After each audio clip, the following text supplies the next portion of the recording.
The Book's Galaxy. The Spy.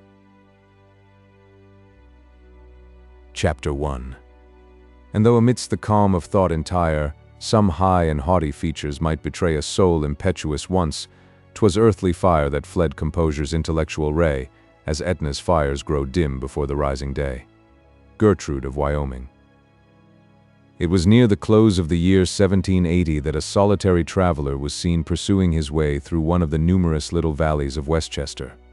The easterly wind, with its chilling dampness and increasing violence, gave unerring notice of the approach of a storm, which, as usual, might be expected to continue for several days, and the experienced eye of the traveler was turned in vain, through the darkness of the evening, in quest of some convenient shelter, in which, for the term of his confinement by the rain that already began to mix with the atmosphere in a thick mist, he might obtain such accommodations as his purposes required. Nothing whatever offered but the small and inconvenient tenements of the lower order of the inhabitants, with whom, in that immediate neighborhood, he did not think it either safe or politic to trust himself. The county of Westchester, after the British had obtained possession of the island of New York, became common ground, in which both parties continued to act for the remainder of the War of the Revolution. A large proportion of its inhabitants, either restrained by their attachments or influenced by their fears, affected a neutrality they did not feel. The lower towns were, of course, more particularly under the dominion of the Crown, while the upper, finding a security from the vicinity of the Continental troops, were bold in asserting their revolutionary opinions and their right to govern themselves. Great numbers, however, wore masks, which even to this day have not been thrown aside, and many an individual has gone down to the tomb, stigmatized as a foe to the rights of his countrymen, while, in secret, he has been the useful agent of the leaders of the revolution. And, on the other hand, could the hidden repositories of divers flaming patriots have been opened to the light of day, royal protections would have been discovered concealed under piles of British gold. At the sound of the tread of the noble horse ridden by the traveler, the mistress of the farmhouse he was passing at the time might be seen cautiously opening the door of the building to examine the stranger, and perhaps with an averted face communicating the result of her observations to her husband, who in the rear of the building was prepared to seek, if necessary, his ordinary place of concealment in the adjacent woods. The valley was situated about midway in the length of the county, and was sufficiently near to both armies to make the restitution of stolen goods no uncommon occurrence in that vicinity. It is true, the same articles were not always regained, but a summary substitute was generally resorted to in the absence of legal justice, which restored to the loser the amount of his loss, and frequently with no inconsiderable addition for the temporary use of his property. In short, the law was momentarily extinct in that particular district, and justice was administered subject to the bias of personal interests and the passions of the strongest. The passage of a stranger with an appearance of somewhat doubtful character, and mounted on an animal which, although unfurnished with any of the ordinary trappings of war, partook largely of the bold and upright carriage that distinguished his rider, gave rise to many surmises among the gazing inmates of the different habitations, and in some instances, where conscience was more than ordinarily awake, to no little alarm. Tired with the exercise of a day of unusual fatigue, and anxious to obtain a speedy shelter from the increasing violence of the storm that now began to change its character to large drops of driving rain, the traveler determined, as a matter of necessity, to make an application for admission to the next dwelling that offered. An opportunity was not long wanting, and riding through a pair of neglected bars, he knocked loudly at the outer door of a building of a very humble exterior without quitting his saddle. A female of middle age, with an outward bearing but little more prepossessing than that of her dwelling, appeared to answer the summons. The startled woman half closed her door again in a fright, as she saw by the glare of a large wood fire a mounted man so unexpectedly near its threshold, and an expression of terror mingled with her natural curiosity as she required his pleasure.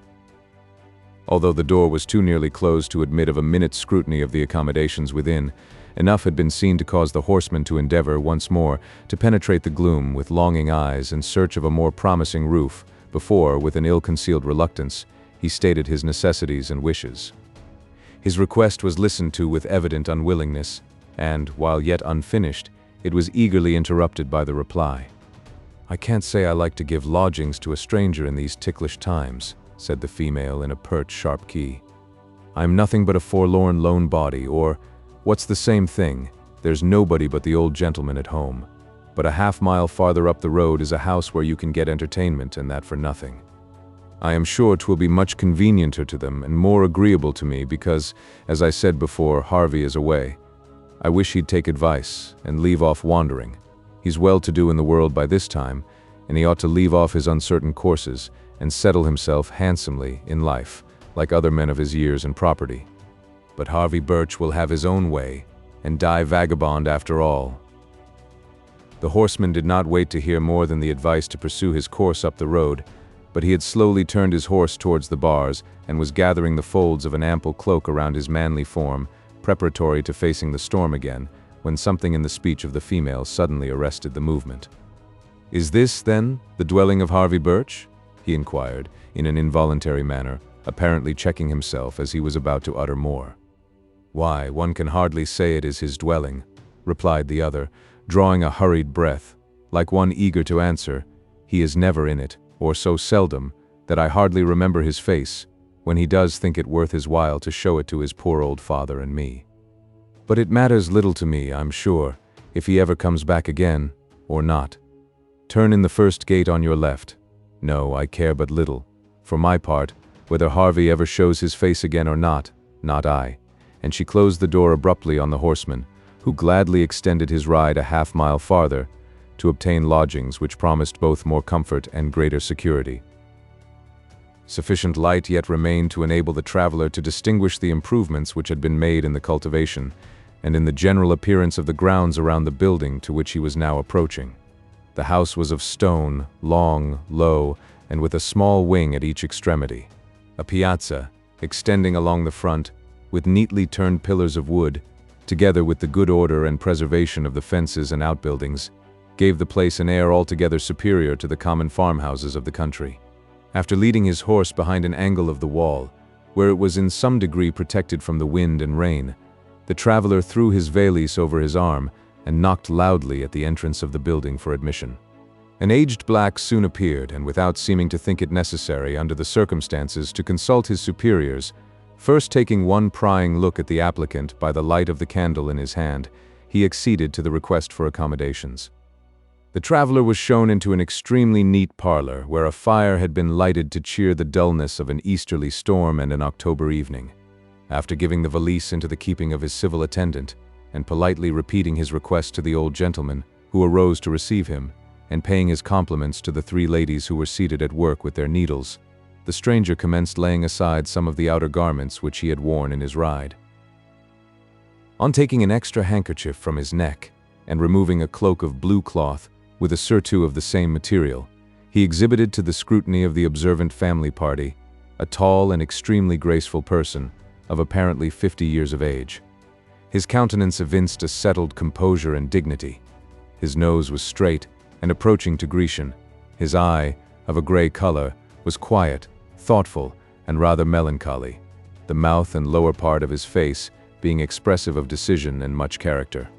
His dress, being suited to the road, was simple and plain, but such as was worn by the higher class of his countrymen. He wore his own hair, dressed in a manner that gave a military air to his appearance, and which was rather heightened by his erect and conspicuously graceful carriage. His whole appearance was so impressive and so decidedly that of a gentleman, that as he finished laying aside the garments, the ladies arose from their seats, and, together with the master of the house, they received anew and returned the complimentary greetings which were again offered. The host was by several years the senior of the traveler, and by his manner, dress, and everything around him, showed he had seen much of life and the best society. The ladies were a maiden of 40, and two much younger, who did not seem indeed to have reached half those years.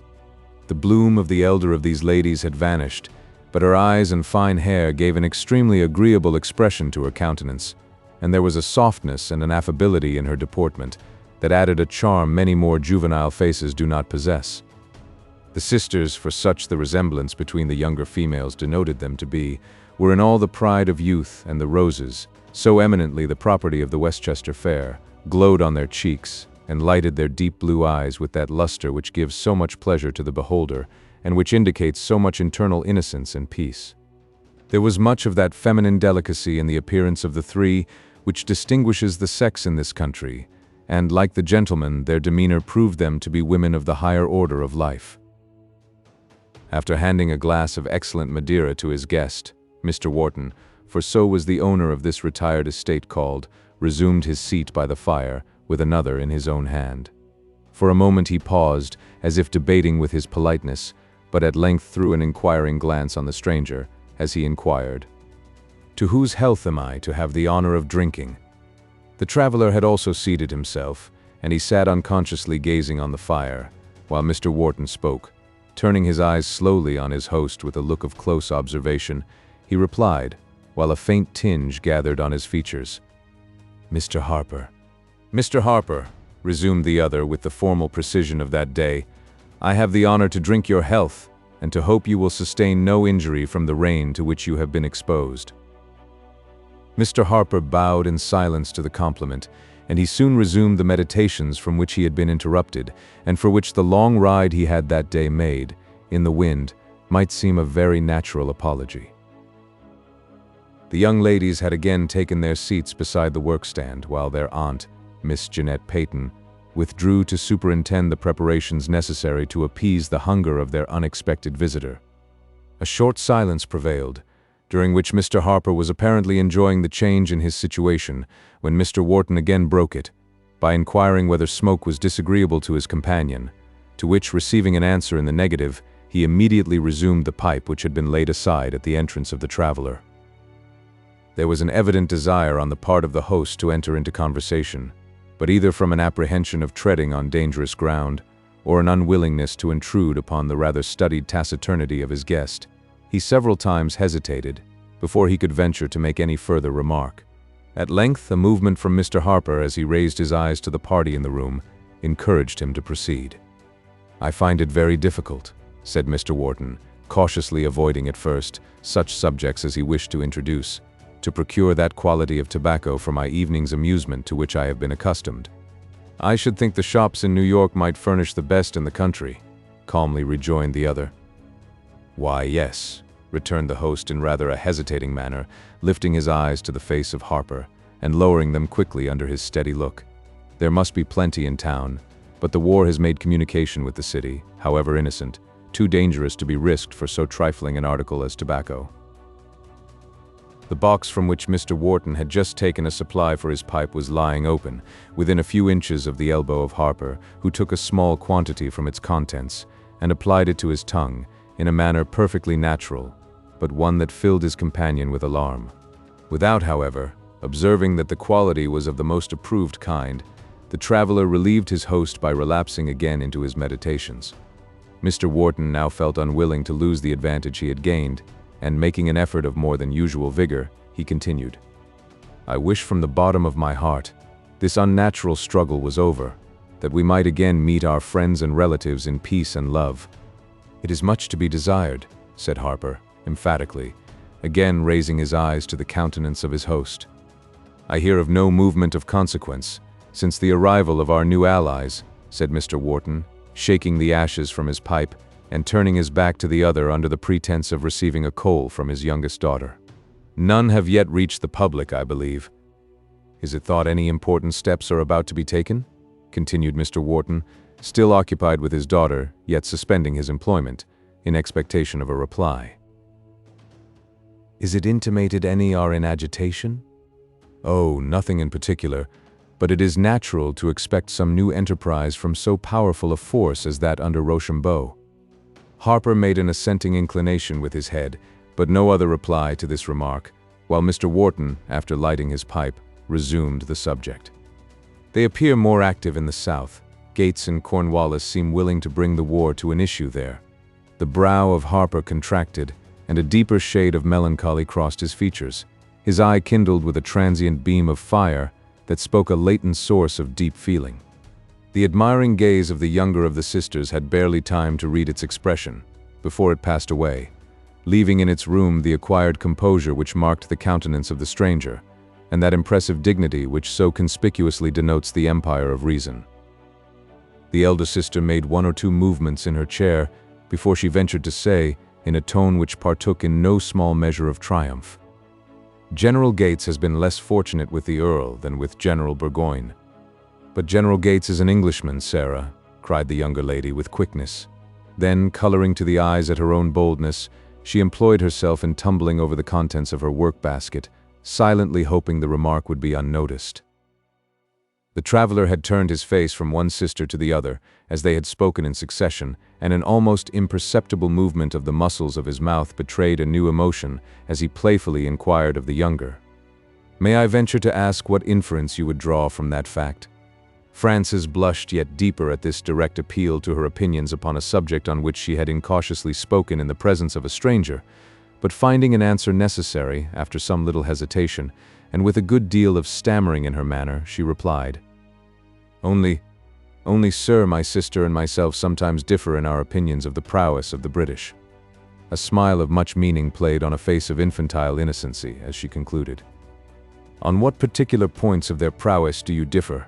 continued Harper, meeting her look of animation with a smile of almost paternal softness. "Sarah thinks the British are never beaten, while I do not put so much faith in their invincibility."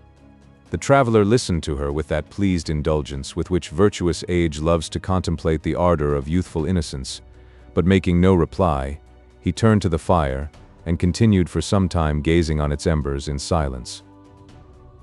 Mr. Wharton had in vain endeavored to pierce the disguise of his guest's political feelings, but, while there was nothing forbidding in his countenance, there was nothing communicative. On the contrary, it was strikingly reserved, and the master of the house arose, in profound ignorance of what, in those days, was the most material point in the character of his guest, to lead the way into another room and to the supper table. Mr. Harper offered his hand to Sarah Wharton, and they entered the room together, while Frances followed, greatly at a loss to know whether she had not wounded the feelings of her father's inmate. The storm began to rage with great violence without, and the dashing rain on the sides of the building awakened that silent sense of enjoyment, which is excited by such sounds in a room of quiet comfort and warmth, when a loud summons at the outer door again called the faithful black to the portal. In a minute the servant returned and informed his master that another traveler, overtaken by the storm, desired to be admitted to the house for a shelter through the night.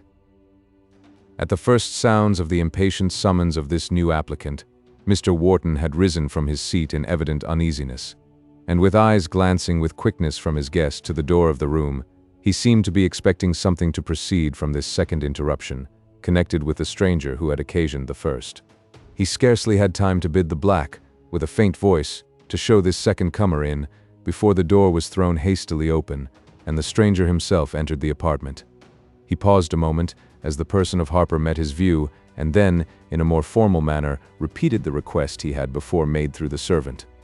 Mr. Wharton and his family disliked the appearance of this new visitor excessively, but the inclemency of the weather, and the uncertainty of the consequences, if he were refused the desired lodgings, compelled the old gentleman to give a reluctant acquiescence.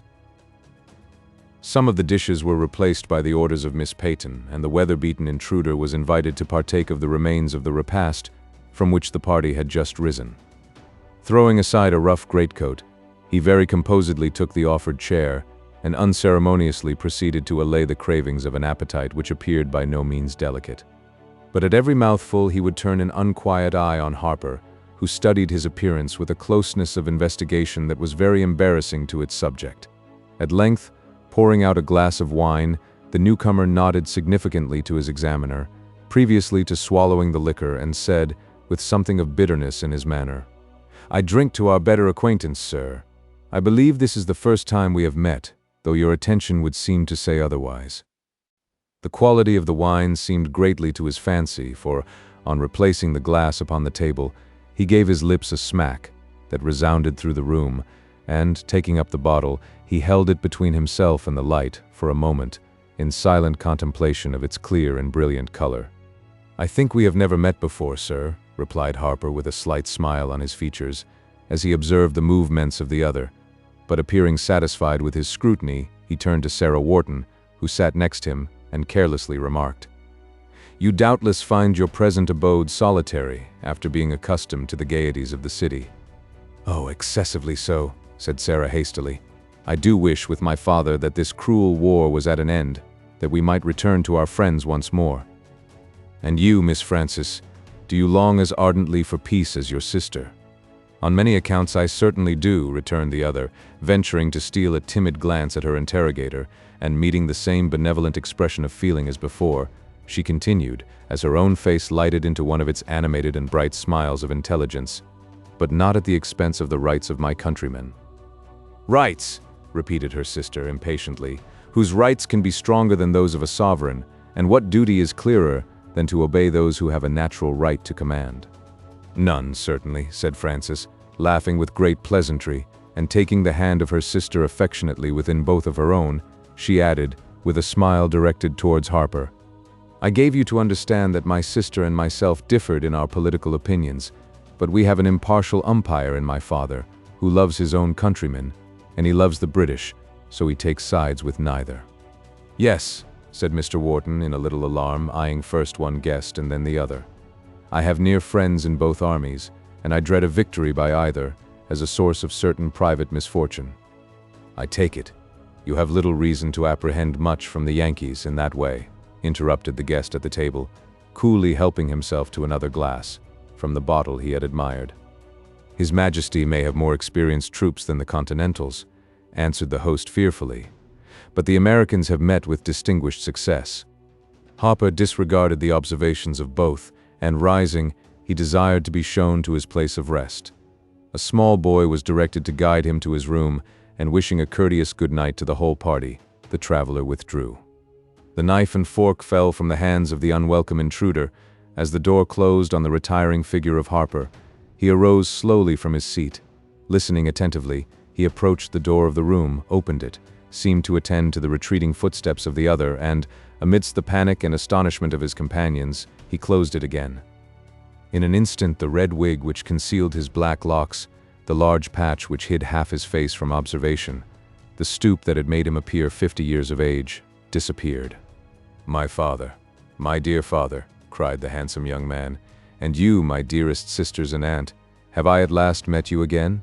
"Heaven bless you, my Henry, my son," exclaimed the astonished but delighted parent, while his sisters sank on his shoulders, dissolved in tears. The faithful old black, who had been reared from infancy in the house of his master, and who, as if in mockery of his degraded state, had been complimented with the name of Caesar, was the only other witness of this unexpected discovery of the son of Mr. Wharton. After receiving the extended hand of his young master, and imprinting on it a fervent kiss, Caesar withdrew.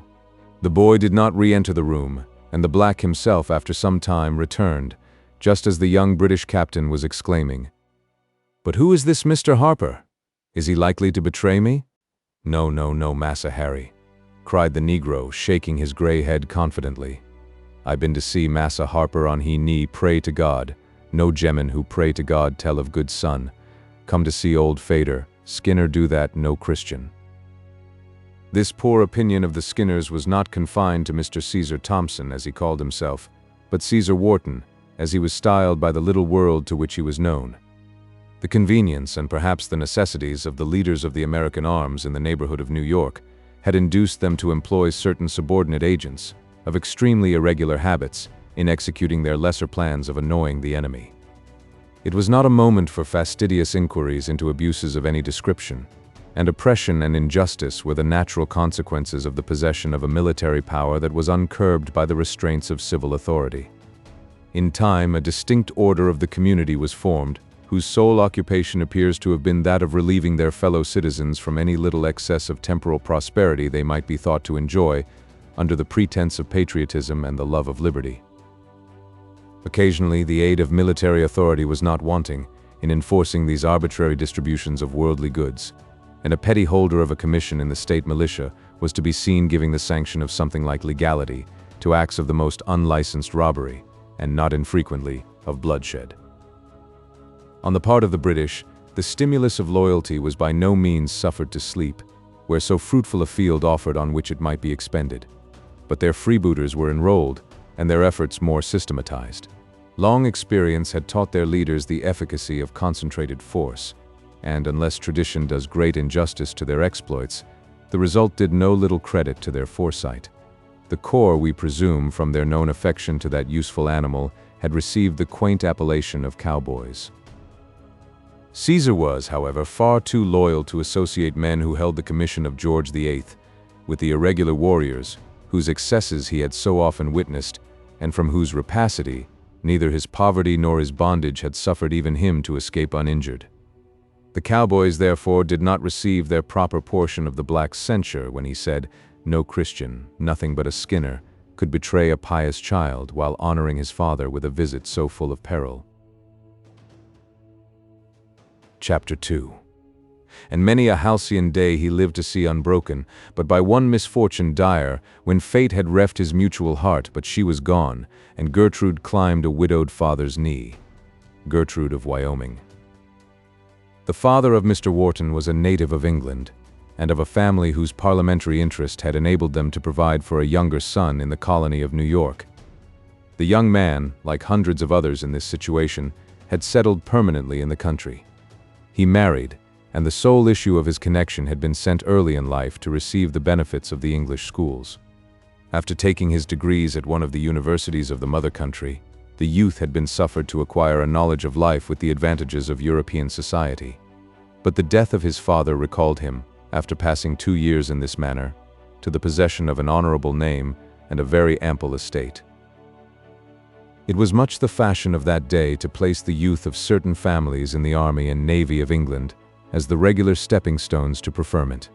Most of the higher offices in the colonies were filled by men who had made arms their profession, and it was even no uncommon sight to see a veteran warrior laying aside the sword to assume the ermine on the benches of the highest judicial authority. In conformity with this system, the senior Mr. Wharton had intended his son for a soldier, but a natural imbecility of character in his child interfered with his wishes. A 12-month had been spent by the young man in weighing the comparative advantages of the different classes of troops when the death of his father occurred.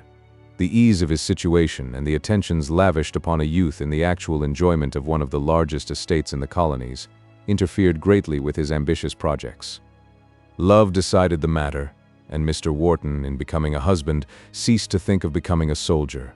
For many years he continued happy in his family, and sufficiently respected by his countrymen as a man of integrity and consequence, when all his enjoyments vanished, as it were, at a blow.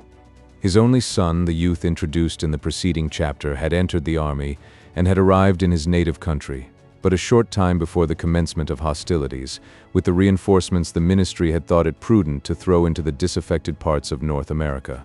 His daughters were just growing into life, and their education required all the advantages the city could afford. His wife had been for some years in declining health, and had barely time to fold her son to her bosom and rejoice in the reunion of her family before the Revolution burst forth in a continued blaze from Georgia to Massachusetts. The shock was too much for the feeble condition of the mother, who saw her child called to the field to combat against the members of her own family in the South, and she sank under the blow. There was no part of the continent where the manners of England and its aristocratical notions of blood and alliances prevailed with more force than in a certain circle immediately around the metropolis of New York. The customs of the early Dutch inhabitants had, indeed, blended in some measures with the English manners, but still the latter prevailed. This attachment to Great Britain was increased by the frequent intermarriages of the officers of the mother country with the wealthier and most powerful families of the vicinity, until, at the commencement of hostilities, their united influence had very nearly thrown the colony into the scale on the side of the crown.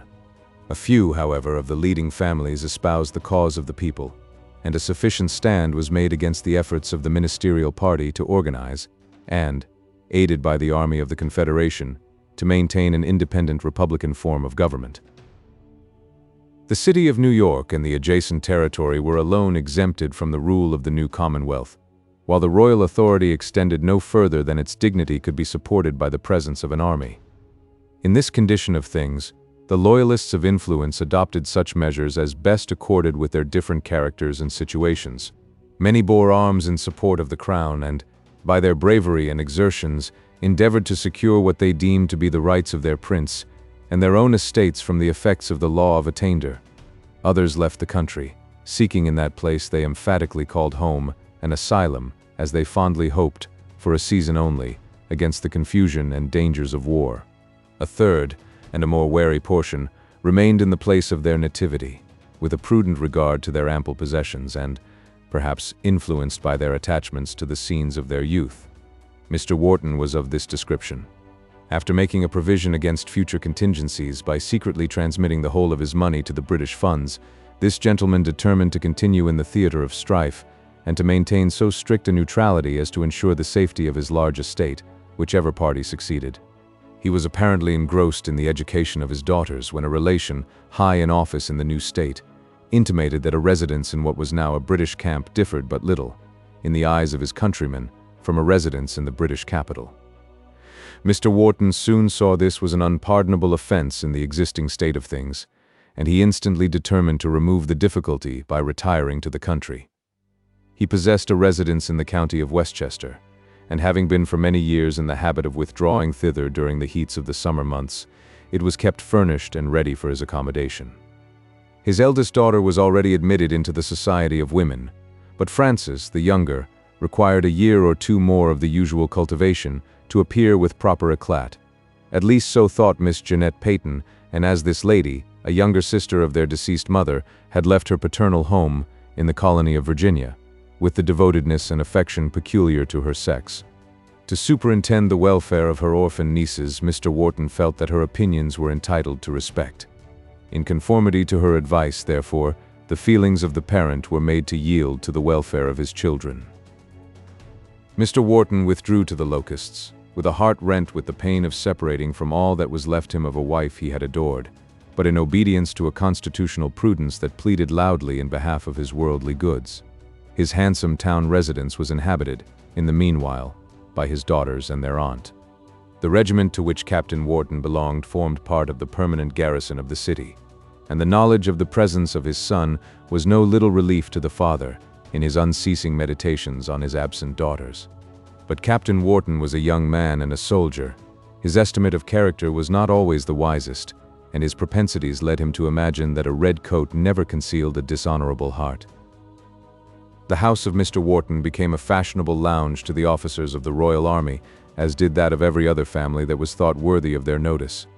The consequences of this association were, to some few of the visited, fortunate, to more, injurious, by exciting expectations which were never to be realized, and unhappily, to no small number ruinous. The known wealth of the father and possibly the presence of a high-spirited brother forbade any apprehension of the latter danger to the young ladies, but it was impossible that all the admiration bestowed on the fine figure and lovely face of Sarah Wharton should be thrown away. Her person was formed with the early maturity of the climate, and a strict cultivation of the graces had made her decidedly the belle of the city. No one promised to dispute with her this female sovereignty, unless it might be her younger sister. Frances, however, wanted some months to the charmed age of 16, and the idea of competition was far from the minds of either of the affectionate girls. Indeed, next to the conversation of Colonel Wellmere, the greatest pleasure of Sarah was in contemplating the budding beauties of the little Hebe, who played around her with all the innocency of youth, with all the enthusiasm of her ardent temper, and with no little of the archness of her native humor. Whether or not it was owing to the fact that Frances received none of the compliments which fell to the lot of her elder sister in the often repeated discussions on the merits of the war, between the military beaux who frequented the house, it is certain their effects on the sisters were exactly opposite. It was much the fashion then for the British officers to speak slightingly of their enemies, and Sarah took all the idle vaporing of her danglers to be truths. The first political opinions which reached the ears of Frances were coupled with sneers on the conduct of her countrymen. At first she believed them, but there was occasionally a general who was obliged to do justice to his enemy in order to obtain justice for himself, and Frances became somewhat skeptical on the subject of the inefficiency of her countrymen.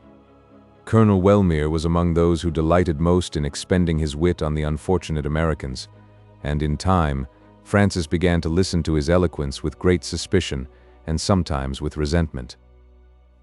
It was on a hot, sultry day that the three were in the parlor of Mr. Wharton's house, the Colonel and Sarah seated on a sofa, engaged in a combat of the eyes, aided by the usual flow of small talk, and Frances was occupied at her tambouring frame in an opposite corner of the room, when the gentleman suddenly exclaimed, "How gay the arrival of the army under General Burgoyne will make the city, Miss Wharton."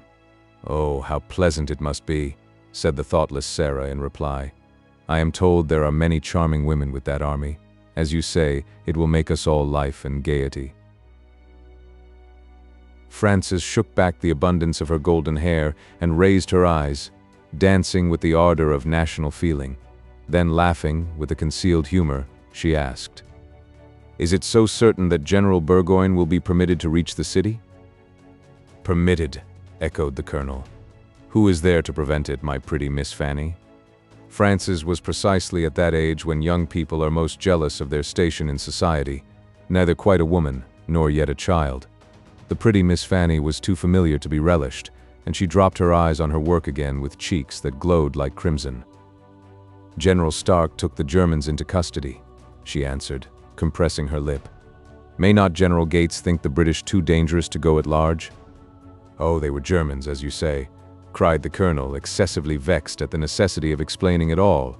"Mere mercenary troops, but when the really British regiments come in question, you will see a very different result." "Of that there is no doubt," cried Sarah, without in the least partaking of the resentment of the colonel to her sister, but hailing already in her heart the triumph of the British. "Pray, Colonel Wellmere," said Frances, recovering her good humor, and raising her joyous eyes once more to the face of the gentleman, "was the Lord Percy of Lexington a kinsman of him who fought at Chevy Chase?" "Why, Miss Fanny, you are becoming a rebel," said the colonel, endeavoring to laugh away the anger he felt. "What you are pleased to insinuate was a chase at Lexington was nothing more than a judicious retreat, a kind of—" "Running fight," interrupted the good-humored girl, laying a great emphasis on the first word. Positively, young lady, Colonel Wellmere was interrupted by a laugh from a person who had hitherto been unnoticed. There was a small family apartment adjoining the room occupied by the trio, and the air had blown open the door communicating between the two. A fine young man was now seen sitting near the entrance, who, by his smiling countenance, was evidently a pleased listener to the conversation. He rose instantly, and coming through the door, with his hat in his hand, appeared a tall, graceful youth, of dark complexion and sparkling eyes of black, from which the mirth had not entirely vanished, as he made his bow to the ladies. "Mr. Dunwoodie," cried Sarah, in surprise, "I was ignorant of your being in the house. You will find a cooler seat in this room." "I thank you," replied the young man, "but I must go and seek your brother, who placed me there in ambuscade, as he called it, with a promise of returning an hour ago."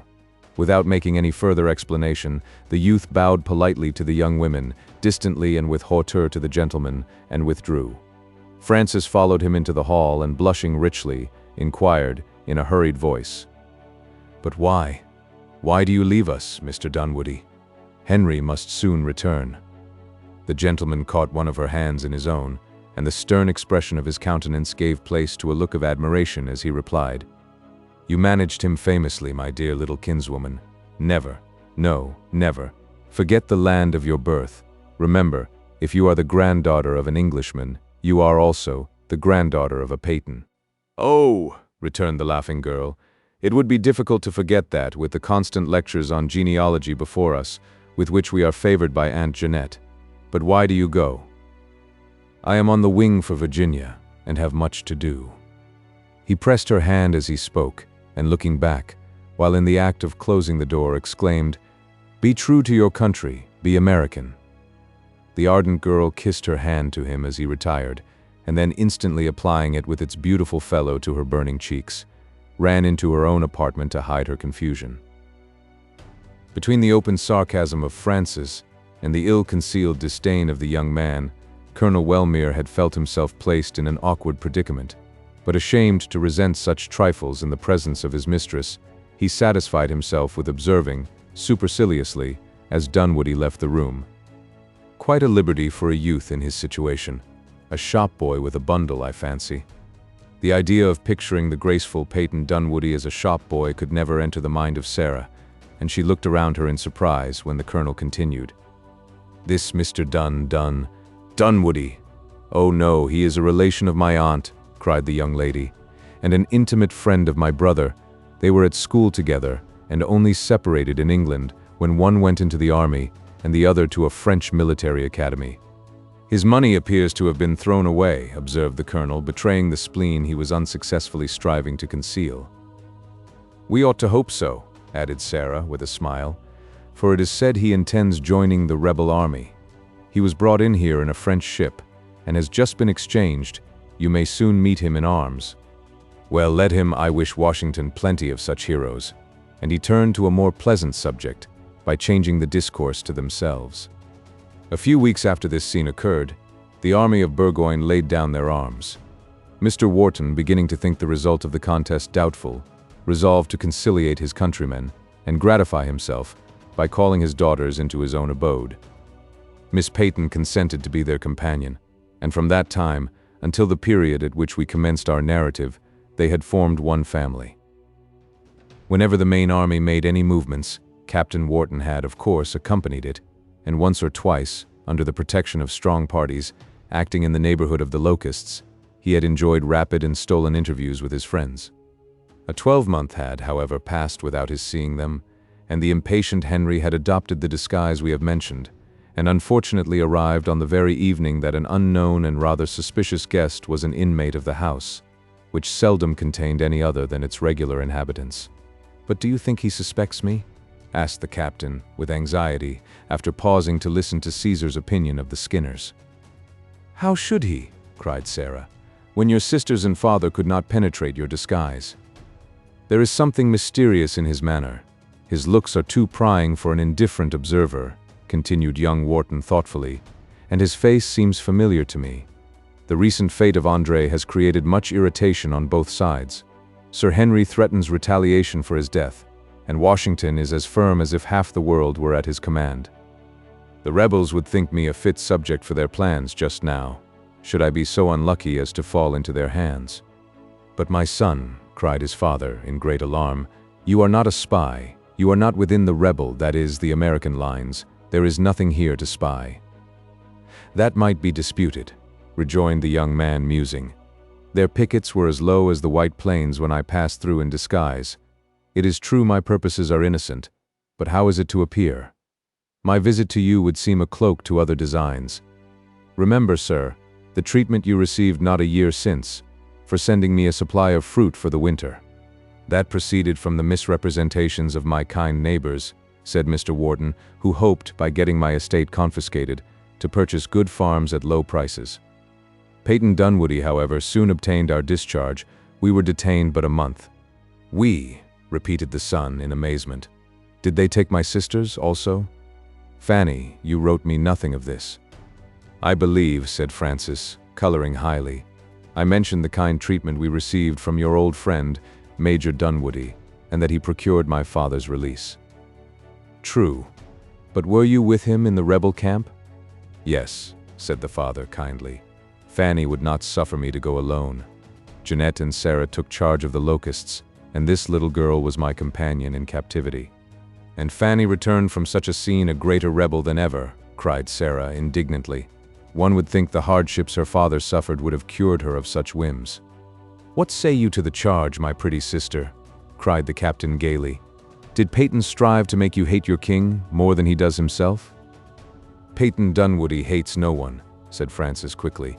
Then, blushing at her own ardor, she added immediately, "He loves you, Henry, I know, for he has told me so again and again."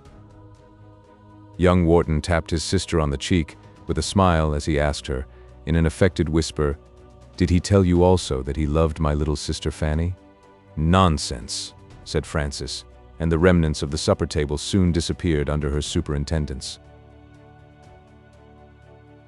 Chapter 3. 'Twas when the fields were swept of autumn's store, and growing winds the fading foliage tore behind the Lowman hill, the short-lived light, descending slowly, ushered in the night, when from the noisy town, with mournful look, his lonely way the meager peddler took. Wilson. A storm below the highlands of the Hudson, if it be introduced with an easterly wind, seldom lasts less than 2 days. Accordingly, as the inmates of the Locusts assembled, on the following morning, around their early breakfast, the driving rain was seen to strike in nearly horizontal lines against the windows of the building, and forbade the idea of exposing either man or beast to the tempest. Harper was the last to appear. After taking a view of the state of the weather, he apologized to Mr. Wharton for the necessity that existed for his trespassing on his goodness for a longer time. To appearances, the reply was as courteous as the excuse, Yet Harper wore a resignation in his deportment that was widely different from the uneasy manner of the father. Henry Wharton had resumed his disguise with a reluctance amounting to disgust, but in obedience to the commands of his parent. No communications passed between him and the stranger after the first salutations of the morning had been paid by Harper to him, in common with the rest of the family. Frances had, indeed, thought there was something like a smile passing over the features of the traveler when, on entering the room, he first confronted her brother, but it was confined to the eyes, seeming to want power to affect the muscles of the face, and was soon lost in the settled and benevolent expression which reigned in his countenance, with a sway but seldom interrupted. The eyes of the affectionate sister were turned in anxiety, for a moment on her brother, and glancing again on their unknown guest, met his look as he offered her, with marked attention, one of the little civilities of the table, and the heart of the girl, which had begun to throb with violence, regained a pulsation as tempered as youth, health, and buoyant spirits could allow. While yet seated at the table, Caesar entered, and laying a small parcel in silence by the side of his master, modestly retired behind his chair, where, placing one hand on its back, he continued in an attitude half familiar, half respectful, a listener. "What is this, Caesar?" inquired Mr. Wharton, turning the bundle over to examine its envelope, and eyeing it rather suspiciously. "The baccy, sir. Harvey Birch. He got home, and he bring you a little good baccy from York." "Harvey Birch," rejoined the master with great deliberation, stealing a look at his guest. "I do not remember desiring him to purchase any tobacco for me, but as he has brought it, he must be paid for his trouble." For an instant only, as the Negro spoke, did Harper suspend his silent meal. His eye moved slowly from the servant to the master, and again all remained in impenetrable reserve. To Sarah Wharton, this intelligence gave unexpected pleasure. Rising from her seat with impatience, she bade the black show Birch into the apartment, when, suddenly recollecting herself, she turned to the traveler with an apologizing look, and added, "If Mr. Harper will excuse the presence of a peddler." The indulgent benevolence expressed in the countenance of the stranger, as he bowed a silent acquiescence, spoke more eloquently than the nicest framed period, and the young lady repeated her order, with a confidence in its truth that removed all embarrassment. In the deep recesses of the windows of the cottage were seats of paneled work, and the rich damask curtains that had ornamented the parlor in Queen Street had been transferred to the Locusts, and gave to the room that indescribable air of comfort, which so gratefully announces the approach of a domestic winter. Into one of these recesses Captain Wharton now threw himself, drawing the curtain before him in such a manner as to conceal most of his person from observation, while his younger sister, losing her natural frankness of manner in an air of artificial constraint, silently took possession of the other. Harvey Birch had been a peddler from his youth, at least so he frequently asserted, and his skill in the occupation went far to prove the truth of the declaration. He was a native of one of the eastern colonies, and, from something of superior intelligence which belonged to his father, it was thought they had known better fortune in the land of their nativity. Harvey possessed, however, the common manners of the country, and was in no way distinguished from men of his class, but by his acuteness and the mystery which enveloped his movements. 10 years before they had arrived together in the Vale, and, purchasing the humble dwelling at which Harper had made his unsuccessful application, continued ever since peaceful inhabitants, but little noticed and but little known. Until age and infirmities had prevented, the father devoted himself to the cultivation of the small spot of ground belonging to his purchase, while the son pursued with avidity his humble barter. Their orderly quietude had soon given them so much consideration in the neighborhood as to induce a maiden of 35 to forget the punctilio of her sex, and to accept the office of presiding over their domestic comforts. The roses had long before vanished from the cheeks of Katie Haynes, and she had seen in succession both her male and female acquaintances forming the union so desirable to her sex, with but little or no hope left for herself when, with views of her own, she entered the family of the Birches. Necessity is a hard master, and for the want of a better companion, the father and son were induced to accept her services, but still Katie was not wanting in some qualities which made her a very tolerable housekeeper. On the one hand, she was neat, industrious, honest, and a good manager. On the other, she was talkative, selfish, superstitious, and inquisitive. By dint of using the latter quality with consummate industry, She had not lived in the family 5 years when she triumphantly declared that she had heard, or rather overheard, sufficient to enable her to say what had been the former fate of her associates. Could Katy have possessed enough of divination to pronounce upon their future lot, her task would have been accomplished. From the private conversations of the parent and child, she learned that a fire had reduced them from competence to poverty, and at the same time diminished the number of their family to 2. There was a tremulousness in the voice of the father, as he touched lightly on the event, which affected even the heart of Katy. But no barrier is sufficient to repel vulgar curiosity. She persevered until a very direct intimation from Harvey, by threatening to supply her place with a female a few years younger than herself, gave her awful warning that there were bounds beyond which she was not to pass. From that period, the curiosity of the housekeeper had been held in such salutary restraint that, although no opportunity of listening was ever neglected, she had been able to add but little to her stock of knowledge. There was, however, one piece of intelligence, and that of no little interest to herself, which she had succeeded in obtaining, and from the moment of its acquisition, she directed her energies to the accomplishment of one object, aided by the double stimulus of love and avarice. Harvey was in the frequent habit of paying mysterious visits in the depth of the night, to the fireplace of the apartment that served for both kitchen and parlor. Here he was observed by Katy, and availing herself of his absence and the occupations of the father, by removing one of the hearthstones, she discovered an iron pot, glittering with a metal that seldom fails to soften the hardest heart. Katy succeeded in replacing the stone without discovery, and never dared to trust herself with another visit. From that moment, however, the heart of the Virgin lost its obduracy, and nothing interposed between Harvey and his happiness, but his own want of observation. The war did not interfere with the traffic of the peddler, who seized on the golden opportunity which the interruption of the regular trade afforded, and appeared absorbed in the one grand object of amassing money. For a year or two his employment was uninterrupted, and his success proportionate. But at length, dark and threatening hints began to throw suspicion around his movements, and the civil authority thought it incumbent on them to examine narrowly into his mode of life. His imprisonments, though frequent, were not long, and his escapes from the guardians of the law easy, compared to what he endured from the persecution of the military. Still Birch survived, and still he continued his trade, though compelled to be very guarded in his movements, especially whenever he approached the northern boundaries of the county, or in other words, the neighborhood of the American lines. His visits to the Locusts had become less frequent, and his appearance at his own abode so seldom as to draw forth from the disappointed Katy, in the fullness of her heart, the complaint we have related, in her reply to Harper. Nothing, however, seemed to interfere with the pursuits of this indefatigable trader who, with a view to dispose of certain articles for which he could only find purchasers in the very wealthiest families of the county, had now braved the fury of the tempest, and ventured to cross the half-mile between his own residence and the house of Mr. Wharton. In a few minutes after receiving the commands of his young mistress, Caesar reappeared, ushering into the apartment the subject of the foregoing digression.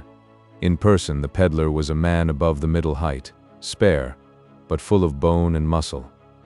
At first sight, his strength seemed unequal to manage the unwieldy burden of his pack, yet he threw it on and off with great dexterity, and with as much apparent ease as if it had been filled with feathers.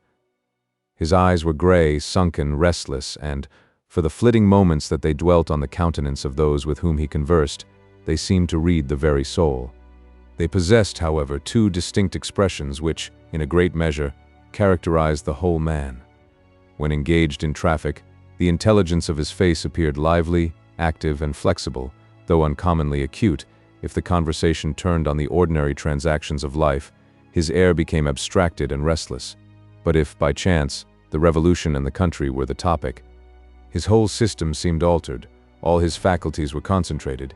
He would listen for a great length of time, without speaking, and then would break silence by some light and jocular remark that was too much at variance with his former manner, not to be affectation. But of the war, and of his father, he seldom spoke, and always from some very obvious necessity.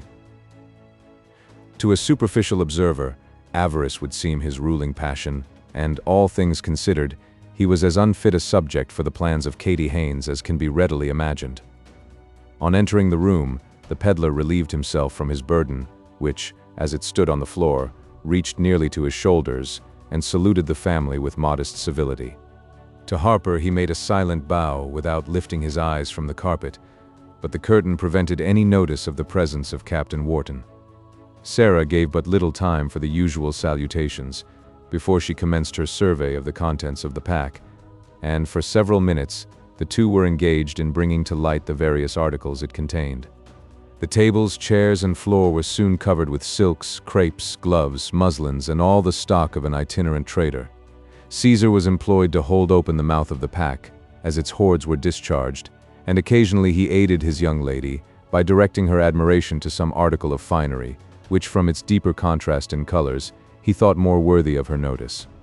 At length Sarah, having selected several articles and satisfactorily arranged the prices, observed in a cheerful voice, "But Harvey, you have told us no news.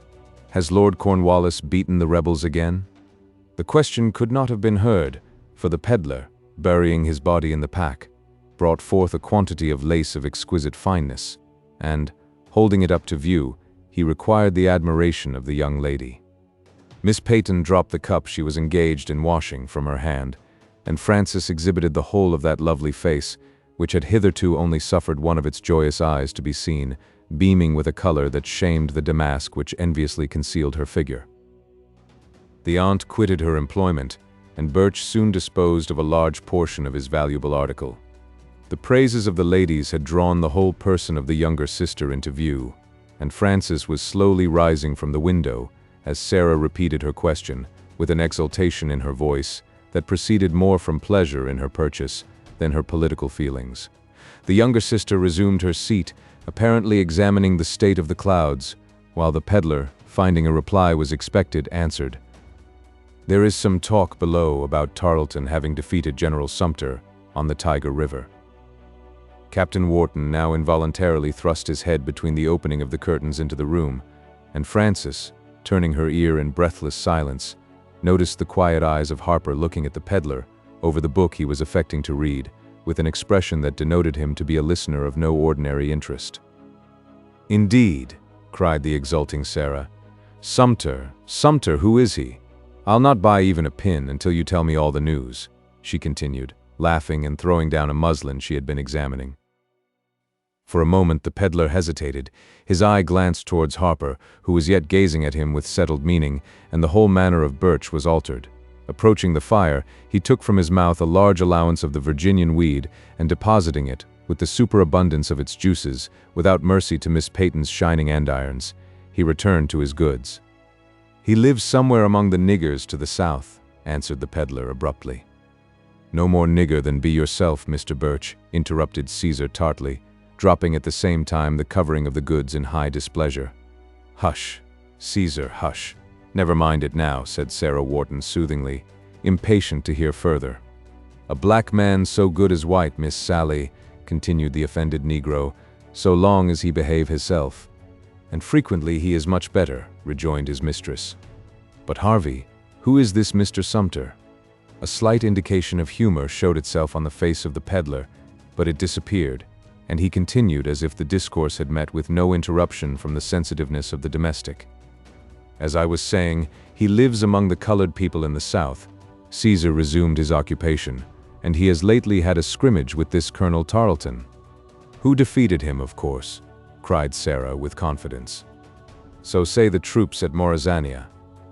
"But what do you say?" Mr. Wharton ventured to inquire, yet speaking in a low tone. "I repeat but what I hear," said Birch, offering a piece of cloth to the inspection of Sarah, who rejected it in silence, evidently determined to hear more before she made another purchase. "They say, however, at the Plains," the peddler continued, first throwing his eyes again around the room and letting them rest for an instant on Harper, "that Sumter and one or two more were all that were hurt, and that the Wrigglers were all cut to pieces, for the militia were fixed snugly in a log barn." "Not very probable," said Sarah contemptuously, "though I make no doubt the rebels got behind the logs." "I think," said the peddler coolly, again offering the silk, "it's quite ingenious to get a log between one and a gun, instead of getting between a gun and a log." The eyes of Harper dropped quietly on the pages of the volume in his hand, while Frances, rising, came forward with a smile in her face, as she inquired, in a tone of affability that the peddler had never witnessed from her, "Have you more of the lace, Mr. Birch?"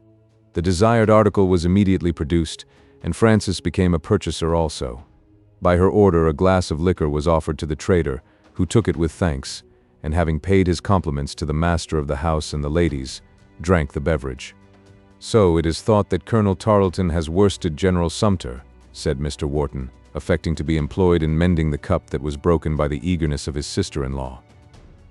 "I believe they think so at Morazania," said Birch dryly. "Have you any other news, friend?" asked Captain Wharton, venturing to thrust his face without the curtains. "Have you heard that Major Andre has been hanged?" Captain Wharton started, and for a moment glances of great significance were exchanged between him and the trader, when he observed with affected indifference, "That must have been some weeks ago." "Does his execution make much noise?" asked the father, striving to make the broken china unite. "People will talk, you know, Squire." "Is there any probability of movements below, my friend, that will make traveling dangerous?"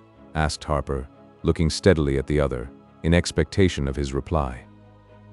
Some bunches of ribbons fell from the hands of Birch. His countenance changed instantly, losing its keen expression in intent meaning as he answered slowly, "It is some time since the regular cavalry were out, and I saw some of Delancey's men cleaning their arms as I passed their quarters. It would be no wonder if they took the scent soon, for the Virginia horse are low in the county." "Are they in much force?" asked Mr. Wharton, suspending all employment in anxiety. "I did not count them." Francis was the only observer of the change in the manner of Birch, and on turning to Harper, he had resumed his book in silence. She took some of the ribbons in her hand, laid them down again, and, bending over the goods, so that her hair, falling in rich curls, shaded her face, she observed, blushing with a color that suffused her neck, "I thought the Southern horse had marched towards the Delaware." "It may be so," said Birch. "I passed the troops at a distance." Caesar had now selected a piece of calico in which the gaudy colors of yellow and red were contrasted on a white ground, and after admiring it for several minutes, he laid it down with a sigh as he exclaimed, "Very pretty calico." "That," said Sarah. "Yes, that would make a proper gown for your wife, Caesar." "Yes, Miss Sally," cried the delighted black. "It make old Dinah heart leap for joy, so berry genteel." "Yes," added the peddler, quaintly, "that is only wanting to make Dinah look like a rainbow." Caesar eyed his young mistress eagerly until she inquired of Harvey the price of the article. "Why, much as I light of chaps," said the peddler. "How much?" demanded Sarah in surprise. "According to my luck in finding purchasers for my friend Dinah, you may have it at 4 shillings. "It is too much," said Sarah, turning to some goods for herself. "Monstrous price for coarse calico, Mr. Birch," grumbled Caesar, dropping the opening of the pack again. "We will say 3, then," added the peddler, "if you like that better." "Be sure he like 'em better," said Caesar, smiling good-humoredly and reopening the pack. "Miss Sally like a 3 shilling when she give, and a 4 shilling when she take." The bargain was immediately concluded, but in measuring, the cloth wanted a little of the well-known 10 yards required by the dimensions of Dinah. By dint of a strong arm, however, it grew to the desired length, under the experienced eye of the peddler, who conscientiously added a ribbon of corresponding brilliancy with the calico, and Caesar hastily withdrew to communicate the joyful intelligence to his aged partner. During the movements created by the conclusion of the purchase, Captain Wharton had ventured to draw aside the curtain so as to admit a view of his person, and he now inquired of the peddler, who had begun to collect the scattered goods, at what time he had left the city. "At early twilight," was the answer. "So lately," cried the other in surprise, then correcting his manner by assuming a more guarded air, he continued, "Could you pass the pickets at so late an hour?" "I did," was the laconic reply. "You must be well known by this time, Harvey, to the officers of the British Army," cried Sarah, smiling knowingly on the peddler. "I know some of them by sight," said Birch, glancing his eyes round the apartment, taking in their course Captain Wharton, and resting for an instant on the countenance of Harper. Mr. Wharton had listened intently to each speaker in succession, and had so far lost the affectation of indifference as to be crushing in his hand the pieces of china on which he had expended so much labor in endeavoring to mend it, When, observing the peddler tying the last knot in his pack, he asked abruptly, "Are we about to be disturbed again with the enemy?" "Who do you call the enemy?" said the peddler, raising himself erect and giving the other a look, before which the eyes of Mr. Wharton sank in instant confusion. "All our enemies who disturb our peace," said Miss Peyton, observing that her brother was unable to speak.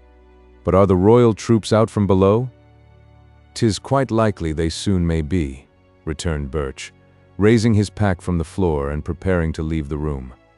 "And the Continentals," continued Miss Peyton mildly, "are the Continentals in the county?" Harvey was about to utter something in reply when the door opened and Caesar made his appearance, attended by his delighted spouse. The race of blacks of which Caesar was a favorable specimen is becoming very rare.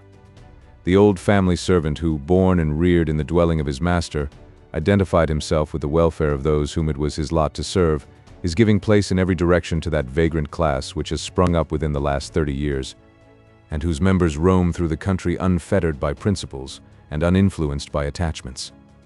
For it is one of the curses of slavery that its victims become incompetent to the attributes of a freeman. The short curly hair of Caesar had acquired from age a coloring of gray that added greatly to the venerable cast of his appearance. Long and indefatigable applications of the comb had straightened the close curls of his forehead until they stood erect in a stiff and formal brush that gave at least 2 inches to his stature. The shining black of his youth had lost its glistening hue, and it had been succeeded by a dingy brown. His eyes, which stood at a most formidable distance from each other, were small and characterized by an expression of good feeling, occasionally interrupted by the petulance of an indulged servant. They, however, now danced with inward delight. His nose possessed, in an eminent manner, all the requisites for smelling, but with the most modest unobtrusiveness, the nostrils being abundantly capacious, without thrusting themselves in the way of their neighbors. His mouth was capacious to a fault, and was only tolerated on account of the double row of pearls it contained. In person Caesar was short, and we should say square, had not all the angles and curves of his figure bid defiance to anything like mathematical symmetry. His arms were long and muscular, and terminated by 2 bony hands that exhibited on one side a coloring of blackish gray, and on the other a faded pink. But it was in his legs that nature had indulged her most capricious humor. There was an abundance of material injudiciously used. The calves were neither before nor behind, but rather on the outer side of the limb, inclining forward, and so close to the knee as to render the free use of that joint a subject of doubt. In the foot, considering it as a base on which the body was to rest, Caesar had no cause of complaint, unless, indeed, it might be that the leg was placed so near the center as to make it sometimes a matter of dispute, whether he was not walking backwards. But whatever might be the faults a statuary could discover in his person, the heart of Caesar Thompson was in the right place, and, we doubt not, of very just dimensions. Accompanied by his ancient companion, Caesar now advanced, and paid his tribute of gratitude in words. Sarah received them with great complacency, and made a few compliments to the taste of the husband and the probable appearance of the wife. Frances, with a face beaming with a look of pleasure that corresponded to the smiling countenances of the blacks, offered the service of her needle in fitting the admired calico to its future uses. The offer was humbly and gratefully accepted.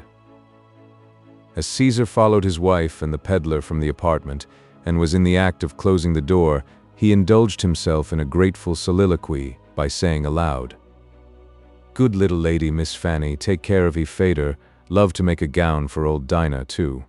What else his feelings might have induced him to utter is unknown, but the sound of his voice was heard some time after the distance rendered his words indistinct. Harper had dropped his book, and he sat an admiring witness of the scene, and Frances enjoyed a double satisfaction, as she received an approving smile from a face which concealed, under the traces of deep thought and engrossing care, the benevolent expression which characterizes all the best feelings of the human heart. Chapter 4. It is the form, the eye, the word, the bearing of that stranger lord, his stature, manly, bold, and tall, built like a castle's battled wall, yet molded in such just degrees his giant strength seems lightsome ease. Weather and war their rougher trace have left on that majestic face, but 'tis his dignity of eye. There, if a suppliant, would I fly, secure, mid danger, wrongs, and grief, of sympathy, redress, relief. That glance, if guilty, would I dread more than the doom that spoke me dead. "Enough, enough," the princess cried. "'Tis Scotland's hope, her joy, her pride." Walter Scott. The party sat in silence for many minutes after the peddler had withdrawn. Mr. Wharton had heard enough to increase his uneasiness, without in the least removing his apprehensions on behalf of his son. The captain was impatiently wishing Harper in any other place than the one foe occupied with such apparent composure, while Miss Peyton completed the disposal of her breakfast equipage, with the mild complacency of her nature, aided a little by an inward satisfaction at possessing so large a portion of the trader's lace. Sarah was busily occupied in arranging her purchases, and Frances was kindly assisting in the occupation, disregarding her own neglected bargains, when the stranger suddenly broke the silence by saying, "If any apprehensions of me induce Captain Wharton to maintain his disguise, I wish him to be undeceived. Had I motives for betraying him, they could not operate under present circumstances." The younger sister sank into a seat colorless and astonished. Miss Peyton dropped the tea tray she was lifting from the table, and Sarah sat with her purchases unheeded in her lap, in speechless surprise.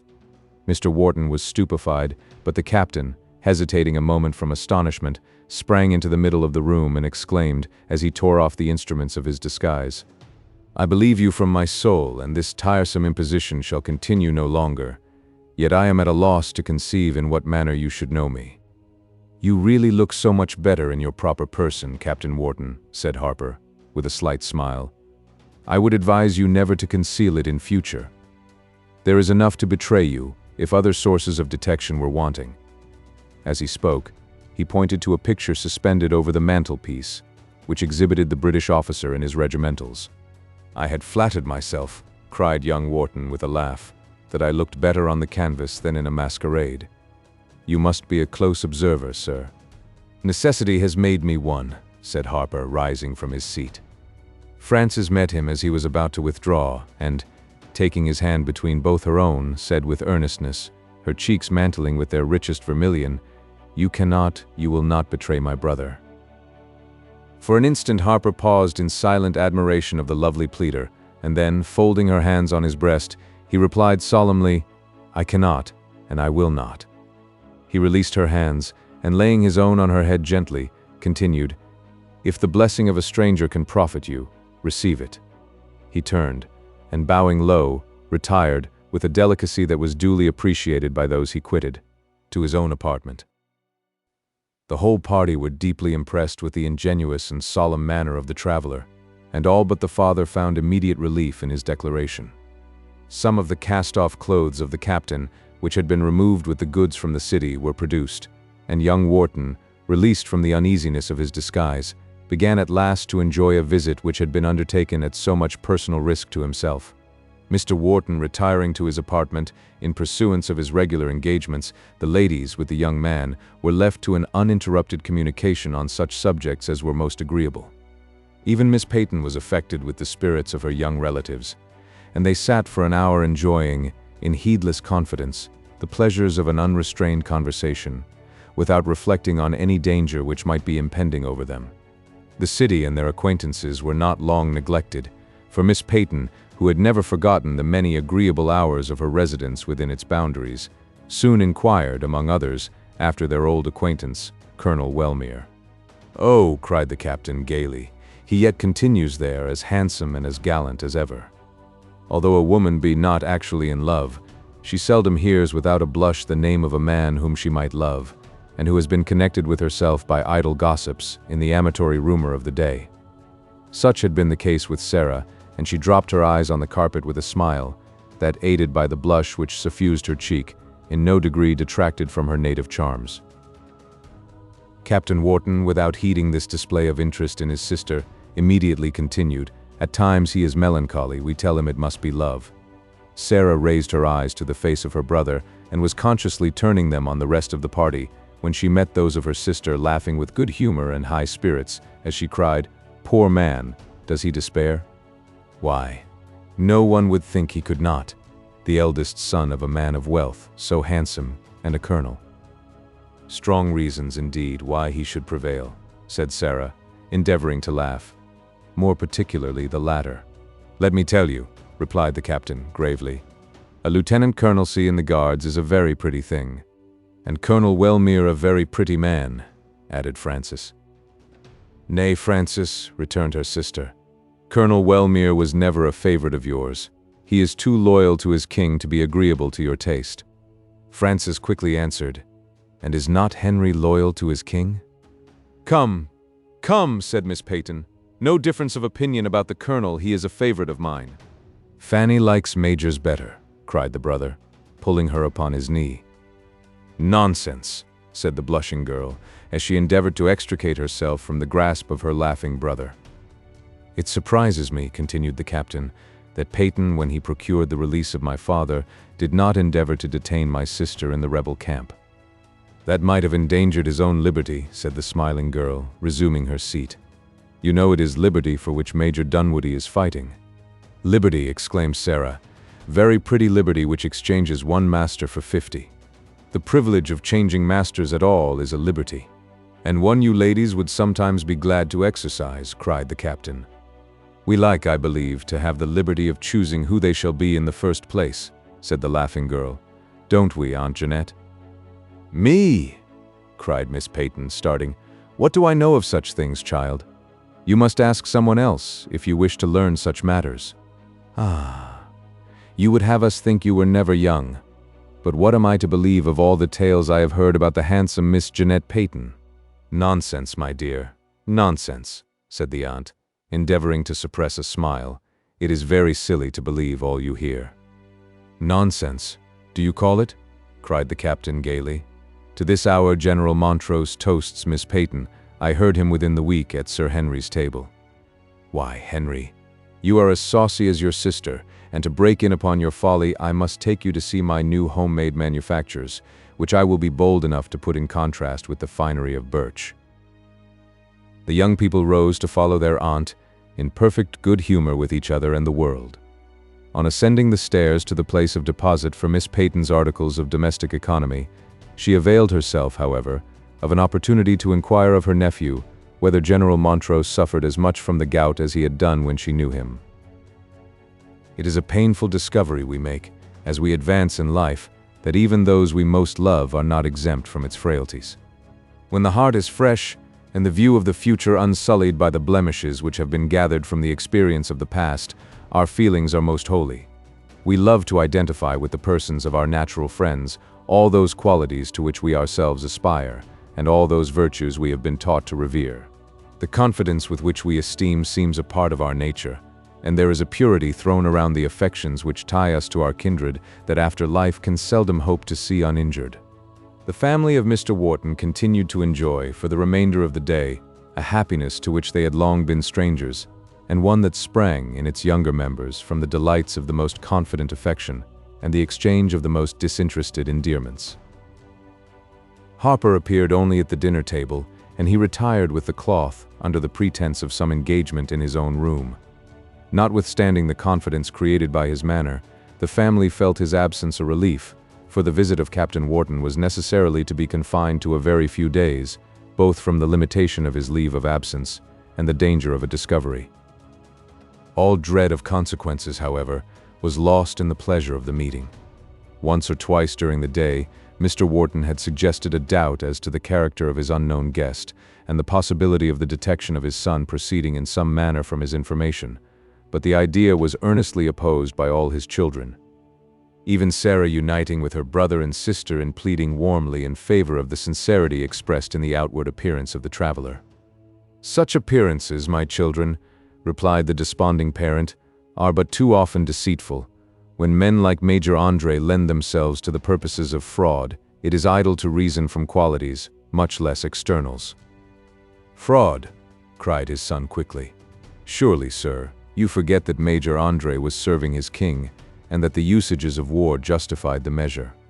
"And did not the usages of war justify his death, Henry?" inquired Frances, speaking in a low voice, unwilling to abandon what she thought the cause of her country, and yet unable to suppress her feelings for the man. "Never," exclaimed the young man, springing from his seat and pacing the floor rapidly. "Frances, you shock me. Suppose it should be my fate, even now, to fall into the power of the rebels. You would vindicate my execution, perhaps exult in the cruelty of Washington." "Henry," said Francis solemnly, quivering with emotion, and with a face pale as death, "you little know my heart." "Pardon me, my sister, my little Fanny," cried the repentant youth, pressing her to his bosom and kissing off the tears which had burst, spite of her resolution, from her eyes. "It is very foolish to regard your hasty words, I know," said Francis, extricating herself from his arms and raising her yet humid eyes to his face with a smile. "But reproach from those we love is most severe, Henry, particularly where we think we know." Her paleness gradually gave place to the color of the rose, as she concluded in a low voice, with her eyes directed to the carpet, "We are undeserving of it." Miss Peyton moved from her own seat to the one next her niece, and kindly taking her hand, observed, "You should not suffer the impetuosity of your brother to affect you so much. Boys, you know, are proverbially ungovernable." "And from my conduct, you might add cruel," said the captain, seating himself on the other side of his sister. "But on the subject of the death of André, we are all of us uncommonly sensitive. You did not know him. He was all that was brave, that was accomplished, that was estimable." Frances smiled faintly and shook her head, but made no reply. Her brother, observing the marks of incredulity in her countenance, continued, "You doubt it, and justify his death." "I do not doubt his worth," replied the maid mildly, "nor his being deserving of a more happy fate. But I cannot doubt the propriety of Washington's conduct. I know but little of the customs of war, and wish to know less. But with what hopes of success could the Americans contend, if they yielded all the principles which long usage had established to the exclusive purposes of the British?" "Why contend at all?" cried Sarah, impatiently. "Besides being rebels, all their acts are illegal." "Women are but mirrors which reflect the images before them," cried the captain good-naturedly. "In Francis I see the picture of Major Dunwoody, and in Sarah—" "Colonel Wellmere," interrupted the younger sister, laughing and blushing crimson. "I must confess I am indebted to the Major for my reasoning, am I not, Aunt Jeanette?" "I believe it is something like his logic indeed, child." "I plead guilty, and you, Sarah, have not forgotten the learned discussions of Colonel Wellmere." "I trust I never forget the right," said Sarah, emulating her sister in color, and rising, under the pretense of avoiding the heat of the fire. Nothing occurred of any moment during the rest of the day, but in the evening Caesar reported that he had overheard voices in the room of Harper, conversing in a low tone.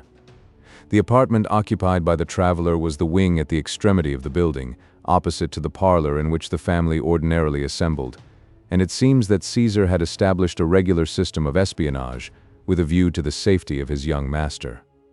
This intelligence gave some uneasiness to all the members of the family, but the entrance of Harper himself, with the air of benevolence and sincerity which shone through his reserve, soon removed the doubts from the breast of all but Mr. Wharton.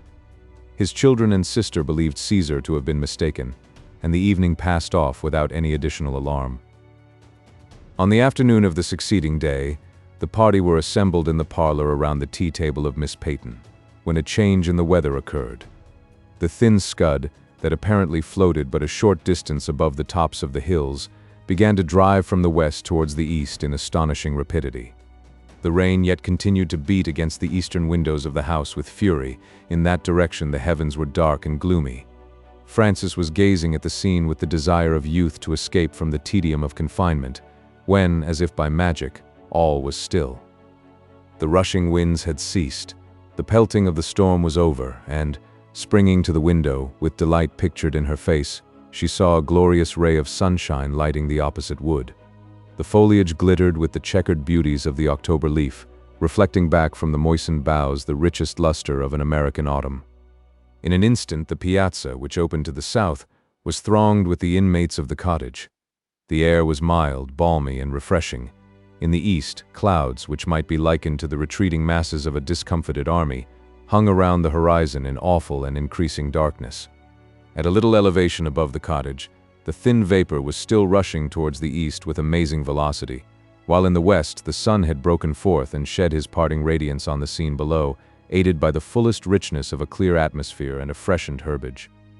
Such moments belong only to the climate of America, and are enjoyed in a degree proportioned to the suddenness of the contrast, and the pleasure we experience in escaping from the turbulence of the elements to the quiet of a peaceful evening, and an air still as the softest mornings in June.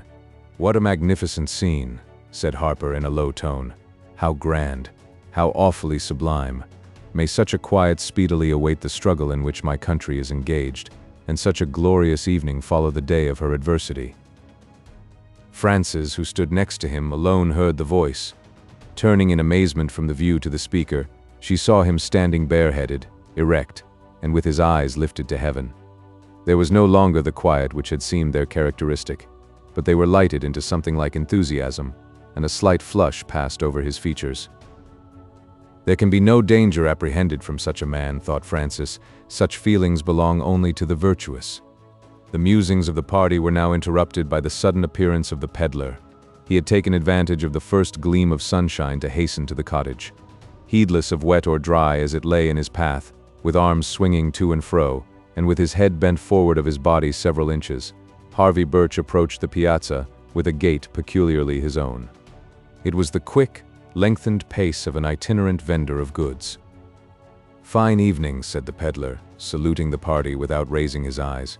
"Quite warm and agreeable for the season." Mr. Wharton assented to the remark, and inquired kindly after the health of his father. Harvey heard him, and continued standing for some time in moody silence, but the question being repeated, he answered with a slight tremor in his voice. "He fails fast. Old age and hardships will do their work." The peddler turned his face from the view of most of the family, but Frances noticed his glistening eyes and quivering lip, and, for the second time, Harvey rose in her estimation.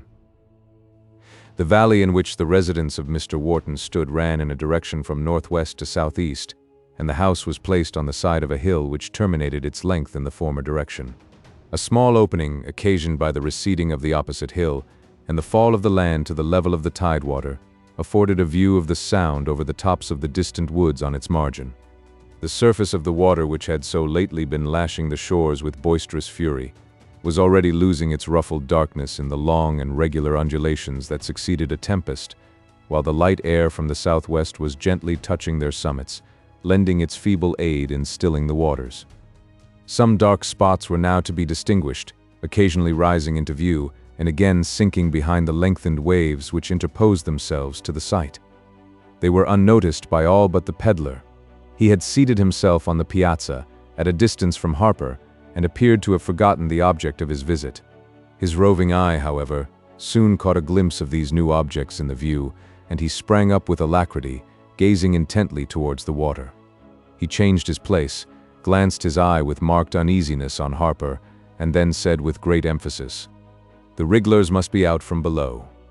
"Why do you think so?" inquired Captain Wharton, eagerly. "God send it may be true. I want their escort in again. Them 10 whaleboats would not move so fast unless they were better manned than common." "Perhaps," cried Mr. Wharton in alarm, they are Continentals returning from the island." "They look like Wrigglars," said the peddler, with meaning. "Look," repeated the captain, "there is nothing but spots to be seen." Harvey disregarded his observation, but seemed to be soliloquizing, as he said in an undertone, "They came out before the gale, have laid on the island these 2 days, horse are on the road, there will soon be fighting near us." During this speech, Birch several times glanced his eye towards Harper, with evident uneasiness, but no corresponding emotion betrayed any interest of that gentleman in the scene. He stood in silent contemplation of the view, and seemed enjoying the change in the air. As Birch concluded, however, Harper turned to his host, and mentioned that his business would not admit of unnecessary delay. He would, therefore, avail himself of the fine evening to ride a few miles on his journey. Mr. Wharton made many professions of regret at losing so agreeable an inmate, but was too mindful of his duty not to speed the parting guest, and orders were instantly given to that effect. The uneasiness of the peddler increased in a manner for which nothing apparent could account. His eye was constantly wandering towards the lower end of the vale as if in expectation of some interruption from that quarter. At length Caesar appeared, leading the noble beast which was to bear the weight of the traveler. The peddler officiously assisted to tighten the girths and fasten the blue cloak and valise to the mail straps. Every precaution being completed, Harper proceeded to take his leave. To Sarah and her aunt he paid his compliments with ease and kindness. But when he came to Frances, he paused a moment, while his face assumed an expression of more than ordinary benignity. His eye repeated the blessing which had before fallen from his lips, and the girl felt her cheeks glow, and her heart beat with a quicker pulsation as he spoke his adieus. There was a mutual exchange of polite courtesy between the host and his parting guest. But as Harper frankly offered his hand to Captain Wharton, he remarked in a manner of great solemnity, "The step you have undertaken is one of much danger, and disagreeable consequences to yourself may result from it. In such a case, I may have it in my power to prove the gratitude I owe your family for its kindness." "Surely, sir," cried the father, losing sight of delicacy and apprehension for his child, "you will keep secret the discovery which your being in my house has enabled you to make?"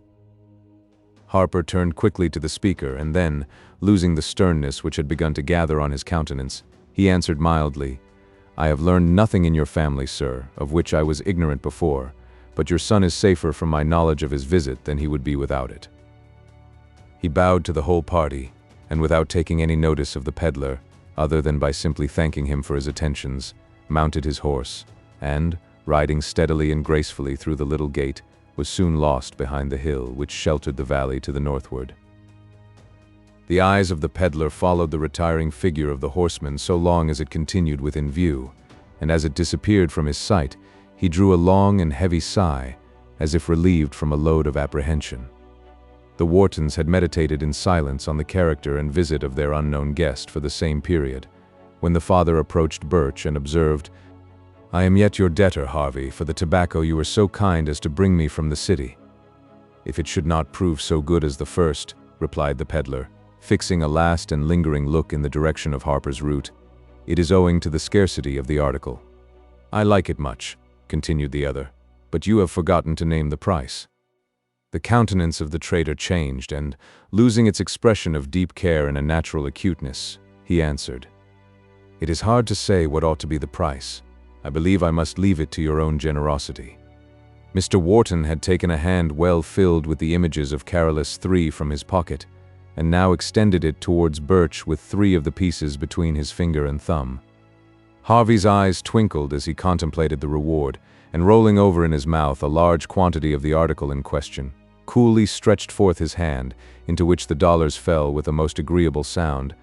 But not satisfied with the transient music of their fall, the peddler gave each piece in succession a ring on the stepping stone of the piazza, before he consigned it to the safekeeping of a huge deerskin purse, which vanished from the sight of the spectators so dexterously that not one of them could have told about what part of his person it was secreted.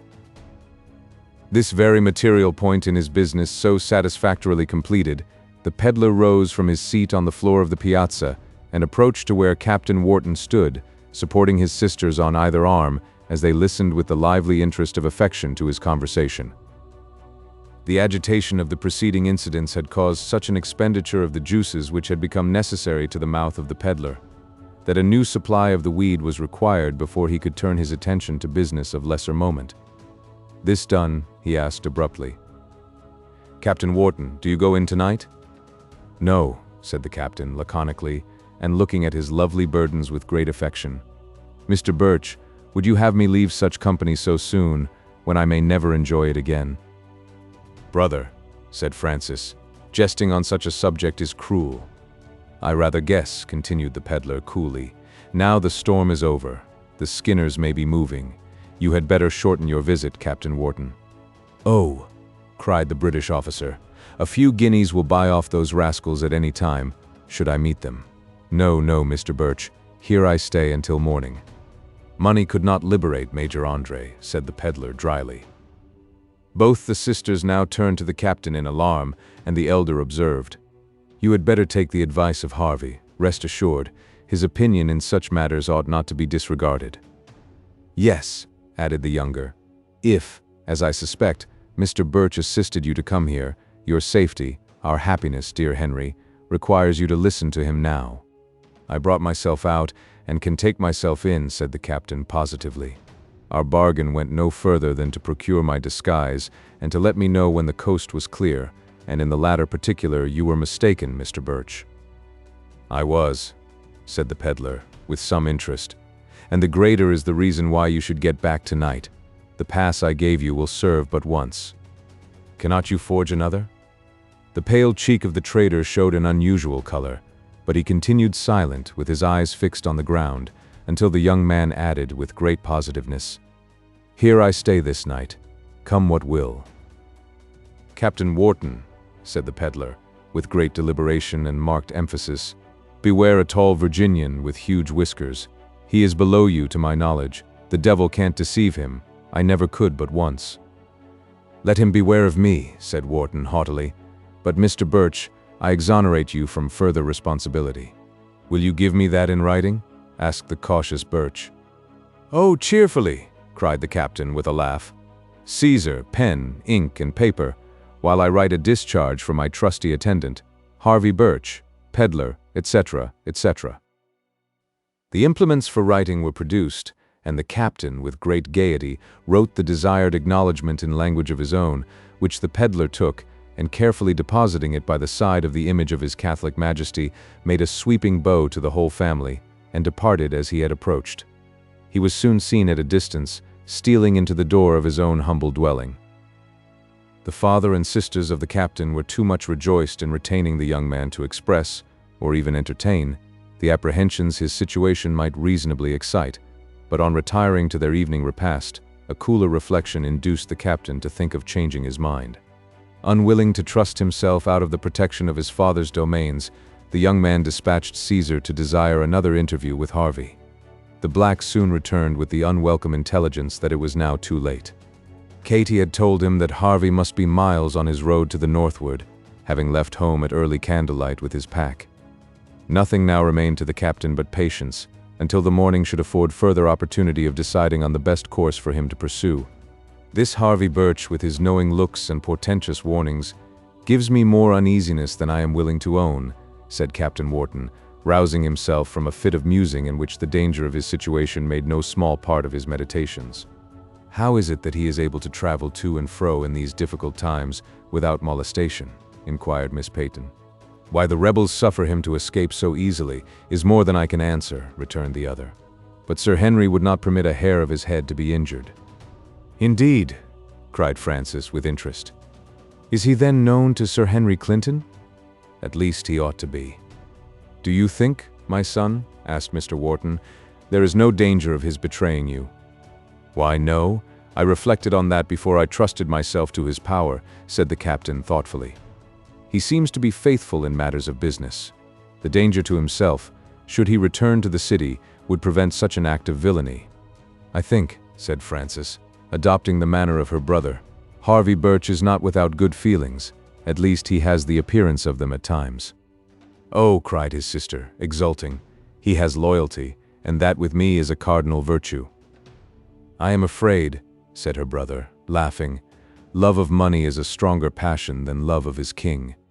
"Then," said the father, "you cannot be safe while in his power, for no love will withstand the temptations of money when offered to avarice." "Surely, sir," cried the youth, recovering his gaiety, "there must be one love that can resist anything, is there not, Fanny? Here is your candle. You keep your father up beyond his usual hour." Chapter 5. Through Solway sands, through Taros moss, blindfold, he knew the paths to cross. By wily turns, by desperate bounds, had baffled Percy's best bloodhounds. In Eske or Liddle, fords were none, but he would ride them, one by one. Alike to him was time or tide, December's snow or July's pride. Alike to him was tide or time, moonless midnight or matin prime. Walter Scott. All the members of the Wharton family laid their heads on their pillows that night, with a foreboding of some interruption to their ordinary quiet. Uneasiness kept the sisters from enjoying their usual repose, and they rose from their beds, on the following morning, unrefreshed, and almost without having closed their eyes. On taking an eager and hasty survey of the valley from the windows of their room, nothing, however, but its usual serenity was to be seen. It was glittering with the opening brilliancy of one of those lovely, mild days which occur about the time of the falling of the leaf, and which, by their frequency, class the American autumn with the most delightful seasons of other countries. We have no spring. Vegetation seems to leap into existence, instead of creeping, as in the same latitudes of the old world, but how gracefully it retires. September, October, even November and December compose the season for enjoyment in the open air. They have their storms, but they are distinct and not of long continuance, leaving a clear atmosphere and a cloudless sky. As nothing could be seen likely to interrupt the enjoyments and harmony of such a day, the sisters descended to the parlor with a returning confidence in their brother's security and their own happiness. The family were early in assembling around the breakfast table, and Miss Peyton, with a little of that minute precision which creeps into the habits of single life, had pleasantly insisted that the absence of her nephew should in no manner interfere with the regular hours she had established. Consequently, the party were already seated when the captain made his appearance. Though the untasted coffee sufficiently proved that by none of his relatives was his absence disregarded. "I think I did much better," he cried, taking a chair between his sisters and receiving their offered salutes, "to secure a good bed and such a plentiful breakfast, instead of trusting to the hospitality of that renowned corps, the cowboys." "If you could sleep," said Sarah, "you were more fortunate than Francis and myself. Every murmur of the night air sounded to me like the approach of the rebel army." "Why," said the captain, laughing, "I do acknowledge a little inquietude myself, but how was it with you?" Turning to his younger and evidently favorite sister, and tapping her cheek. "Did you see banners in the clouds, and mistake Miss Peyton's Aeolian harp for rebellious music?" "Nay, Henry," rejoined the maid, looking at him affectionately. "Much as I love my own country, the approach of her troops just now would give me great pain." The brother made no reply, but returning the fondness expressed in her eye by a look of fraternal tenderness, he gently pressed her hand in silence, when Caesar, who had participated largely in the anxiety of the family, and who had risen with the dawn, and kept a vigilant watch on the surrounding objects, as he stood gazing from one of the windows, exclaimed with a face that approached to something like the hues of a white man, "Run, Massa Harry, run if ye love old Caesar, run, here come a rebel horse." "Run," repeated the British officer, gathering himself up in military pride. "No, Mr. Caesar, running is not my trade." While speaking, he walked deliberately to the window, where the family were already collected in the greatest consternation. At the distance of more than a mile, about 50 dragoons were to be seen, winding down one of the lateral entrances of the valley. In advance with an officer was a man attired in the dress of a countryman, who pointed in the direction of the cottage. A small party now left the main body and moved rapidly towards the object of their destination. On reaching the road which led through the bottom of the valley, they turned their horses' heads to the north. The Whartons continued chained in breathless silence to the spot, watching their movements, when the party, having reached the dwelling of Birch, made a rapid circle around his grounds, and in an instant his house was surrounded by a dozen sentinels. 2 or 3 of the dragoons now dismounted and disappeared. In a few minutes, however, they returned to the yard, followed by Katie, from whose violent gesticulations it was evident that matters of no trifling concern were on the carpet. A short communication with the loquacious housekeeper followed the arrival of the main body of the troop, and the advance party remounting, the whole moved towards the Locusts with great speed. As yet none of the family had sufficient presence of mind to devise any means of security for Captain Wharton, but the danger now became too pressing to admit of longer delay, and various means of secreting him were hastily proposed, but they were all haughtily rejected by the young man, as unworthy of his character. It was too late to retreat to the woods in the rear of the cottage, for he would unavoidably be seen and followed by a troop of horse, as inevitably taken.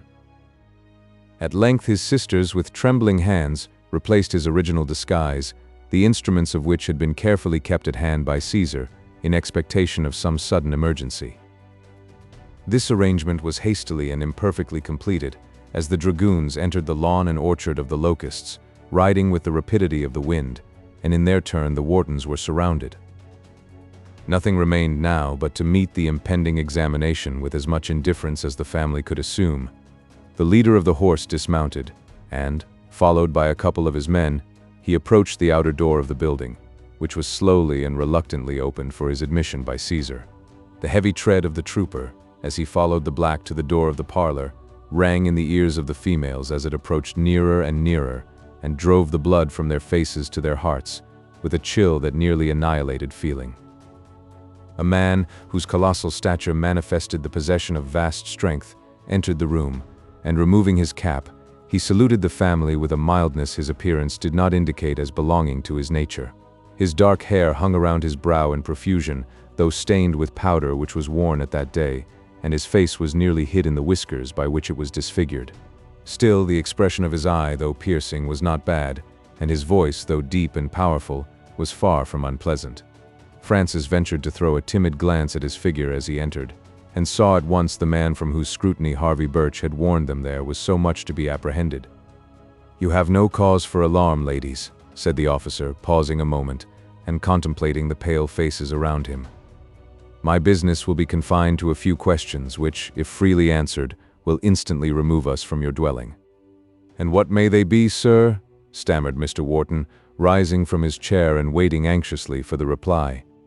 "Has there been a strange gentleman staying with you during the storm?" continued the dragoon, speaking with interest, and in some degree sharing in the evident anxiety of the father.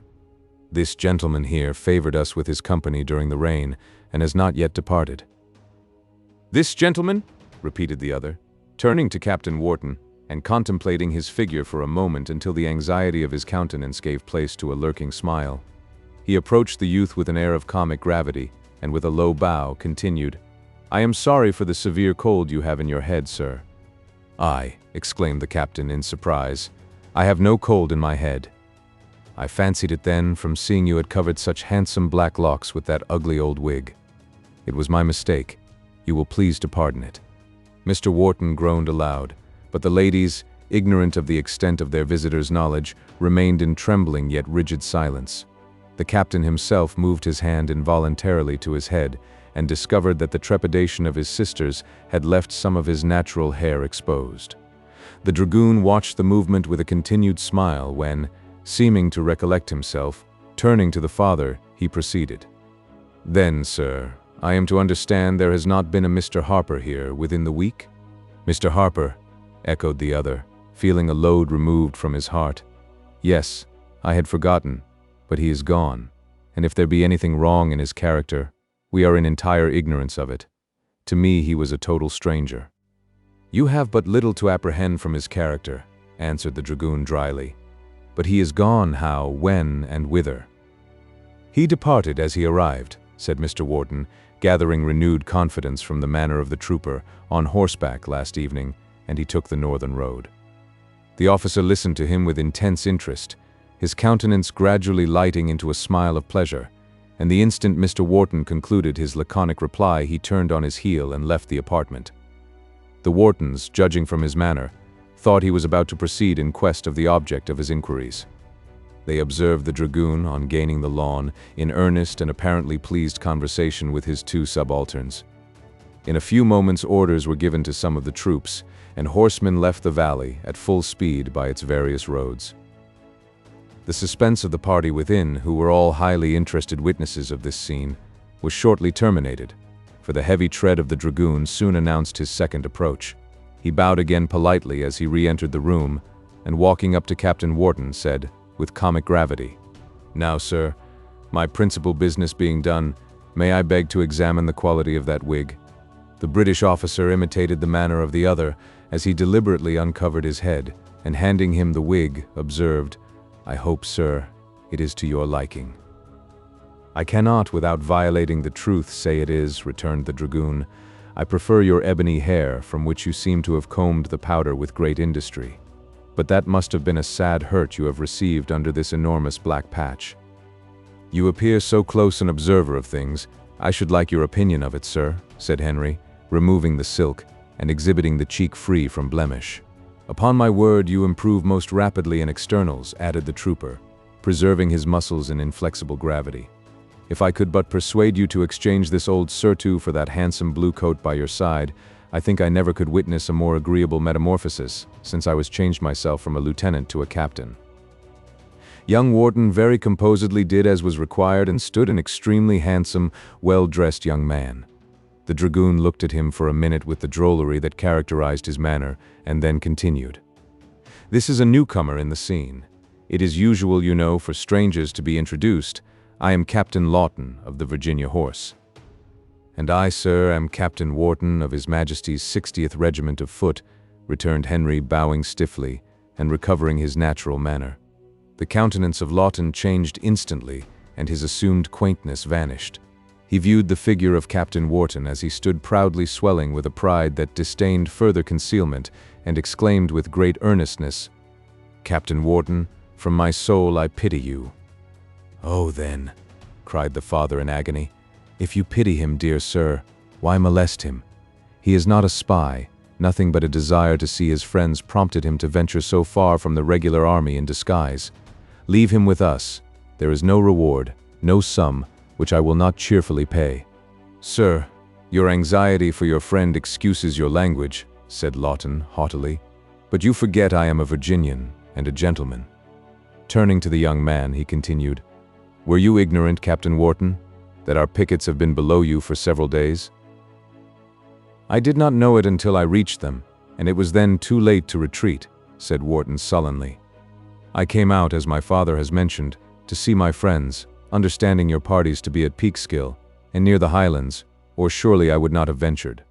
All this may be very true, but the affair of André has made us on the alert. When treason reaches the grade of general officers, Captain Wharton, it behooves the friends of liberty to be vigilant." Henry bowed to this remark in distant silence, but Sarah ventured to urge something in behalf of her brother. The dragoon heard her politely and apparently with commiseration, but willing to avoid useless and embarrassing petitions, he answered mildly, "I am not the commander of the party, madam. Major Dunwoodie will decide what must be done with your brother. At all events he will receive nothing but kind and gentle treatment." "Dunwoodie!" exclaimed Francis, with a face in which the roses contended for the mastery with the paleness of apprehension. "Thank God! Then Henry is safe." Lawton regarded her with a mingled expression of pity and admiration. Then, shaking his head doubtingly, he continued, "I hope so, and with your permission, we will leave the matter for his decision." The color of Frances changed from the paleness of fear to the glow of hope.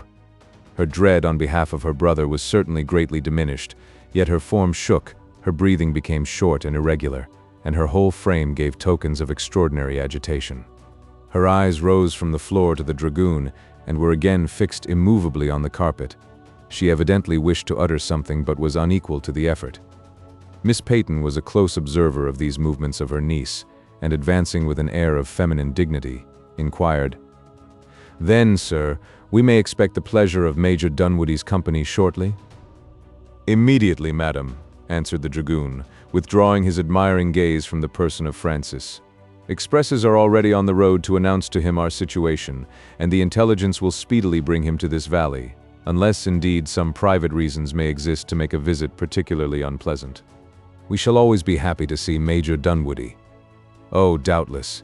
He is a general favorite. May I presume on it so far as to ask leave to dismount and refresh my men, who compose a part of his squadron?" There was a manner about the trooper that would have made the omission of such a request easily forgiven by Mr. Wharton, but he was fairly entrapped by his own eagerness to conciliate, and it was useless to withhold a consent which he thought would probably be extorted. He therefore made the most of necessity, and gave such orders as would facilitate the wishes of Captain Lawton. The officers were invited to take their morning's repast at the family breakfast table, and having made their arrangements without, the invitation was frankly accepted. None of the watchfulness, which was so necessary to their situation, was neglected by the wary partisan. Patrols were seen on the distant hills, taking their protecting circuit around their comrades, who were enjoying, in the midst of danger, a security that can only spring from the watchfulness of discipline and the indifference of habit. The addition to the party at Mr. Wharton's table was only 3, and they were all of them men who, under the rough exterior induced by actual and arduous service, concealed the manners of gentlemen. Consequently, the interruption to the domestic privacy of the family was marked by the observance of strict decorum. The ladies left the table to their guests, who proceeded, without much superfluous diffidence, to do proper honors to the hospitality of Mr. Wharton. At length Captain Lawton suspended for a moment his violent attacks on the buckwheat cakes, to inquire of the master of the house if there was not a peddler of the name of Birch who lived in the valley at times. "At times only, I believe, sir," replied Mr. Wharton cautiously. "He is seldom here. I may say I never see him." "That is strange too," said the trooper, looking at the disconcerted host intently. "Considering he is your next neighbor, he must be quite domestic, sir, and to the ladies it must be somewhat inconvenient. I doubt not that that muslin in the window seat cost twice as much as he would have asked them for it." Mr. Wharton turned in consternation and saw some of the recent purchases scattered about the room. The two subalterns struggled to conceal their smiles, but the captain resumed his breakfast with an eagerness that created a doubt whether he ever expected to enjoy another. The necessity of a supply from the dominion of Dinah soon, however, afforded another respite, of which Lawton availed himself. "I had a wish to break this Mr. Birch of his unsocial habits, and gave him a call this morning," he said. "Had I found him within, I should have placed him where he would enjoy life in the midst of society, for a short time at least." "And where might that be, sir?" asked Mr. Wharton, conceiving it necessary to say something. "The guardroom," said the trooper, dryly. "What is the offense of poor Birch?" asked Miss Peyton, handing the dragoon a fourth dish of coffee. "Poor?" cried the captain. "If he is poor, King George is a bad paymaster." "Yes, indeed," said one of the subalterns. "His Majesty owes him a dukedom." "And Congress a halter," continued the commanding officer, commencing anew on a fresh supply of the cakes. "I am sorry," said Mr. Wharton, "that any neighbor of mine should incur the displeasure of our rulers." "If I catch him," cried the dragoon while buttering another cake, "he will dangle from the limbs of one of his namesakes. He would make no bad ornament, suspended from one of those locusts before his own door," added the lieutenant. "Never mind," continued the captain, "I will have him yet before I'm a major." As the language of the officers appeared to be sincere, and such as disappointed men in their rough occupations are but too apt to use, the Whartons thought it prudent to discontinue the subject. It was no new intelligence to any of the family that Harvey Birch was distrusted and greatly harassed by the American army. His escapes from their hands, no less than his imprisonments, had been the conversation of the country in too many instances, and under circumstances of too great mystery, to be easily forgotten. In fact, no small part of the bitterness expressed by Captain Lawton against the peddler arose from the unaccountable disappearance of the latter, when entrusted to the custody of two of his most faithful dragoons. A 12-month had not yet elapsed since Birch had been seen lingering near the headquarters of the commander-in-chief, and at a time when important movements were expected hourly to occur. So soon as the information of this fact was communicated to the officer whose duty it was to guard the avenues of the American camp, he dispatched Captain Lawton in pursuit of the peddler. Acquainted with all the passes of the hills, and indefatigable in the discharge of his duty, the trooper had, with much trouble and toil, succeeded in effecting his object. The party had halted at a farmhouse for the purposes of refreshment, and the prisoner was placed in a room by himself, but under the keeping of the two men before mentioned. All that was known subsequently is that a woman was seen busily engaged in the employments of the household near the sentinels, and was particularly attentive to the wants of the captain, until he was deeply engaged in the employments of the supper table. Afterwards, neither woman nor peddler was to be found. The pack, indeed, was discovered open and nearly empty, and a small door, communicating with a room adjoining to the one in which the peddler had been secured, was ajar. Captain Lawton never could forgive the deception. His antipathies to his enemies were not very moderate, but this was adding an insult to his penetration that rankled deeply. He sat in portentous silence, brooding over the exploit of his prisoner, yet mechanically pursuing the business before him, until, after sufficient time had passed to make a very comfortable meal, a trumpet suddenly broke on the ears of the party, sending its martial tones up the valley in startling melody. The trooper rose instantly from the table, exclaiming, "Quick, gentlemen, to your horses! There comes Dunwoody," and, followed by his officers, he precipitately left the room. With the exception of the sentinels left to guard Captain Wharton, the dragoons mounted and marched out to meet their comrades. None of the watchfulness necessary in a war in which similarity of language, appearance, and customs rendered prudence doubly necessary was omitted by the cautious leader. On getting sufficiently near, however, to a body of horse of more than double his own number, to distinguish countenances, Lawton plunged his rowels into his charger, and in a moment he was by the side of his commander. The ground in front of the cottage was again occupied by the horse, and observing the same precautions as before, the newly arrived troops hastened to participate in the cheer prepared for their comrades. Chapter 6. And let conquerors boast their fields of fame, he who in virtue arms a young warm spirit against beauty's charms, who feels her brightness, yet defies her thrall, is the best, bravest conqueror of them all. More. The ladies of the Wharton family had collected about a window, deeply interested in the scene we have related. Sarah viewed the approach of her countrymen with a smile of contemptuous indifference, for she even undervalued the personal appearance of men whom she thought arrayed in the unholy cause of rebellion. Miss Peyton looked on the gallant show with an exulting pride, which arose in the reflection that the warriors before her were the chosen troops of her native colony, while Frances gazed with a singleness of interest that absorbed all other considerations. The two parties had not yet joined, before her quick eye distinguished one horseman in particular from those around him. To her it appeared that even the steed of this youthful soldier seemed to be conscious that he sustained the weight of no common man. His hoofs but lightly touched the earth, and his airy tread was the curbed motion of a blooded charger. The dragoon sat in the saddle, with a firmness and ease that showed him master of himself and horse, his figure uniting the just proportions of strength and activity, being tall, round, and muscular. To this officer Lawton made his report, and, side by side, they rode into the field opposite to the cottage. The heart of Francis beat with a pulsation nearly stifling as he paused for a moment and took a survey of the building, with an eye whose dark and sparkling glance could be seen, notwithstanding the distance. Her color changed, and for an instant, as she saw the youth throw himself from the saddle, she was compelled to seek relief for her trembling limbs in a chair. The officer gave a few hasty orders to his second in command, walked rapidly into the lawn, and approached the cottage. Frances rose from her seat and vanished from the apartment. The dragoon ascended the steps of the piazza and had barely time to touch the outer door when it opened to his admission. The youth of Frances, when she left the city, had prevented her sacrificing, in conformity to the customs of that day, all her native beauties on the altar of fashion. Her hair, which was of a golden richness of color, was left, untortured, to fall in the natural ringlets of infancy, and it shaded a face which was glowing with the united charms of health, youth, and artlessness.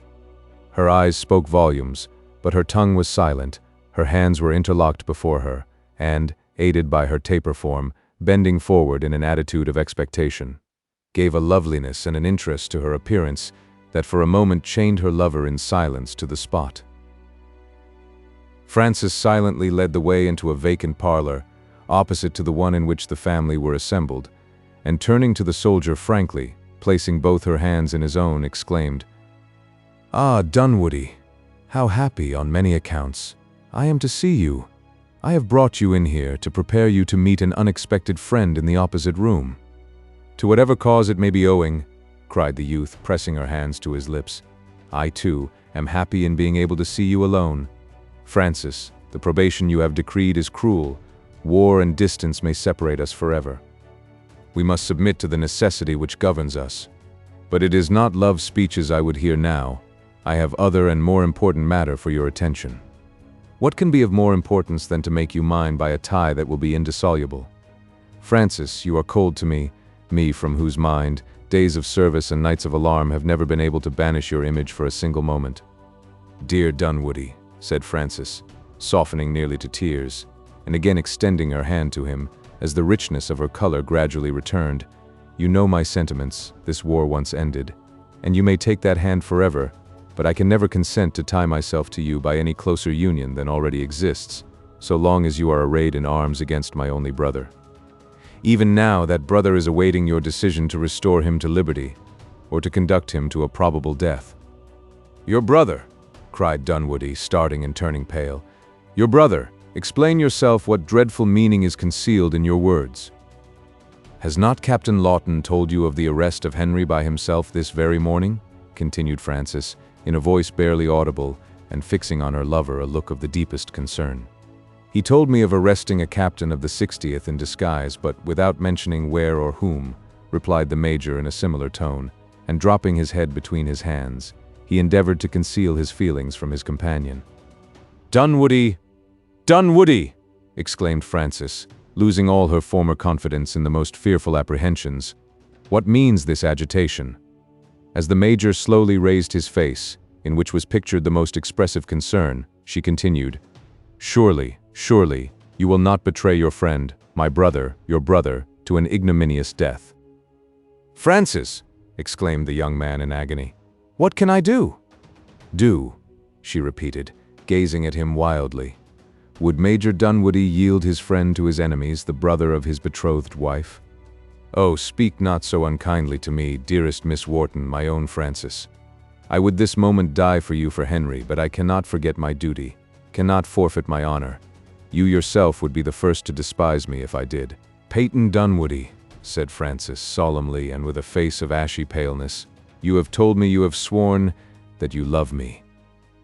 "I do," interrupted the soldier with fervor, but motioning for silence, she continued, in a voice that trembled with her fears. "Do you think I can throw myself into the arms of a man whose hands are stained with the blood of my only brother?" "Frances, you wring my very heart." Then pausing to struggle with his feelings, he endeavored to force a smile as he added, "But after all, we may be torturing ourselves with unnecessary fears, and Henry, when I know the circumstances, may be nothing more than a prisoner of war, in which case I can liberate him on parole. There is no more delusive passion than hope, and it seems to be the happy privilege of youth to cull all the pleasures that can be gathered from its indulgence. It is when we are most worthy of confidence ourselves that we are least apt to distrust others, and what we think ought to be, we are prone to think will be." The half-formed expectations of the young soldier were communicated to the desponding sister more by the eye than the voice, and the blood rushed again to her cheek, as she cried, "Oh, there can be no just grounds to doubt it. I knew, Dunwoodie, you would never desert us in the hour of our greatest need." The violence of her feelings prevailed, and the agitated girl found relief in a flood of tears. The office of consoling those we love is one of the dearest prerogatives of affection, and Major Dunwoodie, although but little encouraged by his own momentary suggestion of relief, could not undeceive the lovely girl, who leaned on his shoulder, as he wiped the traces of her feeling from her face, with a trembling but reviving confidence in the safety of her brother, and the protection of her lover. Frances, having sufficiently recovered her recollection to command herself, now eagerly led the way to the opposite room, to communicate to her family the pleasing intelligence which she already conceived so certain. Dunwoodie followed her reluctantly, and with forebodings of the result, but a few moments brought him into the presence of his relatives, and he summoned all his resolution to meet the trial with firmness. The salutations of the young men were cordial and frank, and, on the part of Henry Wharton, as collected as if nothing had occurred to disturb his self-possession. The abhorrence of being in any manner auxiliary to the arrest of his friend, the danger to the life of Captain Wharton, and the heartbreaking declarations of Frances had, however, created an uneasiness in the bosom of Major Dunwoodie, which all his efforts could not conceal. His reception by the rest of the family was kind and sincere, both from old regard and a remembrance of former obligations, heightened by the anticipations they could not fail to read in the expressive eyes of the blushing girl by his side. After exchanging greetings with every member of the family, Major Dunwoodie beckoned to the sentinel, whom the wary prudence of Captain Lawton had left in charge of the prisoner, to leave the room. Turning to Captain Wharton, he inquired mildly, "Tell me, Henry, the circumstances of this disguise in which Captain Lawton reports you to have been found, and remember, Captain Wharton, your answers are entirely voluntary." "The disguise was used by me, Major Dunwoodie," replied the English officer gravely, "to enable me to visit my friends without incurring the danger of becoming a prisoner of war." "But you did not wear it until you saw the troop of Lawton approaching?" "Oh, no," interrupted Frances eagerly, forgetting all the circumstances in her anxiety for her brother. "Sarah and myself placed them on him when the dragoons appeared, and it was our awkwardness that has led to the discovery." The countenance of Dunwoodie brightened, as turning his eyes in fondness on the speaker, he listened to her explanation. "Probably some articles of your own," he continued, "which were at hand, and were used on the spur of the moment." "No," said Wharton with dignity. "The clothes were worn by me from the city, they were procured for the purpose to which they were applied, and I intended to use them in my return this very day." The appalled Frances shrank back from between her brother and lover, where her ardent feelings had carried her, as the whole truth glanced over her mind, and she sank into a seat, gazing wildly on the young men. "But the pickets, the party at the Plains," added Dunwoodie, turning pale. "I passed them too in disguise. I made use of this pass for which I paid, and, as it bears the name of Washington, I presume it is forged." Dunwoodie caught the paper from his hand, eagerly, and stood gazing on the signature for some time in silence, during which the soldier gradually prevailed over the man, when he turned to the prisoner, with a searching look, as he asked, "Captain Wharton, whence did you procure this paper? This is a question, I conceive, Major Dunwoodie has no right to ask." "Your pardon, sir, my feelings may have led me into an impropriety." Mr. Wharton, who had been a deeply interested auditor, now so far conquered his feelings as to say, "Surely, Major Dunwoodie, the paper cannot be material. Such artifices are used daily in war." "This name is no counterfeit," said the dragoon, studying the characters and speaking in a low voice. "Is treason yet among us undiscovered? The confidence of Washington has been abused, for the fictitious name is in a different hand from the pass. Captain Wharton, my duty will not suffer me to grant you a parole. You must accompany me to the Highlands." "I did not expect otherwise, Major Dunwoodie." Dunwoodie turned slowly towards the sisters, when the figure of Frances once more arrested his gaze. She had risen from her seat, and stood again with her hands clasped before him in an attitude of petition. Feeling himself unable to contend longer with his feelings, he made a hurried excuse for a temporary absence, and left the room. Frances followed him, and obedient to the direction of her eye, the soldier re-entered the apartment in which had been their first interview. "Major Dunwoodie," said Frances, in a voice barely audible, as she beckoned to him to be seated. Her cheek, which had been of a chilling whiteness, was flushed with a suffusion that crimsoned her whole countenance. She struggled with herself for a moment, and continued, "I have already acknowledged to you my esteem. Even now, when you most painfully distress me, I wish not to conceal it. Believe me, Henry is innocent of everything but imprudence. Our country can sustain no wrong." Again she paused, and almost gasped for breath.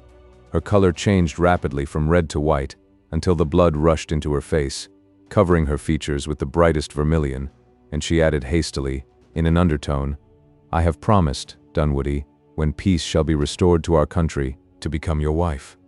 Give to my brother his liberty on parole, and I will this day go with you to the altar, follow you to the camp, and, in becoming a soldier's bride, learn to endure a soldier's privations." Dunwoodie seized the hand which the blushing girl in her ardor had extended towards him, and pressed it for a moment to his bosom. Then rising from his seat, he paced the room in excessive agitation. "Frances, say no more, I conjure you, unless you wish to break my heart. You then reject my offered hand?" she said, rising with dignity, though her pale cheek and quivering lip plainly showed the conflicting passions within. "Reject it? Have I not sought it with entreaties, with tears? Has it not been the goal of all my earthly wishes? But to take it under such conditions would be to dishonor both. We will hope for better things. Henry must be acquitted, perhaps not tried. No intercession of mine shall be wanting, you must well know, and believe me, Frances, I am not without favor with Washington. That very paper, that abuse of his confidence to which you alluded, will steel him to my brother's case. If threats or entreaties could move his stern sense of justice, would André have suffered?" As Frances uttered these words, she fled from the room in despair. Dunwoodie remained for a minute nearly stupefied, and then he followed with a view to vindicate himself and to relieve her apprehensions. On entering the hall that divided the two parlors, he was met by a small, ragged boy, who looked one moment at his dress, and placing a piece of paper in his hands, immediately vanished through the outer door of the building. The bewildered state of his mind and the suddenness of the occurrence gave the major barely time to observe the messenger to be a country lad, meanly attired, and that he held in his hand one of those toys which are to be bought in cities, and which he now apparently contemplated with the conscious pleasure of having fairly purchased by the performance of the service required. The soldier turned his eyes to the subject of the note. It was written on a piece of torn and soiled paper, and in a hand barely legible, but after some little labor, he was able to make out as follows. The Wrigglers are at hand, horse and foot. Dunwoody started, and, forgetting everything but the duties of a soldier, he precipitately left the house. While walking rapidly towards the troops, he noticed on a distant hill a vidette riding with speed. Several pistols were fired in quick succession, and the next instant the trumpets of the corps rang in his ears with the enlivening strain of "To Arms."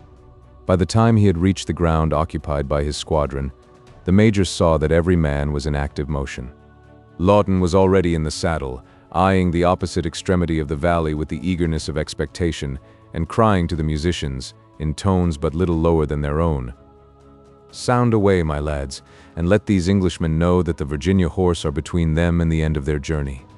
The vedettes and patrols now came pouring in, each making in succession his hasty report to the commanding officer, who gave his orders coolly and with a promptitude that made obedience certain.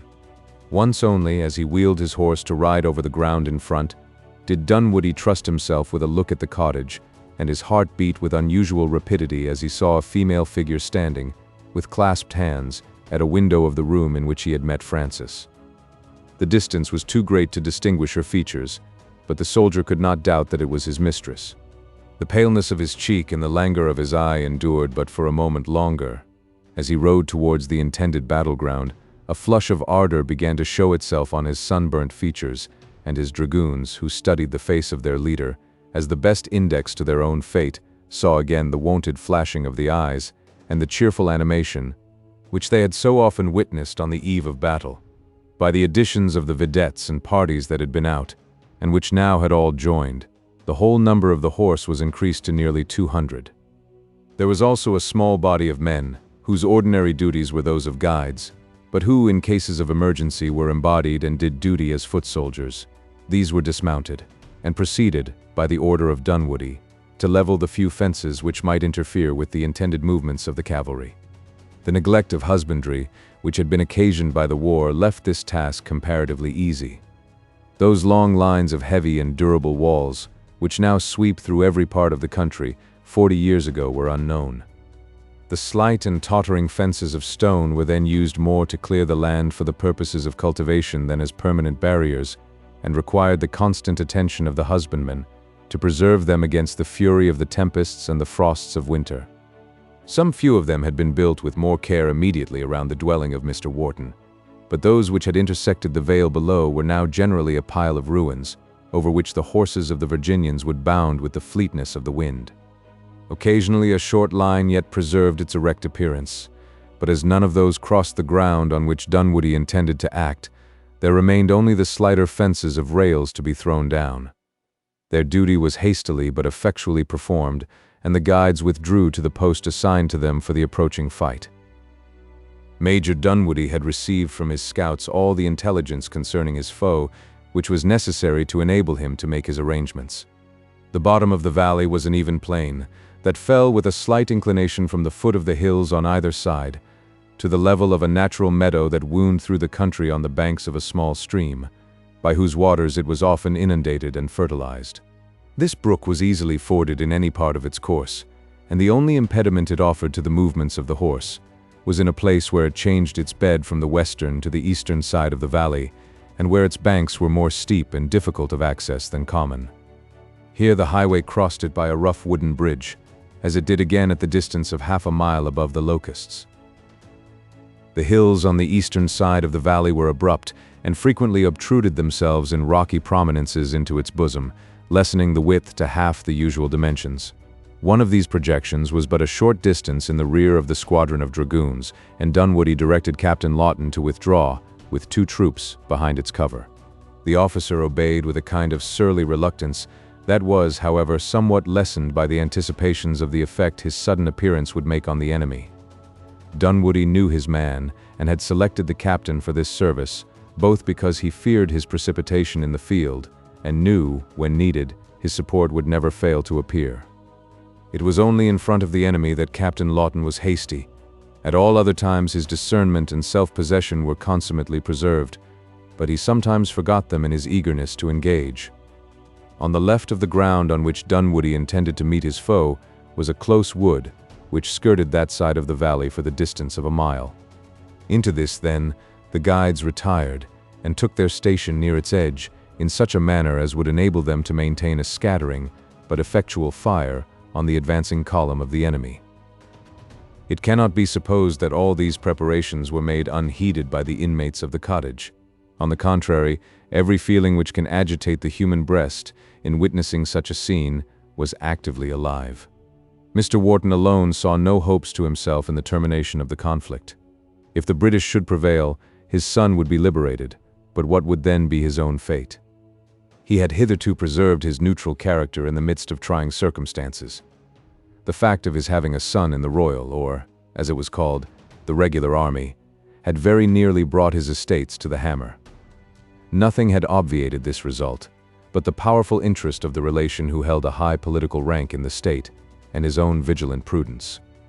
In his heart he was a devoted loyalist, and when the blushing Frances had communicated to him the wishes of her lover, on their return from the American camp the preceding spring, the consent he had given to her future union with a rebel was as much extracted by the increasing necessity which existed for his obtaining Republican support, as by any considerations for the happiness of his child.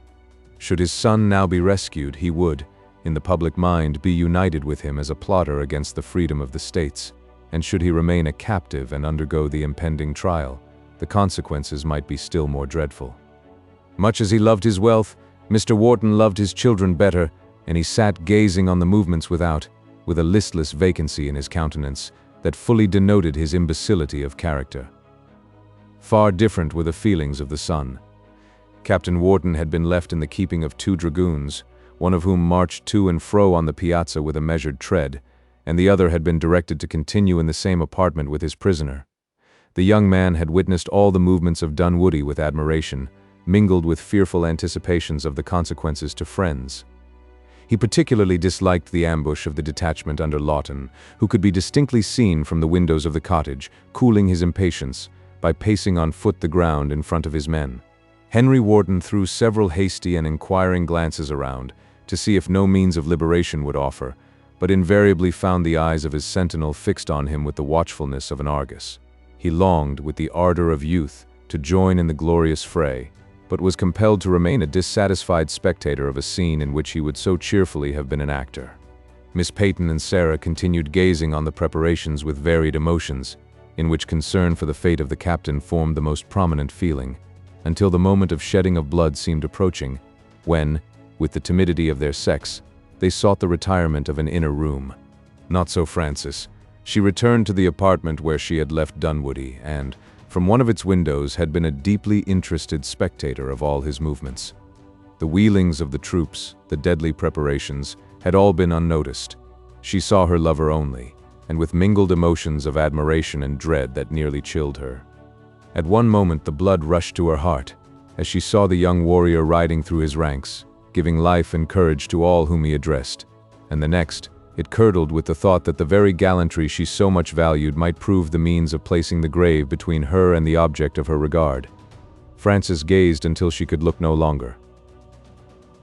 In a field on the left of the cottage, and at a short distance in the rear of the troops, was a small group, whose occupation seemed to differ from that of all around them. They were in number only 3, being 2 men and a mulatto boy. The principal personage of this party was a man, whose leanness made his really tall stature appear excessive. He wore spectacles, was unarmed, had dismounted, and seemed to be dividing his attention between a cigar, a book, and the incidents of the field before him. To this party Frances determined to send a note directed to Dunwoody.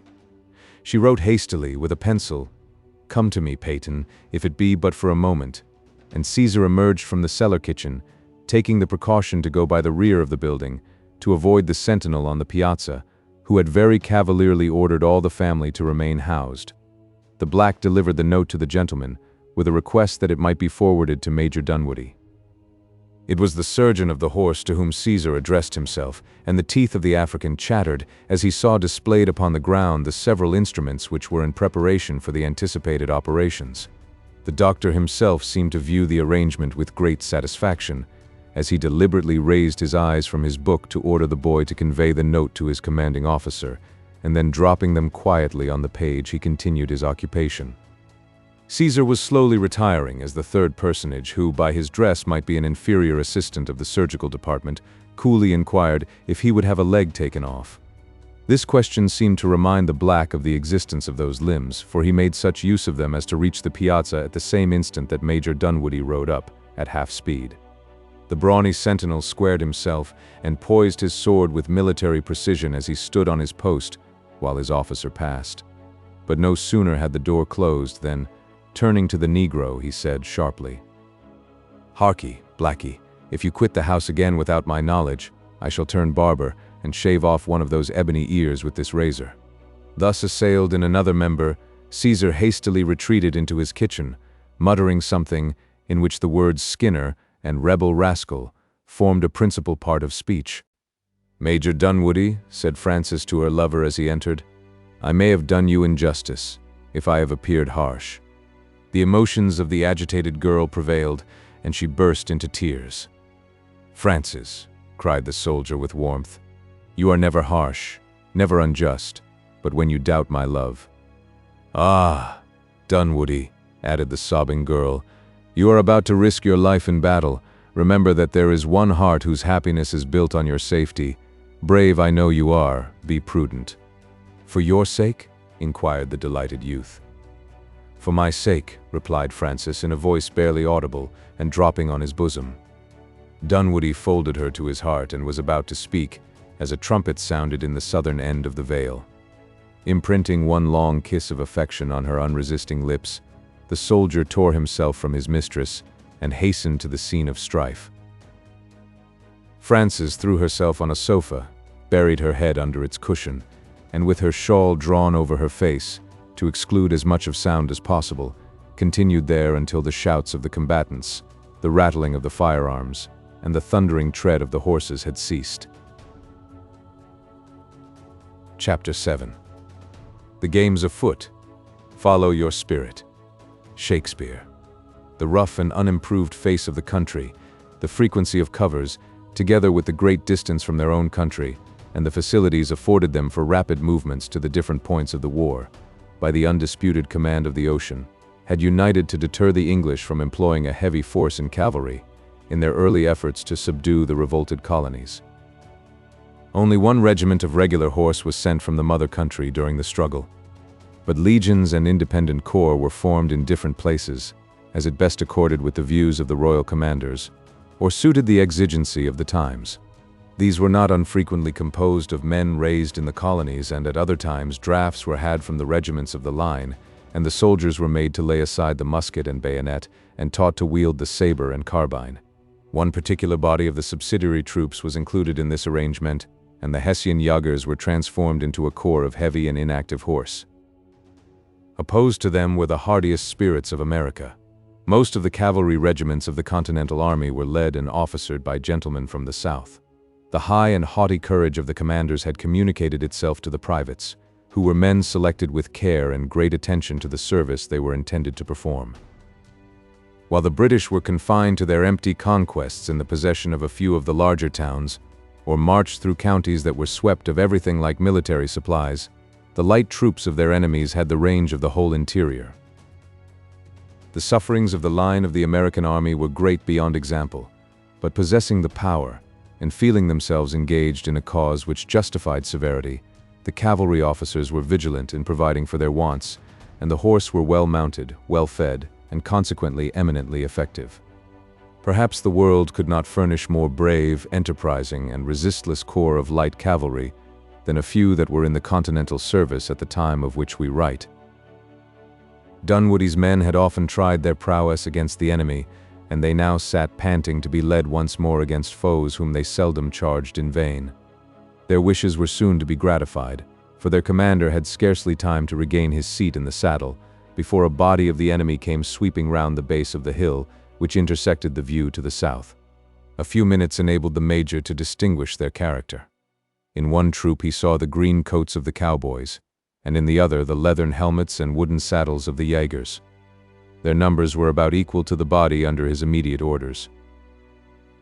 On reaching the open space near the cottage of Harvey Birch, the enemy halted and drew up his men in line, evidently making preparations for a charge. At this moment a column of foot appeared in the vale, and pressed forward to the bank of the brook we have already mentioned. Major Dunwoodie was not less distinguished by coolness and judgment than, where occasion offered, by his dauntless intrepidity. He at once saw his advantage, and determined to profit by it.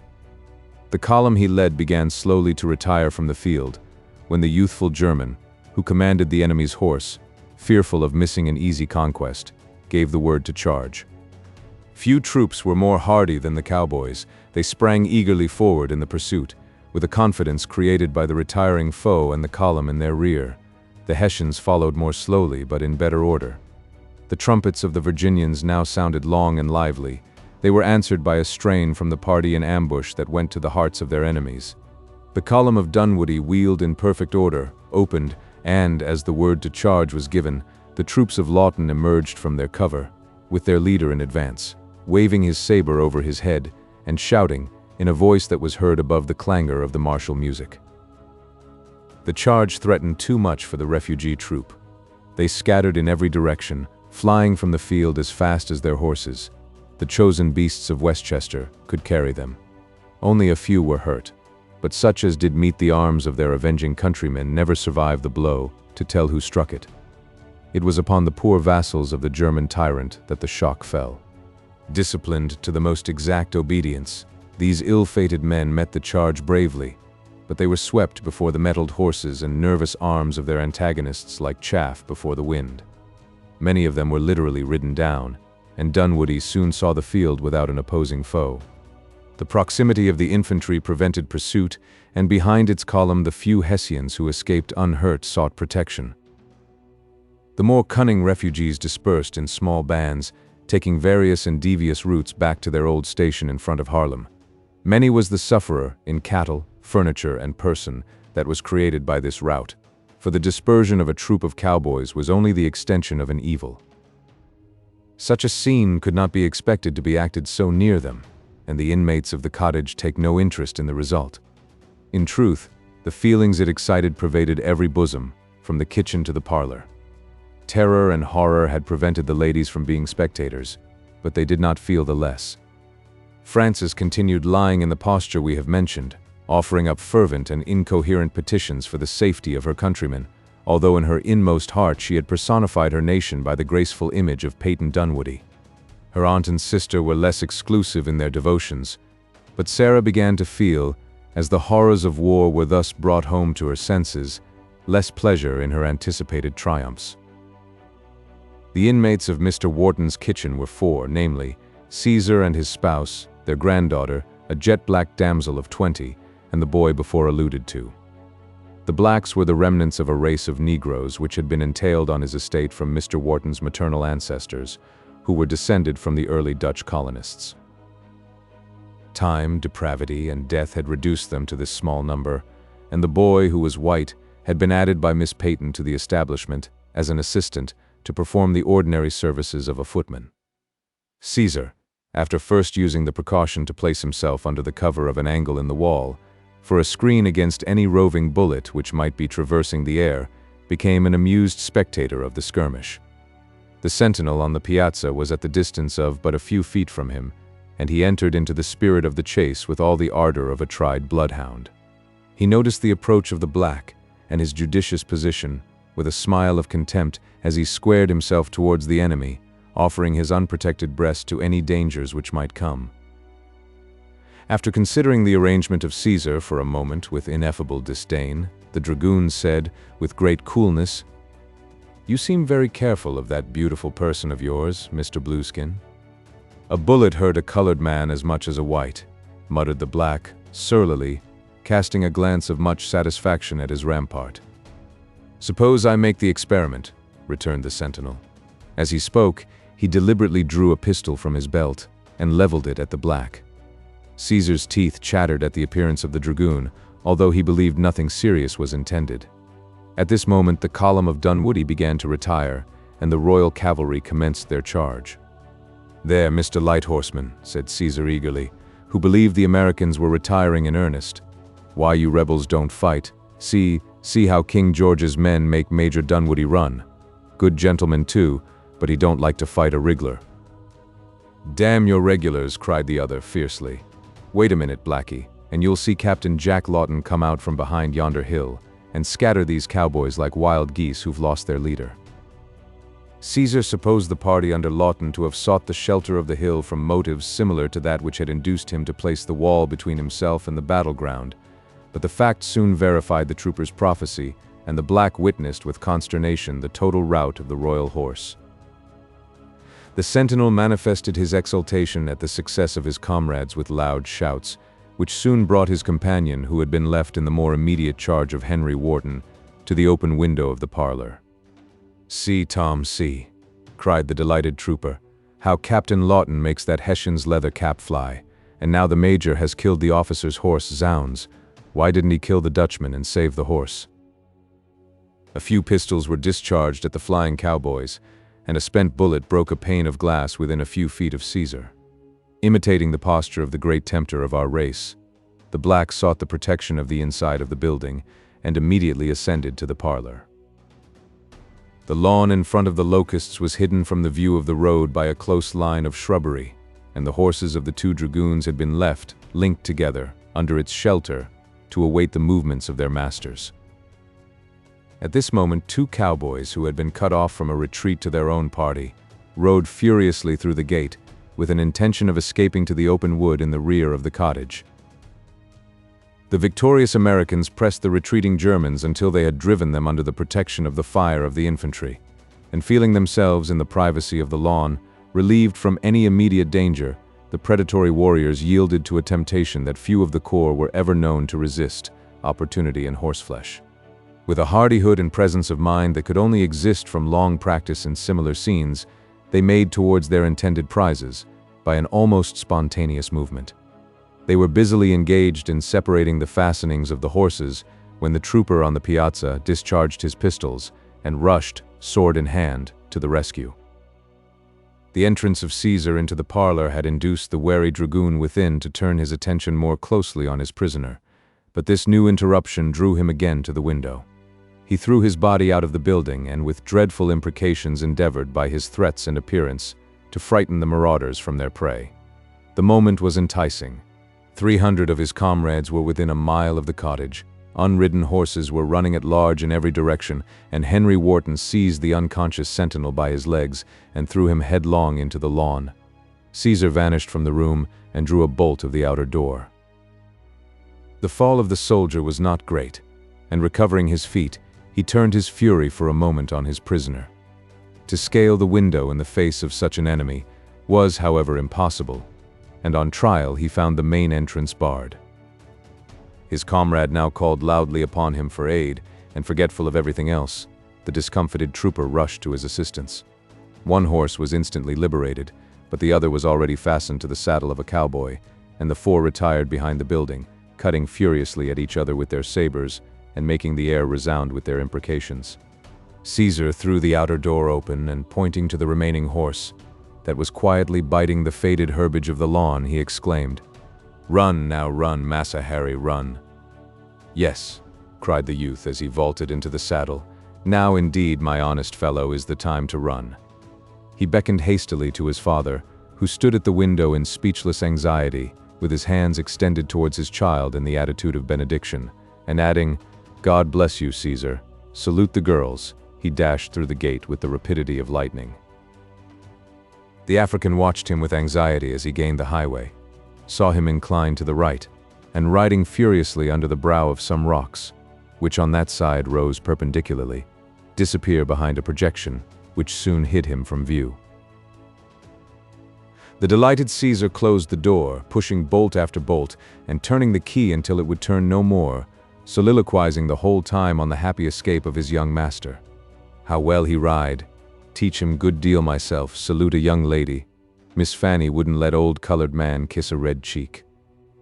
When the fortune of the day was decided, and the time arrived for the burial of the dead, 2 cowboys and a Virginian were found in the rear of the Locusts, to be included in the number. Happily for Henry Wharton, the searching eyes of his captors were examining, through a pocket glass, the column of infantry that still held its position on the bank of the stream, while the remnants of the Hessian Jagers were seeking its friendly protection. His horse was of the best blood of Virginia, and carried him with the swiftness of the wind along the valley, and the heart of the youth was already beating tumultuously with pleasure at his deliverance, when a well-known voice reached his startled ear, crying aloud, "Bravely done, Captain. Don't spare the whip, and turn to your left before you cross the brook." Wharton turned his head in surprise and saw, sitting on the point of a jutting rock that commanded a bird's-eye view of the valley, his former guide, Harvey Birch. His pack, much diminished in size, lay at the feet of the peddler, who waved his hat to the youth, exultingly, as the latter flew by him. The English captain took the advice of this mysterious being, and finding a good road which led to the highway that intersected the valley, turned down its direction and was soon opposite to his friends. The next minute he crossed the bridge and stopped his charger before his old acquaintance, Colonel Wellmere. "Captain Wharton?" exclaimed the astonished commander of the English troops, dressed in mohair and mounted on a rebel dragoon horse. "Are you from the clouds in this attire, and in such a style?" "Thank God!" cried the youth, recovering his breath. "I am safe, and have escaped from the hands of my enemies, but 5 minutes since and I was a prisoner, and threatened with the gallows." "The gallows, Captain Wharton. Surely those traitors to the king would never dare to commit another murder in cold blood. Is it not enough that they took the life of André? Wherefore did they threaten you with a similar fate?" "Under the pretense of a similar offense," said the captain, briefly explaining to the group of listeners the manner of his capture, the grounds of his personal apprehensions, and the method of his escape. By the time he had concluded his narration, the fugitive Germans were collected in the rear of the column of infantry, and Colonel Wellmere cried aloud, "From my soul I congratulate you, my brave friend. Mercy is a quality with which these traitors are unacquainted, and you are doubly fortunate in escaping from their hands uninjured. Prepare yourself to grant me your assistance, and I will soon afford you a noble revenge." "I do not think there was danger of personal outrage to any man, Colonel Wellmere, from a party that Major Dunwoody commands," returned young Wharton, with a slight glow on his face. "His character is above the imputation of such an offense. Neither do I think it altogether prudent to cross this brook into the open plain, in the face of those Virginian horse, flushed as they must be with the success they have just obtained." "Do you call the rout of those irregulars and these sluggish Hessians a deed to boast of?" said the other with a contemptuous smile. "You speak of the affair, Captain Wharton, as if your boasted Mr. Dunwoody, for major he is none, had discomfited the bodyguards of your king. And I must be allowed to say, Colonel Wellmere, that if the bodyguards of my king were in yon field, they would meet a foe that it would be dangerous to despise. Sir, my boasted Mr. Dunwoody is the pride of Washington's army as a cavalry officer," cried Henry with warmth. "Dunwoody, Dunwoody," repeated the colonel slowly. "Surely I have met the gentleman before." "I have been told you once saw him for a moment, at the town residence of my sisters," replied Wharton with a lurking smile. "Ah, I do remember me of such a youth, and does the most potent Congress of these rebellious colonies entrust their soldiers to the leading of such a warrior? Ask the commander of yon Hessian horse whether he thinks Major Dunwoody worthy of the confidence." Colonel Wellmere was far from wanting that kind of pride which makes a man bear himself bravely in the presence of his enemies. He had served in America a long time, without ever meeting with any but new raised levies, or the militia of the country. These would sometimes fight, and that fearlessly, but they as often chose to run away without pulling a trigger. He was too apt to judge from externals, and thought it impossible for men whose gaiters were so clean, whose tread so regular, and who wheeled with so much accuracy, to be beaten. In addition to all these, they were Englishmen, and their success was certain. Colonel Wellmere had never been kept much in the field, or these notions which he had brought with him from home, and which had been greatly increased by the vaporing of a garrison town, would have long since vanished. He listened to the warm reply of Captain Wharton with a supercilious smile, and then inquired, "You would not have us retire, sir, before these boasted horsemen, without doing something that may deprive them of part of the glory which you appear to think they have gained. I would have you advised, Colonel Wellmere, of the danger you are about to encounter." "Danger is but an unseemly word for a soldier," continued the British commander with a sneer, "and one as little dreaded by the 60th as any corps who wear the royal livery," cried Henry Wharton fiercely. "Give but the word to charge, and let our actions speak." "Now again I know, my young friend," cried Wellmere soothingly. "But if you have anything to say before we fight, that can in any manner help us in our attack, we'll listen. You know the force of the rebels. Are there more of them in ambush?" "Yes," replied the youth, chafing still under the other's sneers. "In the skirt of this wood on our right are a small party of foot. Their horse are all before you." "Where they will not continue long," cried Wellmere, turning to the few officers around him. "Gentlemen, we will cross the stream in column and deploy on the plain beyond, or else we shall not be able to entice these valiant Yankees within the reach of our muskets. Captain Wharton, I claim your assistance as an aide-de-camp." The youth shook his head in disapprobation of a movement which his good sense taught him was rash, but prepared with alacrity to perform his duty in the impending trial. During this conversation, which was held at a small distance in advance of the British column, and in full view of the Americans, Dunwoody had been collecting his scattered troops, securing his few prisoners, and retiring to the ground where he had been posted at the first appearance of his enemy. Satisfied with the success he had already obtained, and believing the English too wary to give him an opportunity of harassing them further, he was about to withdraw the guides, and leaving a strong party on the ground to watch the movements of the regulars, to fall back a few miles, to a favorable place for taking up his quarters for the night. Captain Lawton was reluctantly listening to the reasoning of his commander, and had brought out his favorite glass, to see if no opening could be found for an advantageous attack, when he suddenly exclaimed, "How's this? A bluecoat among those scarlet gentry. As I hope to live to see old Virginia, it is my masquerading friend of the 60th, the handsome Captain Wharton, escaped from 2 of my best men." He had not done speaking when the survivor of these heroes joined his troop, bringing with him his own horse and those of the cowboys. He reported the death of his comrade and the escape of his prisoner. As the deceased was the immediate sentinel over the person of young Wharton, and the other was not to be blamed for defending the horses, which were more particularly under his care, his captain heard him with uneasiness but without anger. This intelligence made an entire change in the views of Major Dunwoody. He saw at once that his own reputation was involved in the escape of his prisoner. The order to recall the guides was countermanded, and he now joined his second in command, watching as eagerly as the impetuous Lawton himself for some opening to assail his foe to advantage.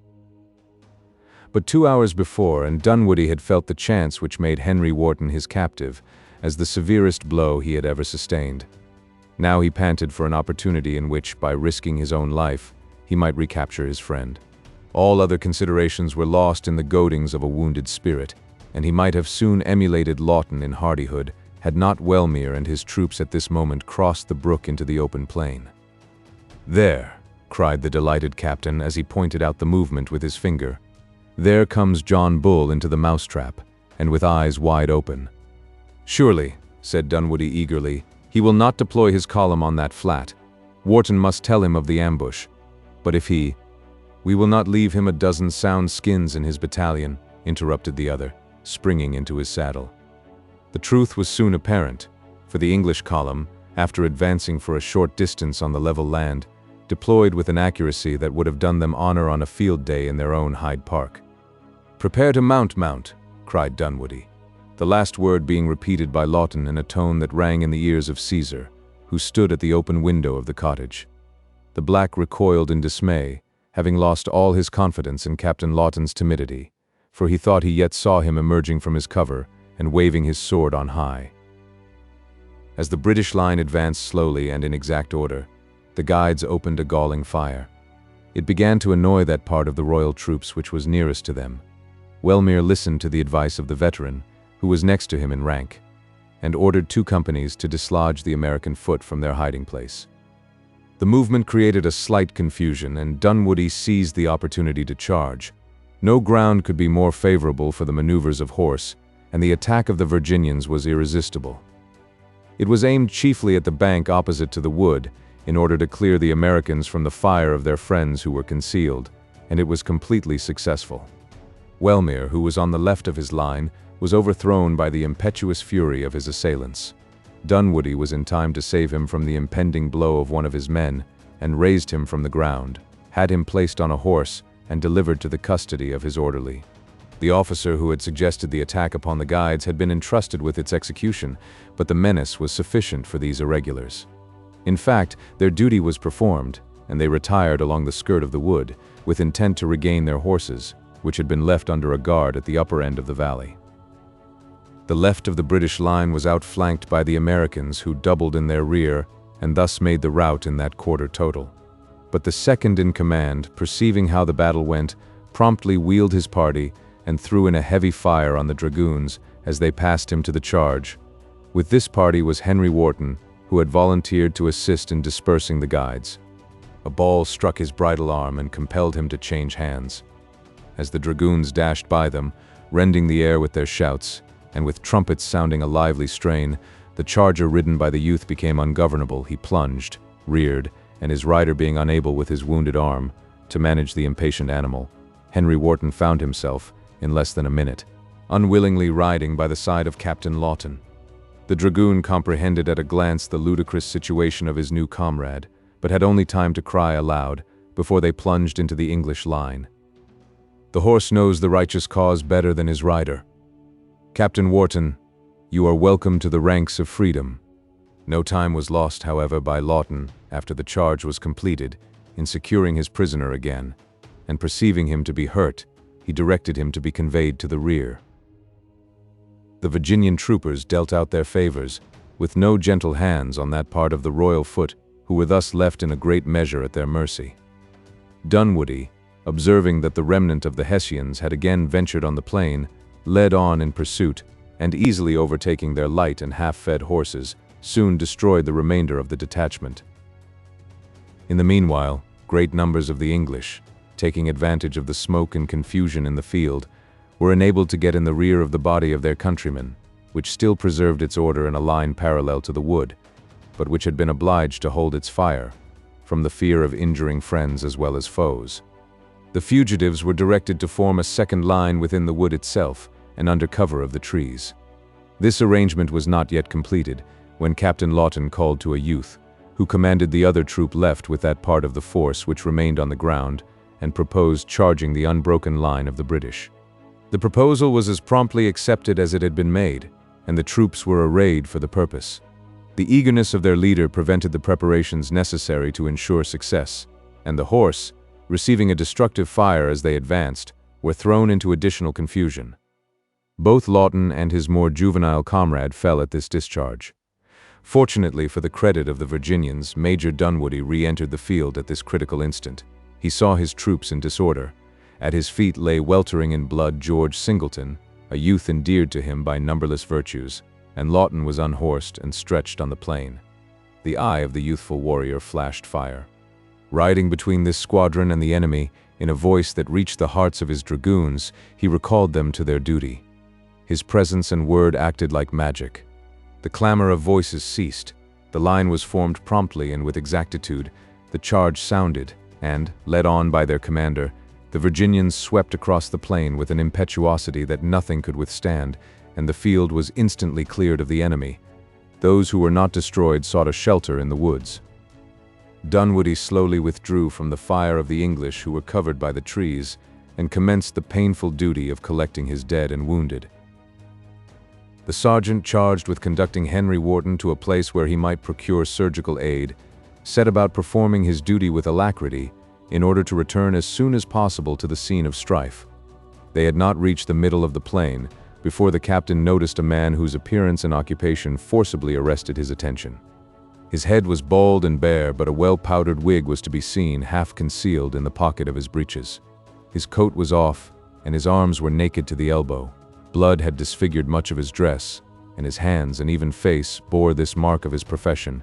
In his mouth was a cigar, in his right hand some instruments of strange formation, and in his left the remnants of an apple, with which he occasionally relieved the duty of the before-mentioned cigar.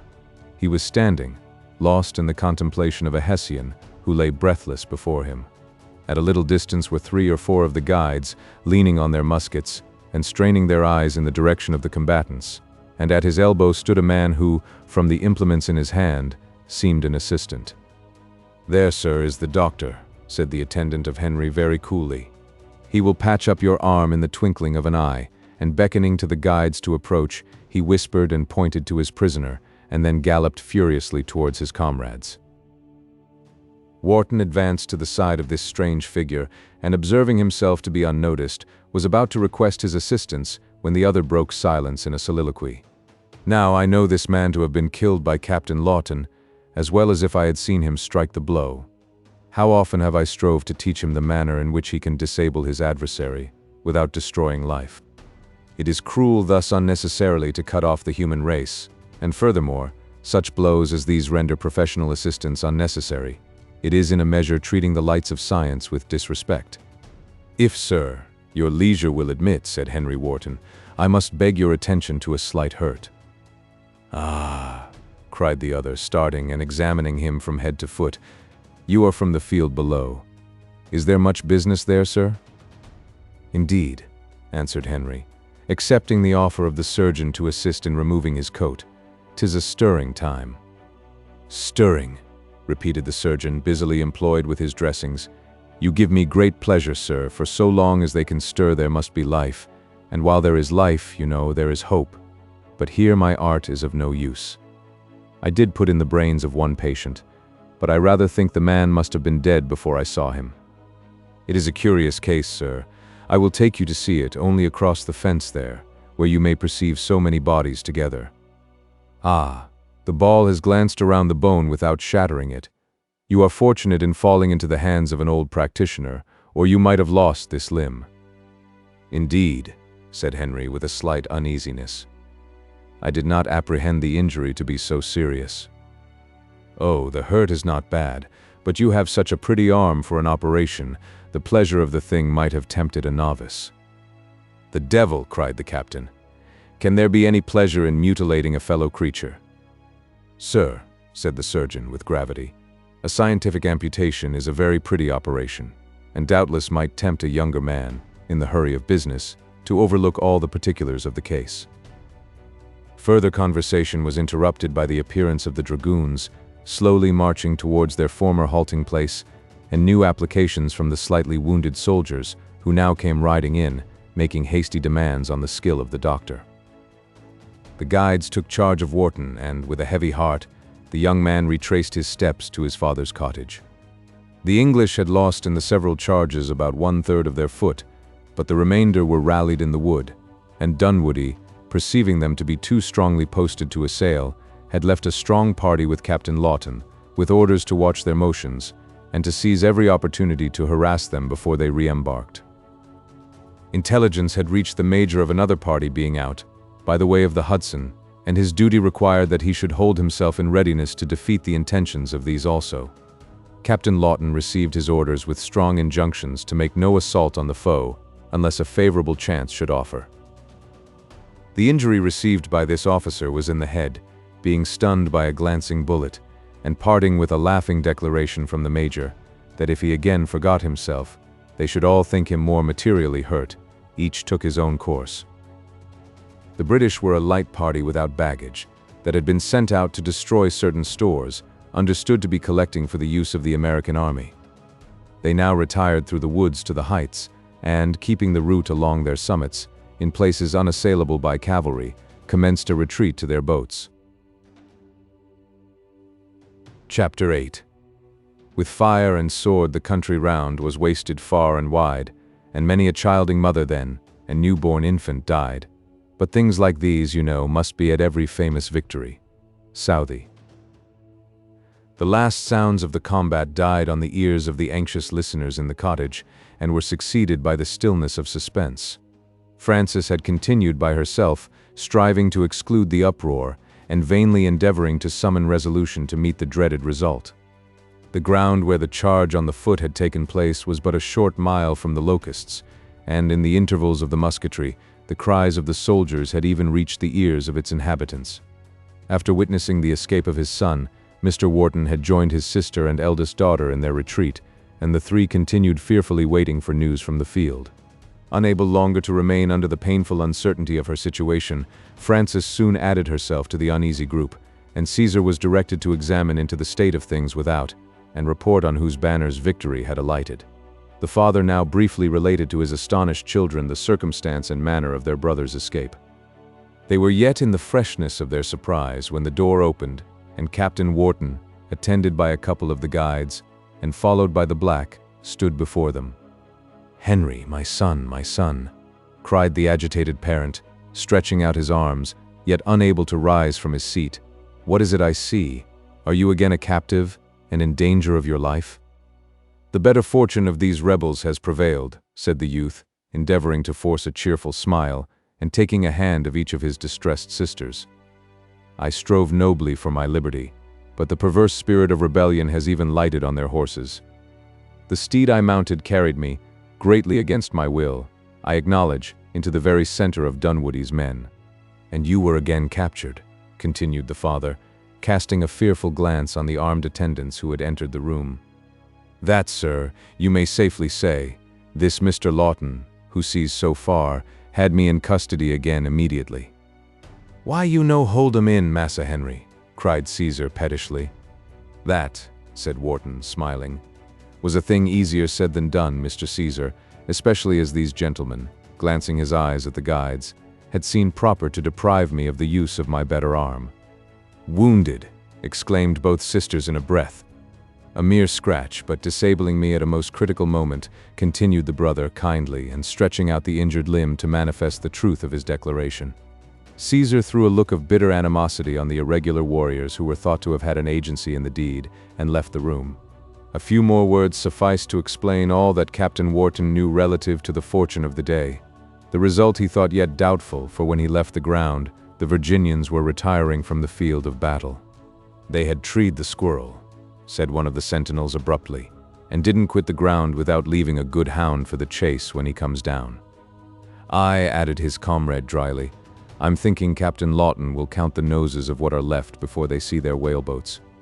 Frances had stood supporting herself by the back of a chair during this dialogue, catching, in breathless anxiety, every syllable as it was uttered. Her color changed rapidly, her limbs shook under her, until, with desperate resolution, she inquired, "Is any officer hurt on either side?" "Yes," answered the man cavalierly. "These southern youths are so full of mettle that it's seldom we fight but one or two gets knocked over. One of the wounded, who came up before the troops, told me that Captain Singleton was killed, and Major Dunwoodie." Frances heard no more, but fell lifeless in the chair behind her. The attention of her friends soon revived her when the captain, turning to the man, said fearfully, "Surely Major Dunwoodie is unhurt." "Never fear him," added the guide, disregarding the agitation of the family. "They say a man who is born to be hanged will never be drowned. If a bullet could kill the Major, he would have been dead long ago. I was going to say that the Major is in a sad taking because of the captain's being killed, but had I known how much store the lady set by him, I wouldn't have been so plain-spoken." Frances now rose quickly from her seat, with cheeks glowing with confusion, and, leaning on her aunt, was about to retire when Dunwoodie himself appeared. The first emotion of the agitated girl was unalloyed happiness. In the next instant she shrank back appalled from the unusual expression that reigned in his countenance. The sternness of battle yet sat on his brow, his eye was fixed and severe. The smile of affection that used to lighten his dark features on meeting his mistress was supplanted by the lowering look of care. His whole soul seemed to be absorbed in one engrossing emotion, and he proceeded at once to his object. "Mr. Wharton," he earnestly began, "in times like these we need not stand on idle ceremony. One of my officers, I am afraid, is hurt mortally, and presuming on your hospitality, I have brought him to your door." "I am happy, sir, that you have done so," said Mr. Wharton, at once perceiving the importance of conciliating the American troops. "The necessitous are always welcome, and doubly so in being the friend of Major Dunwoodie." "Sir, I thank you for myself, and in behalf of him who is unable to render you his thanks," returned the other, hastily. "If you please, we will have him conducted where the surgeon may see and report upon his case without delay." To this there could be no objection, and Frances felt a chill at her heart as her lover withdrew, without casting a solitary look on herself. There is a devotedness in female love that admits of no rivalry. All the tenderness of the heart, all the powers of the imagination, are enlisted in behalf of the tyrant passion, and where all is given, much is looked for in return. Frances had spent hours of anguish, of torture, on account of Dunwoodie, and he now met her without a smile, and left her without a greeting. The ardor of her feelings was unabated. but the elasticity of her hopes was weakened. As the supporters of the nearly lifeless body of Dunwoodie's friend passed her, in their way to the apartment prepared for his reception, she caught a view of this seeming rival. His pale and ghastly countenance, sunken eye, and difficult breathing gave her a glimpse of death in its most fearful form. Dunwoodie was by his side and held his hand, giving frequent and stern injunctions to the men to proceed with care, and in short, manifesting all the solicitude that the most tender friendship could, on such an occasion, inspire. Frances moved lightly before them, and, with an averted face, she held open the door for their passage to the bed. It was only as the Major touched her garments, on entering the room, that she ventured to raise her mild blue eyes to his face. But the glance was unreturned, and Frances unconsciously sighed as she sought the solitude of her own apartment. Captain Wharton voluntarily gave a pledge to his keepers not to attempt again escaping, and then proceeded to execute those duties on behalf of his father, which were thought necessary in a host. On entering the passage for that purpose, he met the operator who had so dexterously dressed his arm, advancing to the room of the wounded officer. "Ah!" cried the disciple of Aesculapius. "I see you are doing well, but stop. Have you a pin?" "No, here, I have one. You must keep the cold air from your hurt, or some of the youngsters will be at work at you yet." "God forbid," muttered the captain, in an undertone, attentively adjusting the bandages, when Dunwoodie appeared at the door, impatiently crying aloud, "Hasten, Sitgreaves, Hasten, or George Singleton will die from loss of blood." "What? Singleton? God forbid." "Bless me, is it George, poor little George?" exclaimed the surgeon, as he quickened his pace with evident concern and hastened to the side of the bed. "He is alive, though, and while there is life there is hope. This is the first serious case I have had today, where the patient was not already dead. Captain Lawton teaches his men to strike with so little discretion, poor George. Bless me, it is a musket bullet." The youthful sufferer turned his eyes on the man of science, and with a faint smile endeavored to stretch forth his hand. There was an appeal in the look and action that touched the heart of the operator. The surgeon removed his spectacles to wipe an unusual moisture from his eyes, and proceeded carefully to the discharge of his duty. While the previous arrangements were, however, making, he gave vent in some measure to his feelings by saying, "When it is only a bullet, I have always some hopes. There is a chance that it hits nothing vital. But bless me, Captain Lawton's men cut so at random, generally sever the jugular or the carotid artery, or let out the brains, and all are so difficult to remedy, the patient mostly dying before one can get at him. I never had success but once in replacing a man's brains, although I have tried 3 this very day. It is easy to tell where Lawton's troops charge in a battle, they cut so at random." The group around the bed of Captain Singleton were too much accustomed to the manner of their surgeon to regard or to reply to his soliloquy, but they quietly awaited the moment when he was to commence his examination. This now took place, and Dunwoodie stood looking the operator in the face, with an expression that seemed to read his soul. The patient shrank from the application of the probe, and a smile stole over the features of the surgeon as he muttered, "There has been nothing before it in that quarter." He now applied himself in earnest to his work, took off his spectacles, and threw aside his wig. All this time Dunwoodie stood in feverish silence, holding one of the hands of the sufferer in both his own, watching the countenance of Dr. Sitgreaves. At length Singleton gave a slight groan, and the surgeon rose with alacrity, and said aloud, "Ah, there is some pleasure in following a bullet. It may be said to meander through the human body, injuring nothing vital, but as for Captain Lawton's men—" "Speak," interrupted Dunwoodie. "Is there hope? Can you find the ball?" "It's no difficult matter to find that which one has in his hand, Major Dunwoodie," replied the surgeon, coolly preparing his dressings. "It took what that literal fellow, Captain Lawton, calls a circumbendibus, a route never taken by the swords of his men, notwithstanding the multiplied pains I have been at to teach him how to cut scientifically. Now, I saw a horse this day with his head half severed from his body."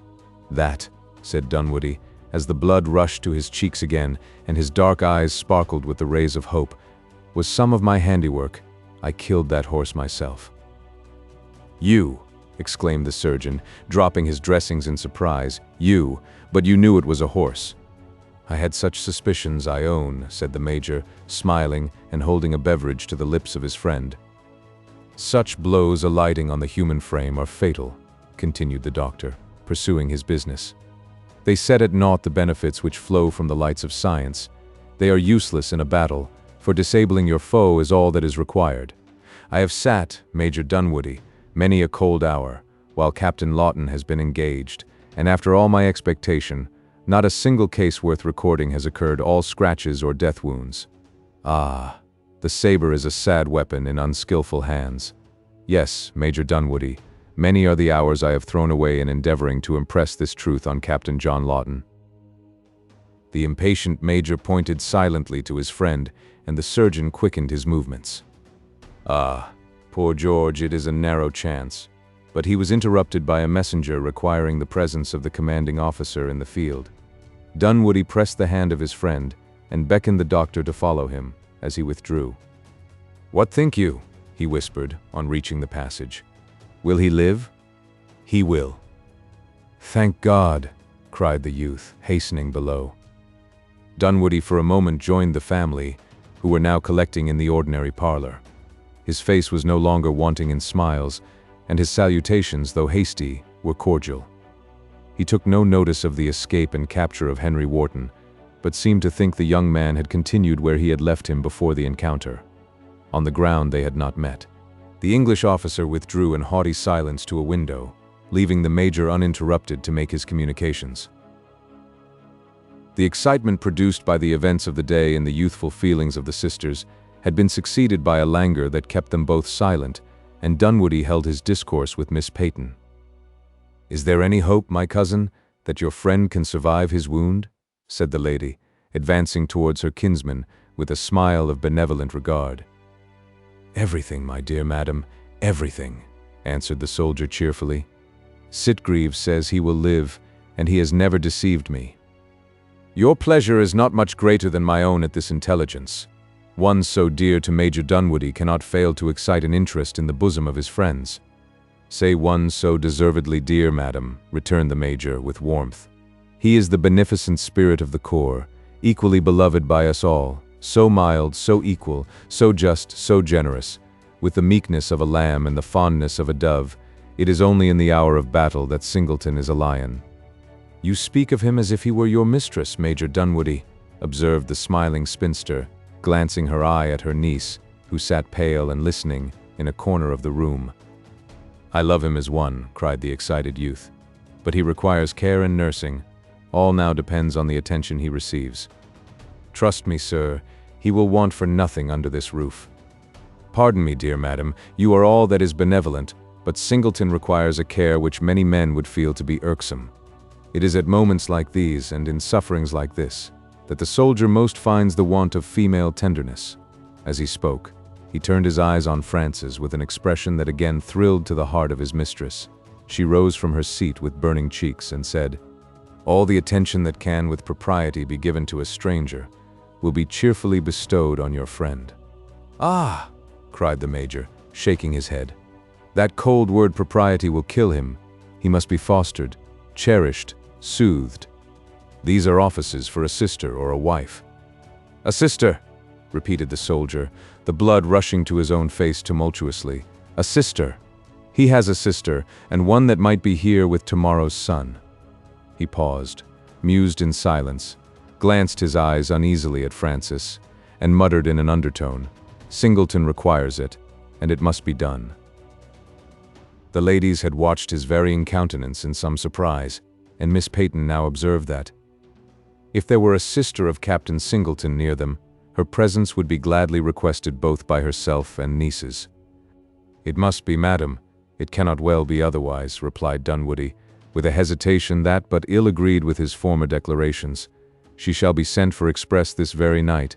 And then, as if willing to change the subject, he approached Captain Wharton and continued mildly, "Henry Wharton, to me honor is dearer than life, but in your hands I know it can safely be confided. Remain here unwatched until we leave the county, which will not be for some days." The distance in the manner of the English officer vanished, and taking the offered hand of the other, he replied with warmth, "Your generous confidence, Peyton, will not be abused, even though the gibbet on which your Washington hung Andre be ready for my own execution." Henry Wharton," said Dunwoodie reproachfully. You little know the man who leads our armies, or you would have spared him that reproach. But duty calls me without. I leave you where I could wish to stay myself, and where you cannot be wholly unhappy." In passing Francis, she received another of those smiling looks of affection she so much prized, and for a season the impression made by his appearance after the battle was forgotten. Among the veterans that had been impelled by the times to abandon the quiet of age for the service of their country was Colonel Singleton. He was a native of Georgia, and had been for the earlier years of his life a soldier by profession.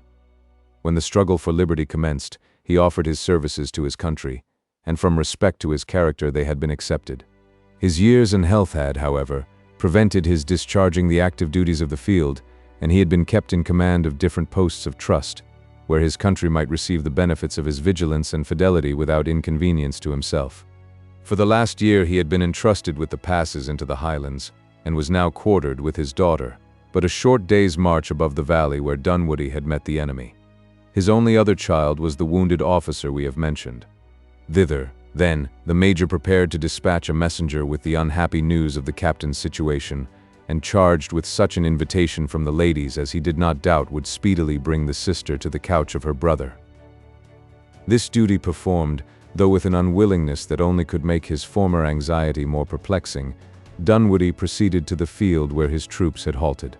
The remnant of the English were already to be seen, over the tops of the trees, marching along the heights towards their boats, in compact order and with great watchfulness. The detachment of the dragoons under Lawton were a short distance on their flank, eagerly awaiting a favorable moment to strike a blow. In this manner both parties were soon lost to view. A short distance above the Locusts was a small hamlet where several roads intersected each other, and from which, consequently, access to the surrounding country was easy. It was a favorite halting place of the horse, and frequently held by the light parties of the American army during their excursions below. Dunwoody had been the first to discover its advantages, and as it was necessary for him to remain in the county until further orders from above, it cannot be supposed he overlooked them now. To this place the troops were directed to retire, carrying with them their wounded. Parties were already employed in the sad duty of interring the dead. In making these arrangements, a new object of embarrassment presented itself to our young soldier.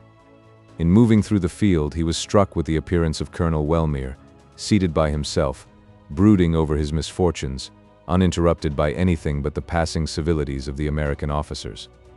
His anxiety on behalf of Singleton had hitherto banished the recollection of his captive from the mind of Dunwoody, and he now approached him with apologies for his neglect. The Englishman received his courtesies with coolness, and complained of being injured by what he affected to think was the accidental stumbling of his horse. Dunwoody, who had seen one of his own men ride him down, and that with very little ceremony, slightly smiled as he offered him surgical assistance. This could only be procured at the cottage, and thither they both proceeded.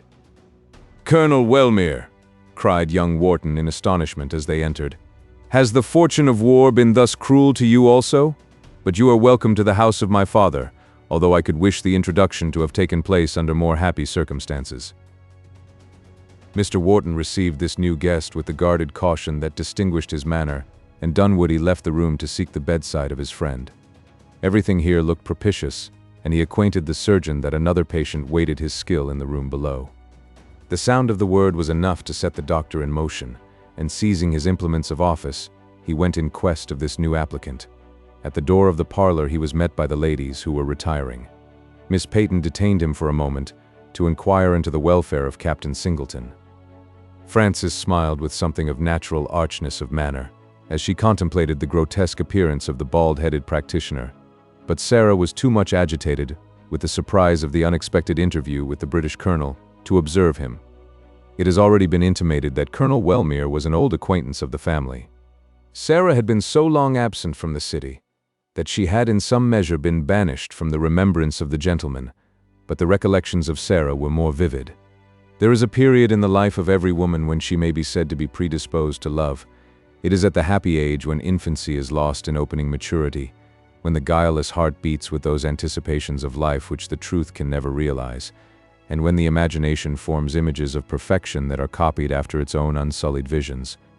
At this happy age Sarah left the city, and she had brought with her a picture of futurity, faintly impressed, it is true, but which gained durability from her solitude, and in which Wellmere had been placed in the foreground.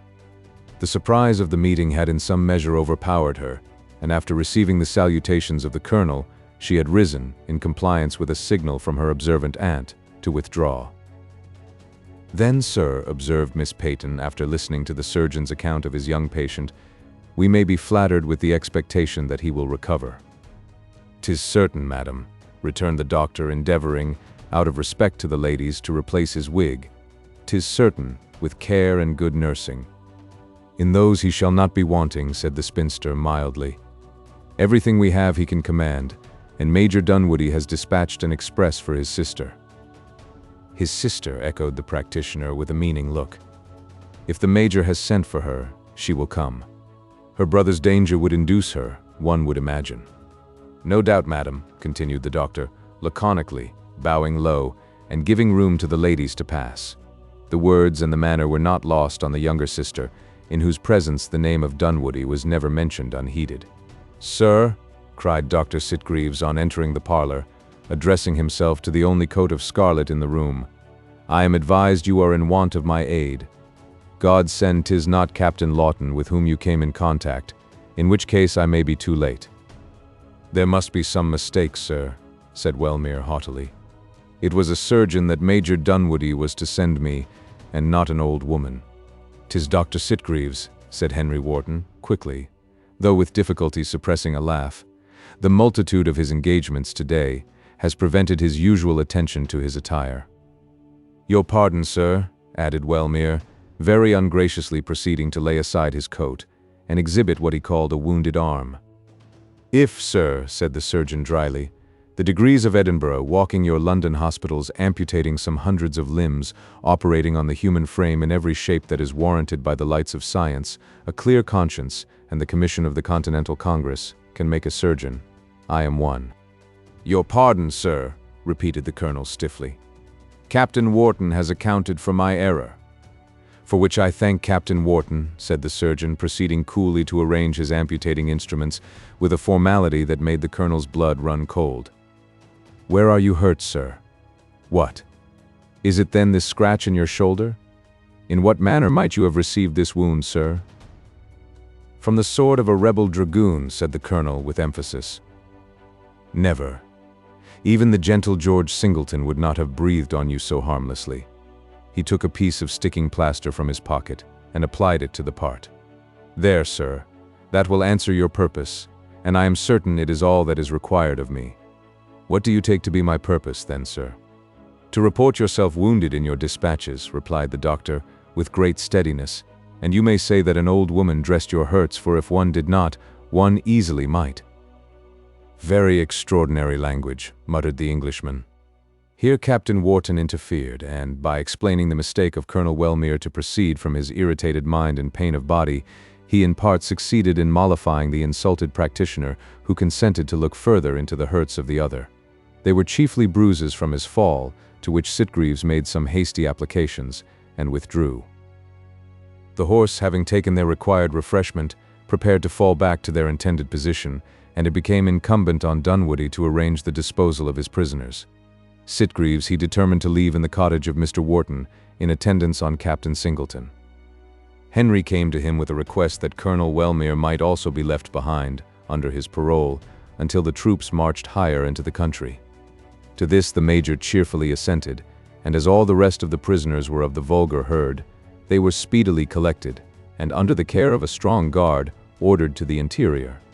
The dragoons soon after marched, and the guides, separating in small parties accompanied by patrols from the horse, spread themselves across the country, in such a manner as to make a chain of sentinels from the waters of the Sound to those of the Hudson. Dunwoodie had lingered in front of the cottage, after he paid his parting compliments, with an unwillingness to return that he thought proceeded from his solicitude for his wounded friends. The heart which has not become callous soon sickens with the glory that has been purchased with a waste of human life. Peyton Dunwoodie, left to himself, and no longer excited by the visions which youthful ardor had kept before him throughout the day, began to feel there were other ties than those which bound the soldier within the rigid rules of honor. He did not waver in his duty, yet he felt how strong was the temptation. His blood had ceased to flow with the impulse created by the battle. The stern expression of his eye gradually gave place to a look of softness, and his reflections on the victory brought with them no satisfaction that compensated for the sacrifices by which it had been purchased. While turning his last lingering gaze on the locusts, he remembered only that it contained all that he most valued.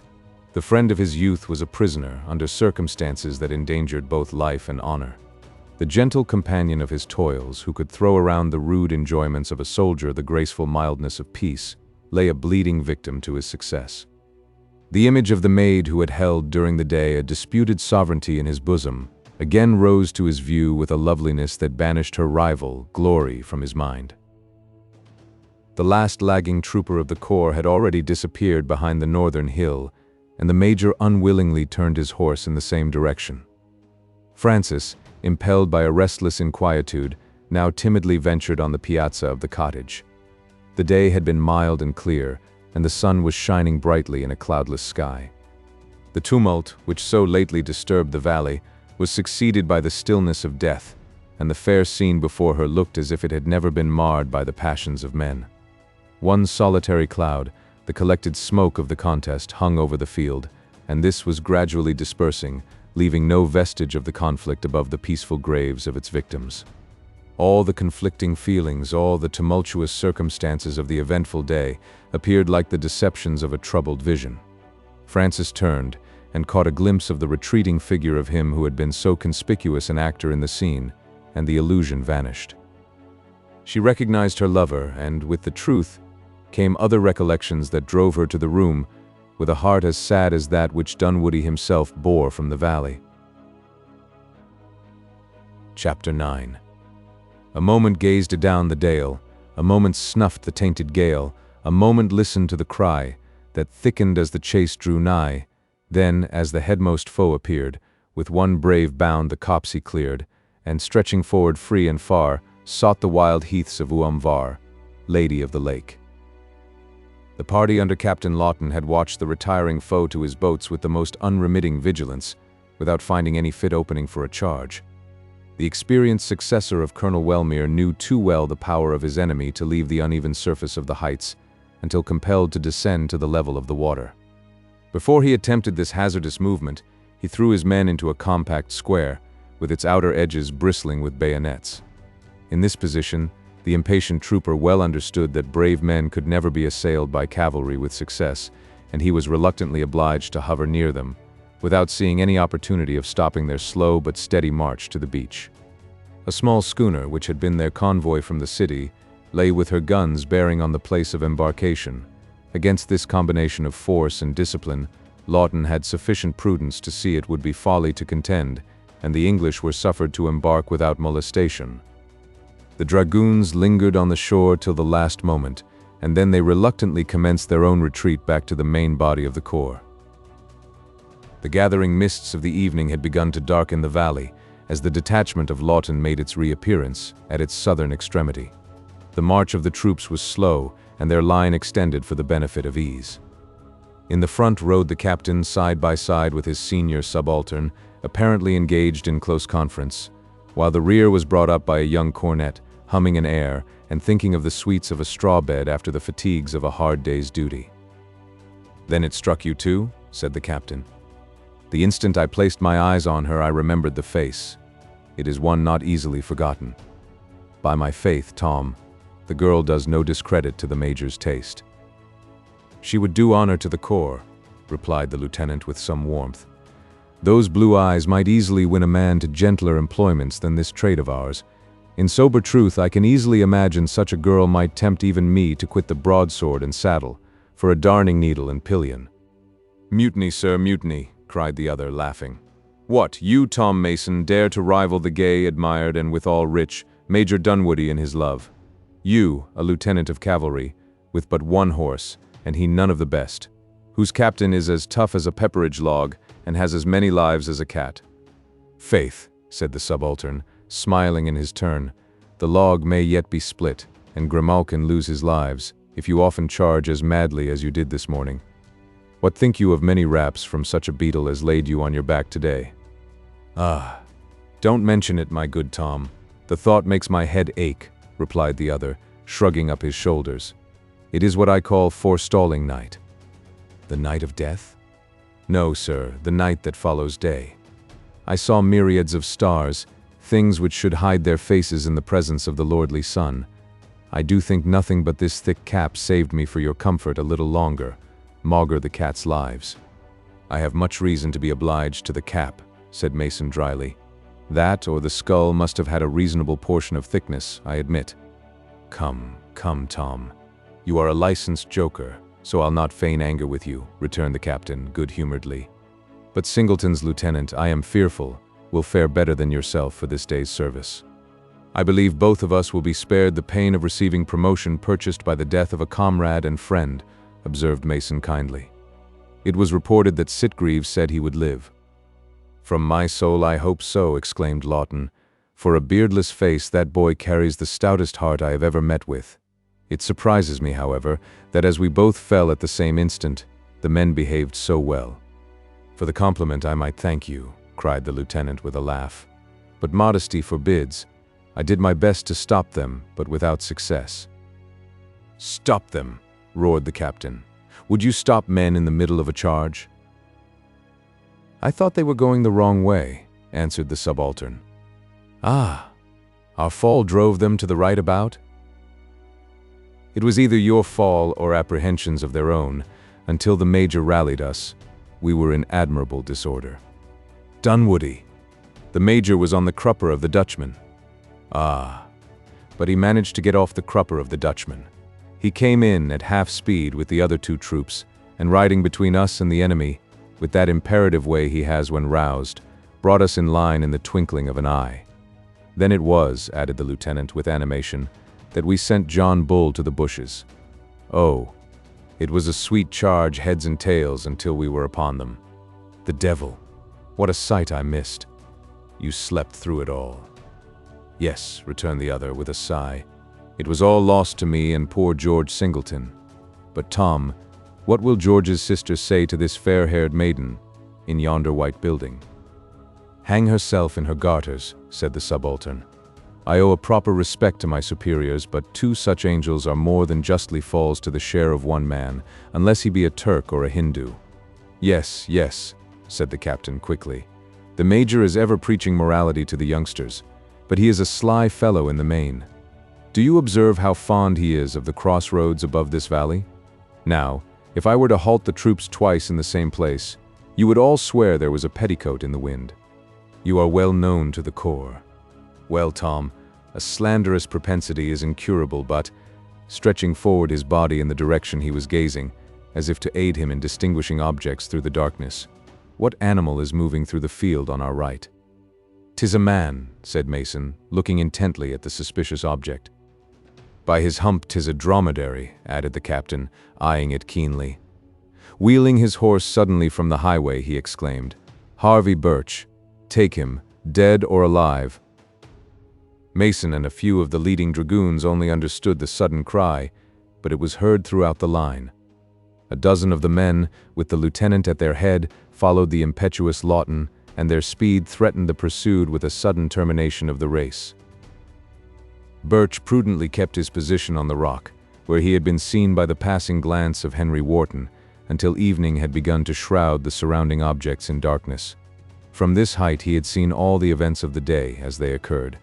He had watched with a beating heart the departure of the troops under Dunwoody, and with difficulty had curbed his impatience until the obscurity of night should render his moving free from danger. He had not, however, completed a fourth of his way to his own residence, when his quick ear distinguished the tread of the approaching horse. Trusting to the increasing darkness, he determined to persevere. By crouching and moving quickly along the surface of the ground, he hoped yet to escape unseen. Captain Lawton was too much engrossed with the foregoing conversation to suffer his eyes to indulge in their usual wandering, and the peddler, perceiving by the voices that the enemy he most feared had passed, yielded to his impatience, and stood erect, in order to make greater progress. The moment his body arose above the shadow of the ground, it was seen, and the chase commenced. For a single instant, Birch was helpless, his blood curdling in his veins at the imminence of the danger, and his legs refusing their natural and necessary office. But it was only for a moment. Casting his pack where he stood, and instinctively tightening the belt he wore, the peddler betook himself to flight. He knew that by bringing himself in a line with his pursuers in the wood, his form would be lost to sight. This he soon effected, and he was straining every nerve to gain the wood itself, when several horsemen rode by him but a short distance on his left, and cut him off from this place of refuge. The peddler threw himself on the ground as they came near him, and was passed unseen. But delay now became too dangerous for him to remain in that position. He accordingly rose, and still keeping in the shadow of the wood, along the skirts of which he heard voices crying to each other to be watchful, he ran with incredible speed in a parallel line, but in an opposite direction, to the march of the dragoons. The confusion of the chase had been heard by the whole of the men, though none distinctly understood the order of Lawton but those who followed. The remainder were lost in doubt as to the duty that was required of them, and the aforesaid cornet was making eager inquiries of the trooper near him on the subject, when a man, at a short distance in his rear, crossed the road at a single bound. At the same instant, the stentorian voice of Lawton rang through the valley, shouting, "Harvey Birch, take him, dead or alive!" 50 pistols lighted the scene, and the bullets whistled in every direction round the head of the devoted peddler. A feeling of despair seized his heart, and in the bitterness of that moment he exclaimed, "Hunted like a beast of the forest." He felt life and its accompaniments to be a burden, and was about to yield himself to his enemies. Nature, however, prevailed. If taken, there was great reason to apprehend that he would not be honored with the forms of a trial, but that most probably the morning sun would witness his ignominious execution, for he had already been condemned to death, and had only escaped that fate by stratagem. These considerations, with the approaching footsteps of his pursuers, roused him to new exertions. He again fled before them. A fragment of a wall that had withstood the ravages made by war in the adjoining fences of wood, fortunately crossed his path. He hardly had time to throw his exhausted limbs over this barrier before 20 of his enemies reached its opposite side. Their horses refused to take the leap in the dark, and amid the confusion of the rearing chargers and the execrations of their riders, Birch was enabled to gain a sight of the base of the hill, on whose summit was a place of perfect security. The heart of the peddler now beat high with hope, when the voice of Captain Lawton again rang in his ears, shouting to his men to make room. The order was obeyed, and the fearless trooper rode at the wall at the top of his horse's speed, plunged the rowels in his charger, and flew over the obstacle in safety. The triumphant hurrahs of the men, and the thundering tread of the horse, too plainly assured the peddler of the emergency of his danger. He was nearly exhausted, and his fate no longer seemed doubtful. "Stop, or die," was uttered above his head, and in fearful proximity to his ears.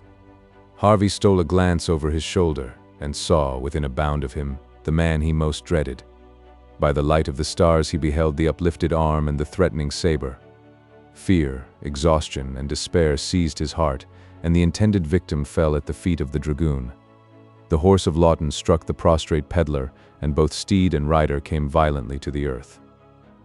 As quick as thought, Birch was on his feet again, with the sword of the discomfited dragoon in his hand. Vengeance seems but too natural to human passions. There are few who have not felt the seductive pleasure of making our injuries recoil on their authors, and yet there are some who know how much sweeter it is to return good for evil. All the wrongs of the peddler shone on his brain with a dazzling brightness. For a moment the demon within him prevailed, and Birch brandished the powerful weapon in the air. In the next, it fell harmless on the reviving but helpless trooper.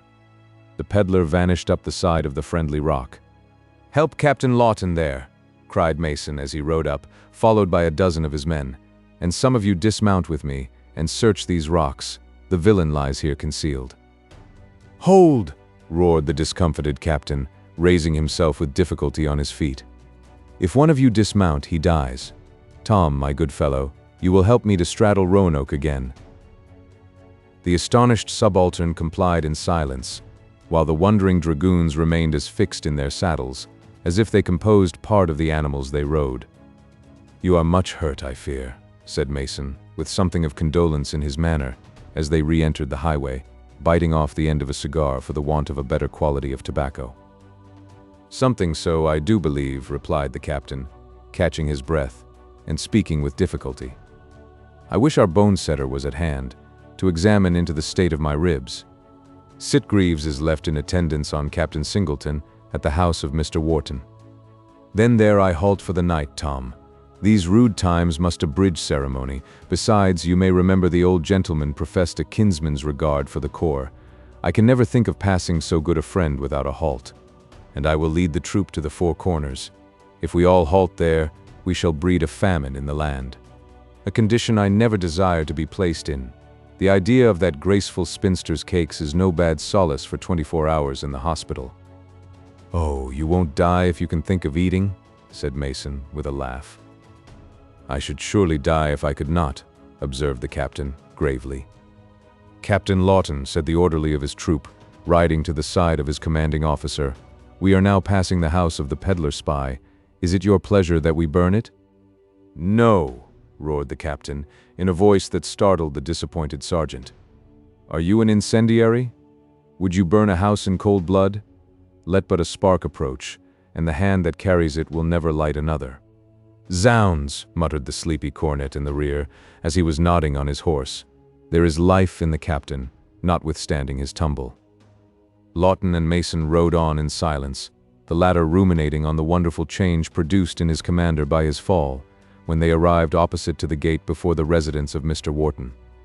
The troop continued its march, but the captain and his lieutenant dismounted, and, followed by the servant of the former, they proceeded slowly to the door of the cottage. Colonel Wellmere had already sought a retreat in his own room. Mr. Wharton and his son were closeted by themselves, and the ladies were administering the refreshments of the tea-table to the surgeon of the dragoons, who had seen one of his patients in his bed, and the other happily enjoying the comforts of a sweet sleep. A few natural inquiries from Miss Peyton had opened the soul of the doctor, who knew every individual of her extensive family connection in Virginia, and who even thought it possible that he had seen the lady herself. The amiable spinster smiled as she felt it to be improbable that she should ever have met her new acquaintance before, and not remember his singularities. It, however, greatly relieved the embarrassment of their situation, and something like a discourse was maintained between them.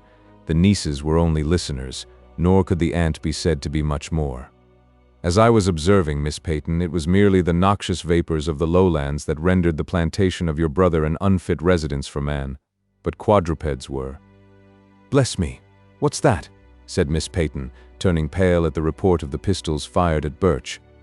"It sounds prodigiously like the concussion on the atmosphere made by the explosion of firearms," said the surgeon, sipping his tea with great indifference. "I should imagine it to be the troop of Captain Lawton returning, did I not know the captain never uses the pistol, and that he dreadfully abuses the saber." "Merciful Providence!" exclaimed the agitated maiden. "He would not injure one with it, certainly." "Injure," repeated the other quickly. "It is certain death, madam, the most random blows imaginable. All that I can say to him will have no effect. But Captain Lawton is the officer we saw this morning, and is surely your friend," said Francis, hastily, observing her aunt to be seriously alarmed. "I find no fault with his want of friendship. The man is well enough if he would learn to cut scientifically. All trades, madam, ought to be allowed to live. But what is to become of a surgeon if his patients are dead before he sees them?" The doctor continued haranguing on the probability and improbability of its being the returning troop, until a loud knock at the door gave new alarm to the ladies. Instinctively laying his hand on a small saw that had been his companion for the whole day, in the vain expectation of an amputation, the surgeon, coolly assuring the ladies that he would stand between them and danger, proceeded in person to answer the summons. "Captain Lawton!" exclaimed the surgeon, as he beheld the trooper leaning on the arm of his subaltern, and with difficulty crossing the threshold. "Ah, my dear bone setter, is it you? You are here very fortunately to inspect my carcass, but do lay aside that rascally saw." A few words from Mason explained the nature and manner of his captain's hurts, and Miss Peyton cheerfully accorded the required accommodations. While the room intended for the trooper was getting ready, and the doctor was giving certain portentous orders, the captain was invited to rest himself in the parlor. On the table was a dish of more substantial food than ordinarily adorned the afternoon's repast, and it soon caught the attention of the dragoons.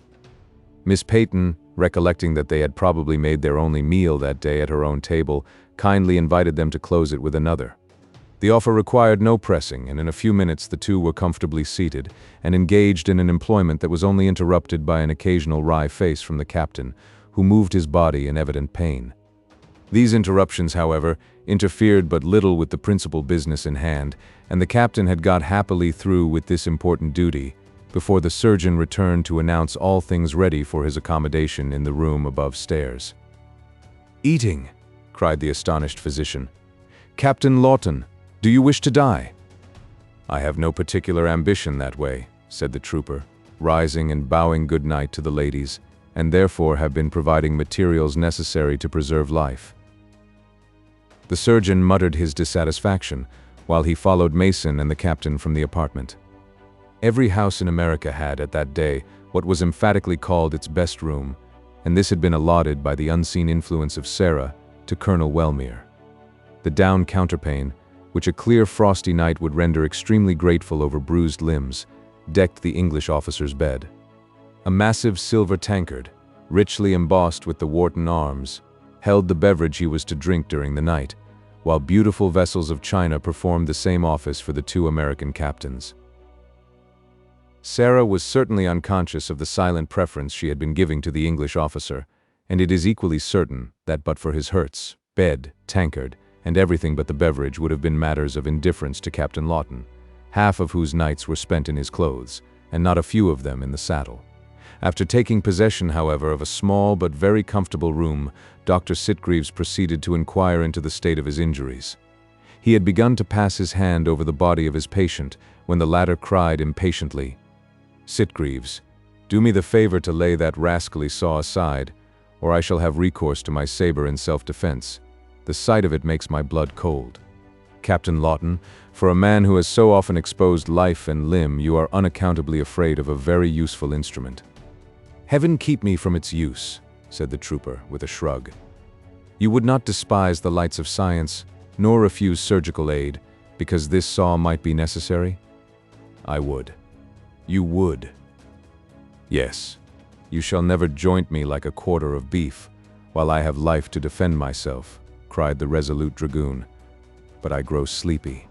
Are any of my ribs broken?" "No." "Any of my bones?" "No." "Tom, I'll thank you for that pitcher." As he ended his draught, he very deliberately turned his back on his companions, and good-naturedly cried, "Good night, Mason. Good night, Galen."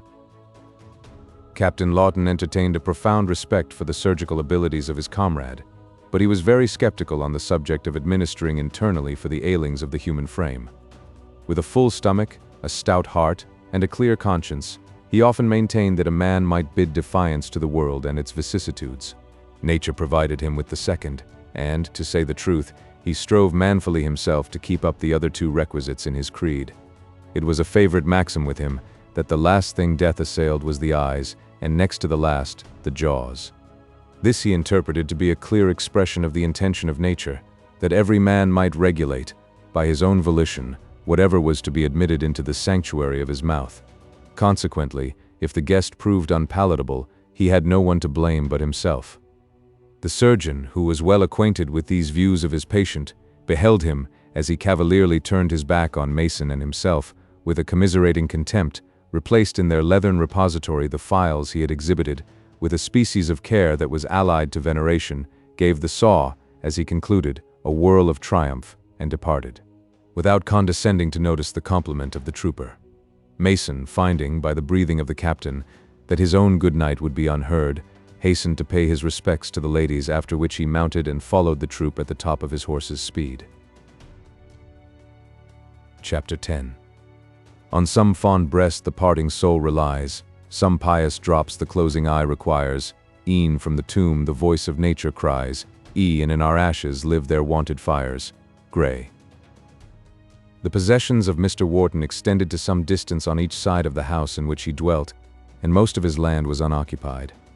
A few scattered dwellings were to be seen in different parts of his domains, but they were fast falling to decay and were untenanted.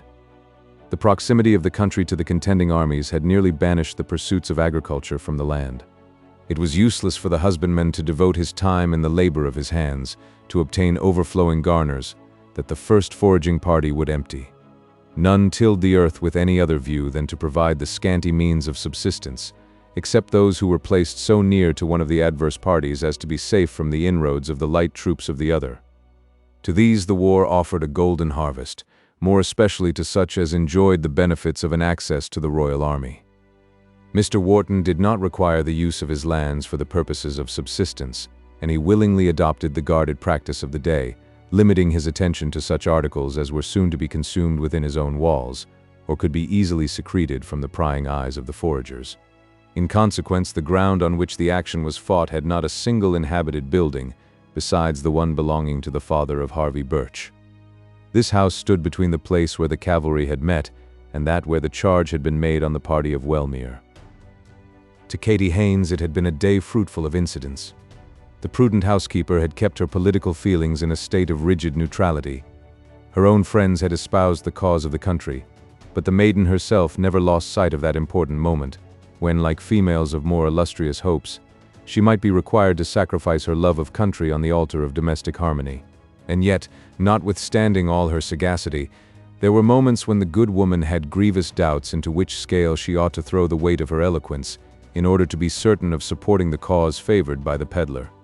There was so much that was equivocal in his movements and manner, that often, when in the privacy of their household, she was about to offer a philippic on Washington and his followers, discretion sealed her mouth, and distrust beset her mind. In short, the whole conduct of the mysterious being she studied was of a character to distract the opinions of one who took a more enlarged view of men and life than came within the competency of his housekeeper. The Battle of the Plains had taught the cautious Washington the advantages his enemy possessed in organization, arms, and discipline. These were difficulties to be mastered by his own vigilance and care. Drawing off his troops to the heights, in the northern part of the county, he had bidden defiance to the attacks of the royal army, and Sir William Howe fell back to the enjoyment of his barren conquest, a deserted city. Never afterwards did the opposing armies make the trial of strength within the limits of Westchester, yet hardly a day passed that the partisans did not make their inroads, or a sunrise that the inhabitants were spared the relation of excesses which the preceding darkness had served to conceal. Most of the movements of the peddler were made at the hours which others allotted to repose. The evening sun would frequently leave him at one extremity of the county, and the morning find him at the other. His pack was his never-failing companion, and there were those who closely studied him, in his moments of traffic, and thought his only purpose was the accumulation of gold.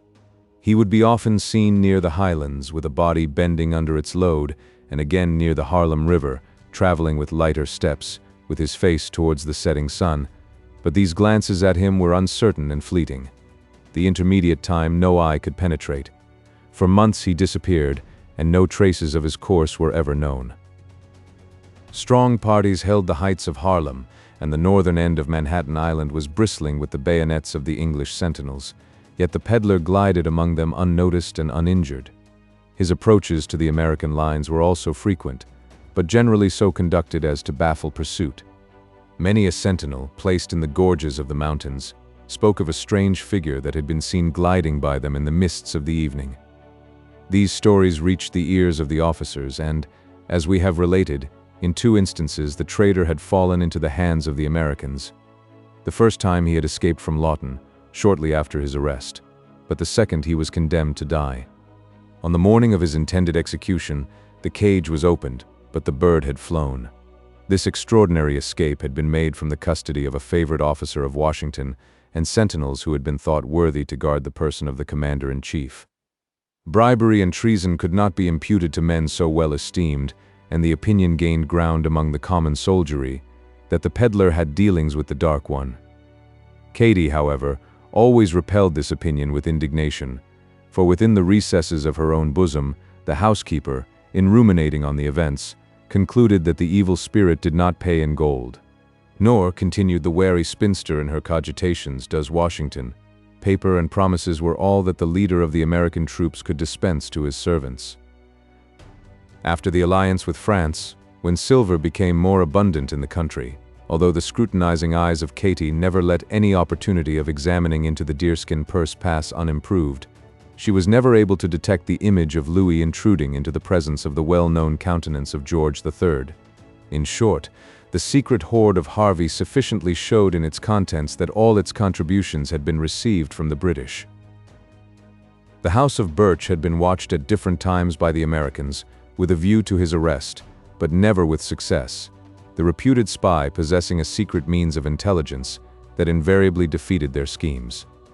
Once, when a strong body of the Continental Army held the Four Corners for a whole summer, orders had been received from Washington himself, never to leave the door of Harvey Birch unwatched.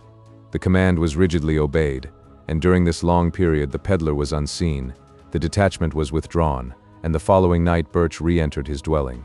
The father of Harvey had been greatly molested, in consequence of the suspicious character of the son, but notwithstanding the most minute scrutiny into the conduct of the old man, no fact could be substantiated against him to his injury, and his property was too small to keep alive the zeal of patriots by profession. Its confiscation and purchase would not have rewarded their trouble. Age and sorrow were now about to spare him further molestation, for the lamp of life had been drained of its oil. The recent separation of the father and son had been painful, but they had submitted in obedience to what both thought a duty.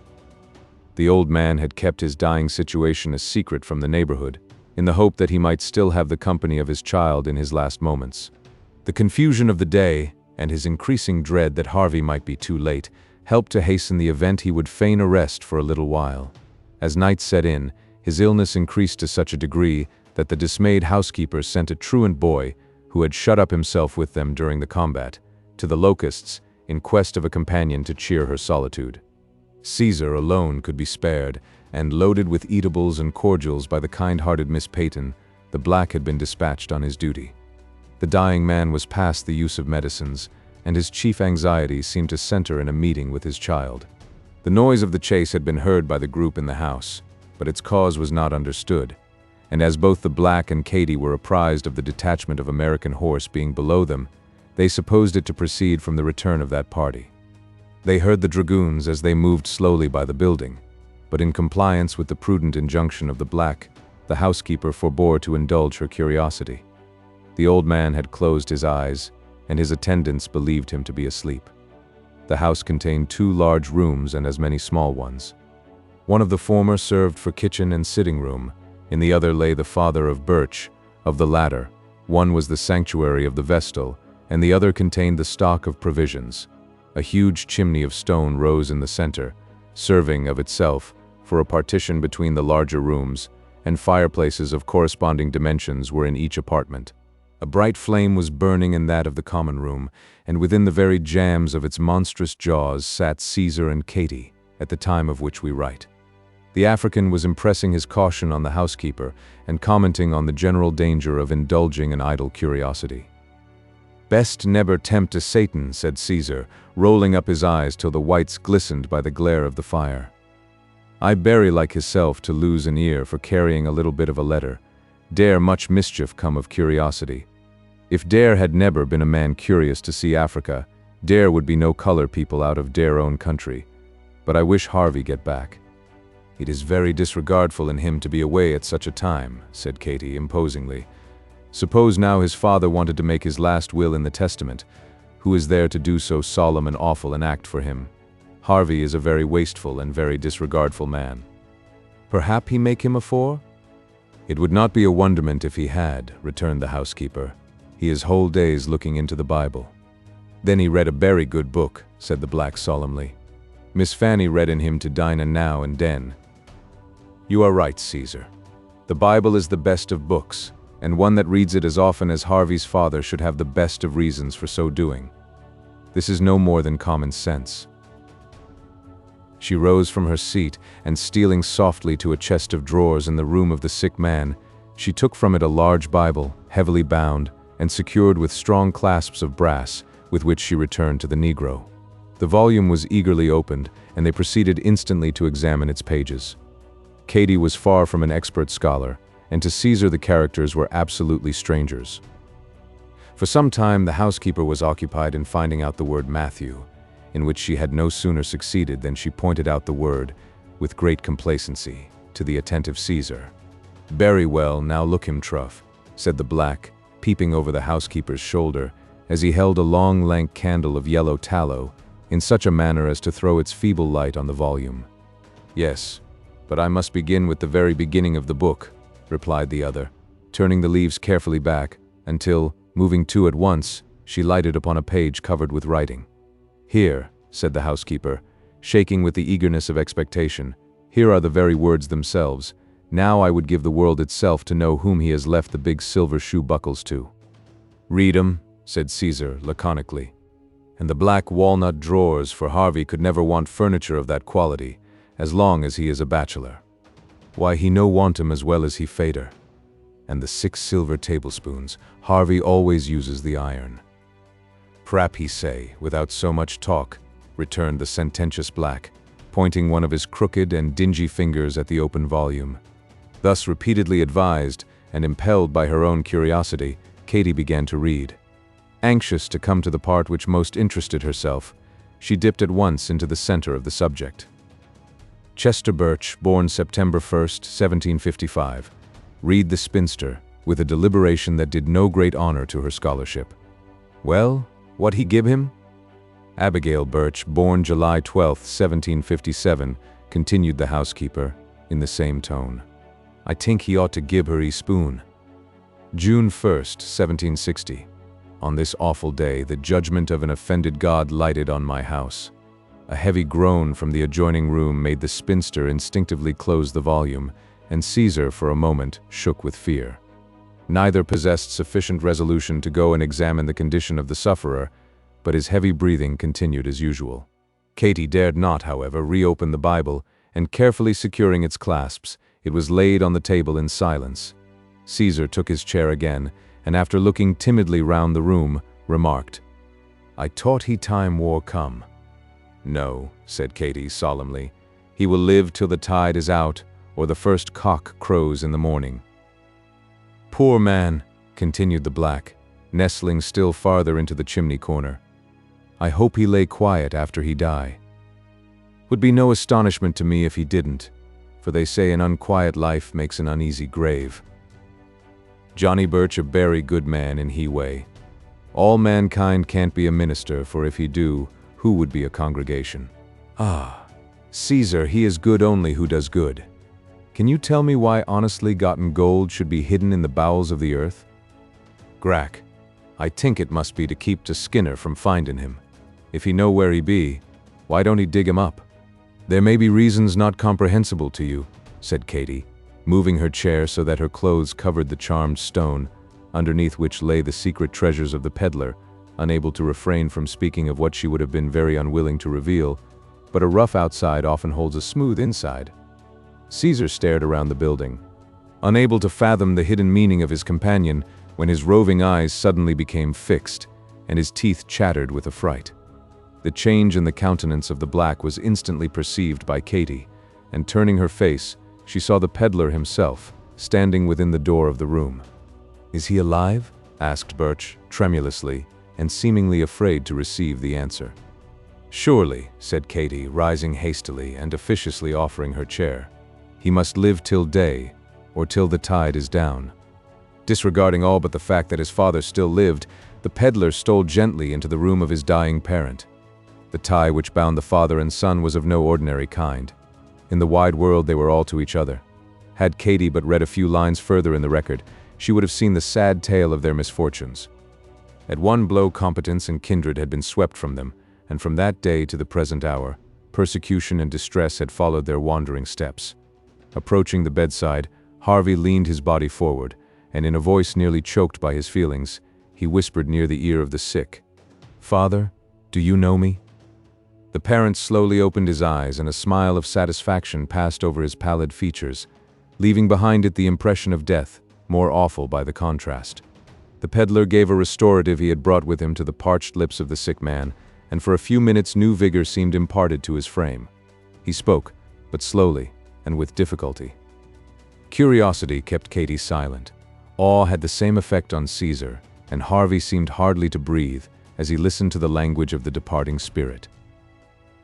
"My son," said the father in a hollow voice, "God is as merciful as he is just. If I threw the cup of salvation from my lips when a youth, he graciously offers it to me in mine age. He has chastised to purify, and I go to join the spirits of our lost family. In a little while, my child, you will be alone. I know you too well not to foresee you will be a pilgrim through life. The bruised reed may endure, but it will never rise. You have that within you, Harvey, that will guide you aright. Persevere as you have begun, for the duties of life are never to be neglected. And a noise in the adjoining room interrupted the dying man, and the impatient peddler hastened to learn the cause, followed by Katy and the black. The first glance of his eye on the figure in the doorway told the trader but too well his errand, and the fate that probably awaited himself. The intruder was a man still young in years, but his lineaments bespoke a mind long agitated by evil passions. His dress was of the meanest materials, and so ragged and unseemly as to give him the appearance of studied poverty. His hair was prematurely whitened, and his sunken, lowering eye avoided the bold, forward look of innocence. There was a restlessness in his movements, and an agitation in his manner that proceeded from the workings of the foul spirit within him, and which was not less offensive to others than distressing to himself. This man was a well-known leader of one of those gangs of marauders who infested the county with a semblance of patriotism, and who were guilty of every grade of offense, from simple theft up to murder. Behind him stood several other figures clad in a similar manner, but whose countenances expressed nothing more than the indifference of brutal insensibility. They were well armed with muskets and bayonets, and provided with the usual implements of foot soldiers. Harvey knew resistance to be vain, and quietly submitted to their directions. In the twinkling of an eye, both he and Caesar were stripped of their decent garments, and made to exchange clothes with two of the filthiest of the band. They were then placed in separate corners of the room and, under the muzzles of the muskets, required faithfully to answer such interrogatories as were put to them. "Where is your pack?" was the first question to the peddler. "Hear me," said Birch, trembling with agitation. "In the next room is my father, now in the agonies of death. Let me go to him, receive his blessing, and close his eyes, and you shall have all. All. Answer me as I put the questions, or this musket shall send you to keep the old Driveler company. Where is your pack?" "I will tell you nothing, unless you let me go to my father," said the peddler, resolutely. His persecutor raised his arm with a malicious sneer, and was about to execute his threat, when one of his companions checked him. "What would you do?" he said. "You surely forget the reward. Tell us where are your goods, and you shall go to your father." Birch complied instantly, and a man was dispatched in quest of the booty. He soon returned, throwing the bundle on the floor, swearing it was as light as feathers. "Aye," cried the leader, "there must be gold somewhere for what it did contain. Give us your gold, Mr. Birch. We know you have it. You will not take Continental, not you." "You break your faith," said Harvey. "Give us your gold," exclaimed the other, furiously, pricking the peddler with his bayonet until the blood followed his pushes in streams. At this instant a slight movement was heard in the adjoining room, and Harvey cried, Let me go to my father, and you shall have all." "I swear you shall go then," said the Skinner. "Here, take the trash," cried Birch as he threw aside the purse which he had contrived to conceal, notwithstanding the change in his garments. The robber raised it from the floor with a hellish laugh. "Aye, but it shall be to your father in heaven." "Monster! Have you no feeling, no faith, no honesty?" "To hear him, one would think there was not a rope around his neck already," said the other, laughing. "There is no necessity for your being uneasy, Mr. Birch. If the old man gets a few hours the start of you in the journey, you will be sure to follow him before noon tomorrow." This unfeeling communication had no effect on the peddler, who listened with gasping breath to every sound from the room of his parent until he heard his own name spoken in the hollow, sepulchral tones of death. Birch could endure no more, but shrieking out, "Father! Hush! Father! I come! I come!" He darted by his keeper, and was the next moment pinned to the wall by the bayonet of another of the band. Fortunately, his quick motion had caused him to escape a thrust aimed at his life, and it was by his clothes only that he was confined. "No, Mr. Birch," said the Skinner. "We know you too well to trust you out of sight. Your gold, your gold." "You have it," said the peddler, writhing with agony. "Aye, we have the purse, but you have more purses.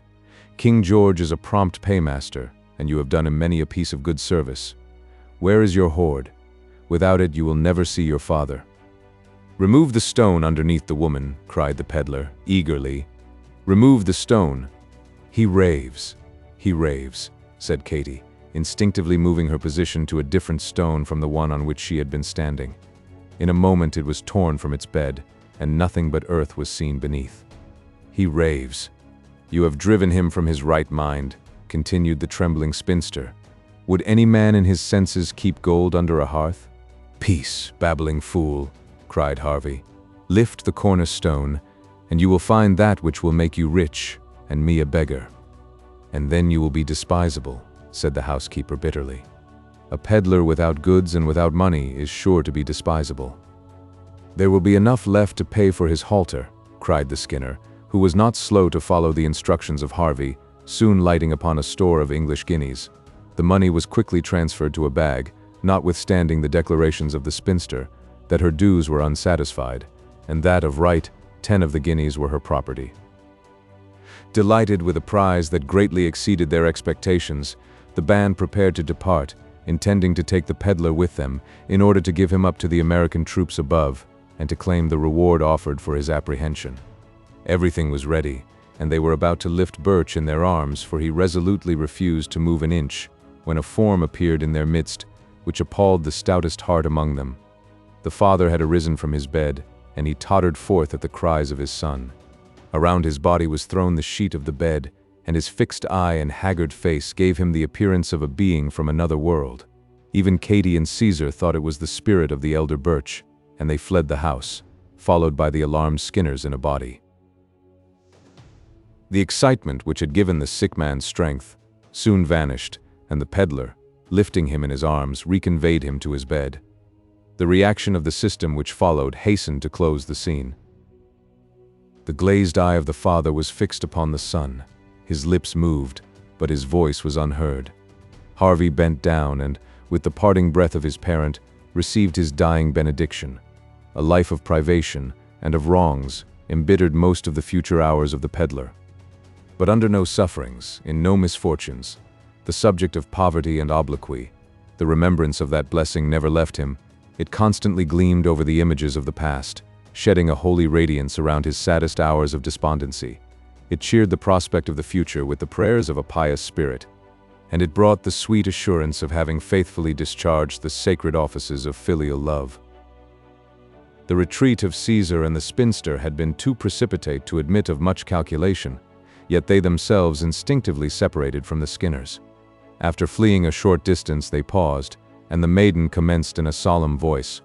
"Oh, Caesar, was it not dreadful to walk before he had been laid in his grave? It must have been the money that disturbed him. They say Captain Kidd walks near the spot where he buried gold in the old war." "I never tink Johnny Birch hab such a big eye," said the African, his teeth yet chattering with the fright. "I'm sure 'twould be a botherment to a living soul to lose so much money. Harvey will be nothing but an utterly despisable, poverty-stricken wretch. I wonder who he thinks would even be his housekeeper." "Maybe a spook take away Harvey too," observed Caesar, moving still nearer to the side of the maiden. But a new idea had seized the imagination of the spinster. She thought it not improbable that the prize had been forsaken in the confusion of the retreat, and after deliberating and reasoning for some time with Caesar, they determined to venture back and ascertain this important fact, and, if possible, learn what had been the fate of the peddler. Much time was spent in cautiously approaching the dreaded spot, and as the spinster had sagaciously placed herself in the line of the retreat of the Skinners, every stone was examined in the progress in search of abandoned gold. But although the suddenness of the alarm and the cry of Caesar had impelled the freebooters to so hasty a retreat, they grasped the hoard with a hold that death itself would not have loosened. Perceiving everything to be quiet within, Katy at length mustered resolution to enter the dwelling, where she found the peddler, with a heavy heart, performing the last sad offices for the dead. A few words sufficed to explain to Katy the nature of her mistake, but Caesar continued to his dying day to astonish the sable inmates of the kitchen with learned dissertations on spooks, and to relate how direful was the appearance of that of Johnny Birch. The danger compelled the peddler to abridge even the short period that American custom leaves the deceased with us, and, aided by the black and Katy, his painful task was soon ended. Caesar volunteered to walk a couple of miles with orders to a carpenter, and the body being habited in its ordinary attire, was left, with a sheet thrown decently over it, to await the return of the messenger. The Skinners had fled precipitately to the wood, which was but a short distance from the house of Birch, and once safely sheltered within its shades, they halted and mustered their panic-stricken forces. "What in the name of fury seized your coward hearts?" cried their dissatisfied leader, drawing his breath heavily. "The same question might be asked of yourself," returned one of the band sullenly. "From your fright, I thought a party of Delancey's men were upon us. Oh, you are brave gentlemen at a race. We follow our captain. Then follow me back, and let us secure the scoundrel, and receive the reward. Yes, and by the time we reach the house, that black rascal will have the mad Virginian upon us. By my soul, I would rather meet 50 cowboys than that single man." "Fool!" cried the enraged leader. "Don't you know Dunwoody's horse are at the corners, full 2 miles from here? I care not where the dragoons are, but I will swear that I saw Captain Lawton enter the house of old Wharton, while I lay watching an opportunity of getting the British colonel's horse from the stable. And if he should come, won't a bullet silence a dragoon from the south as well as from old England? Aye, but I don't choose a hornet's nest about my ears. Raise the skin of one of that corps, and you will never see another peaceable night's foraging again." "Well," muttered the leader, as they retired deeper into the wood, "this sottish peddler will stay to see the old devil buried, and though we cannot touch him at the funeral, for that would raise every old woman and priest in America against us, he'll wait to look after the movables, and tomorrow night shall wind up his concerns." With this threat they withdrew to one of their usual places of resort, until darkness should again give them an opportunity of marauding on the community without danger of detection. Chapter 11. O woe, woeful, woeful day, most lamentable day, most woeful day, that ever I did yet behold. O day, O day, O day, O day, O hateful day, never was seen so black a day as this, O woeful day, O woeful day. Shakespeare. The family at the Locusts had slept or watched through all the disturbances at the cottage of Birch, in perfect ignorance of their occurrence. The attacks of the Skinners were always made with so much privacy as to exclude the sufferers, not only from succor, but frequently, through a dread of future depredations, from the commiseration of their neighbors also. Additional duties had drawn the ladies from their pillows at an hour somewhat earlier than usual, and Captain Lawton, notwithstanding the sufferings of his body, had risen in compliance with a rule from which he never departed, of sleeping but 6 hours at a time. This was one of the few points in which the care of the human frame was involved, on which the trooper and the surgeon of horse were ever known to agree. The doctor had watched, during the night, by the side of the bed of Captain Singleton, without once closing his eyes. Occasionally he would pay a visit to the wounded Englishman, who, being more hurt in the spirit than in the flesh, tolerated the interruptions with a very ill grace, and once, for an instant, he ventured to steal softly to the bed of his obstinate comrade, and was near succeeding in obtaining a touch of his pulse, when a terrible oath, sworn by the trooper in a dream, startled the prudent surgeon, and warned him of a trite saying in the corps, that Captain Lawton always slept with one eye open. This group had assembled in one of the parlors as the sun made its appearance over the eastern hill, dispersing the columns of fog which had enveloped the lowland. Miss Peyton was looking from a window in the direction of the tenement of the peddler, and was expressing a kind anxiety after the welfare of the sick man, when the person of Katy suddenly emerged from the dense covering of an earthly cloud, whose mists were scattering before the cheering rays of the sun, and was seen making hasty steps towards the Locusts. There was that in the air of the housekeeper which bespoke distress of an unusual nature, and the kind-hearted mistress of the Locusts opened the door of the room, with the benevolent intention of soothing a grief that seemed so overwhelming.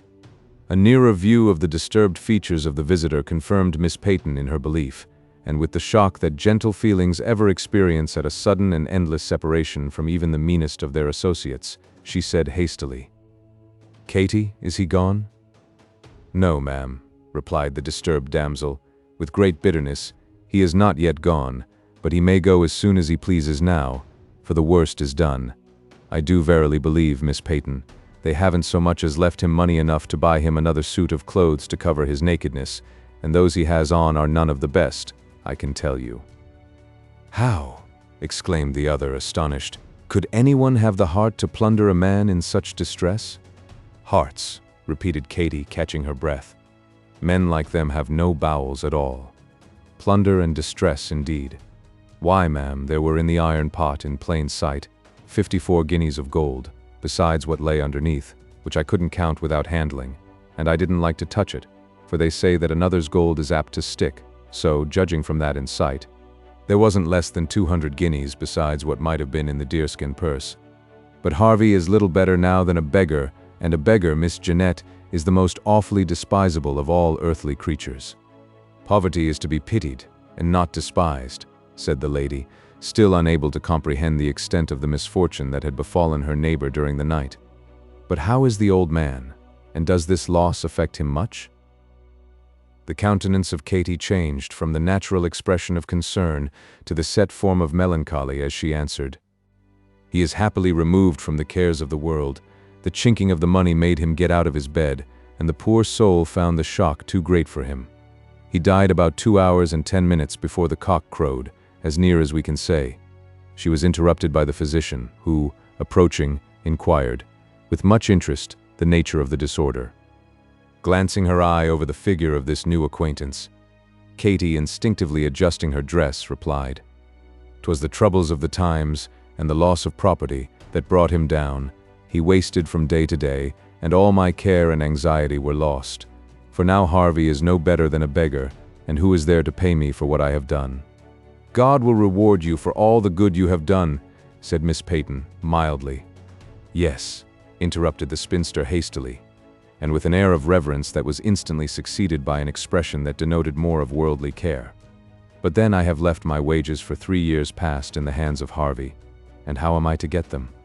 My brothers told me, again and again, to ask for my money, but I always thought accounts between relations were easily settled." "Were you related, then, to Birch?" asked Miss Peyton, observing her to pause. "Why," returned the housekeeper, hesitating a little, "I thought we were as good as so.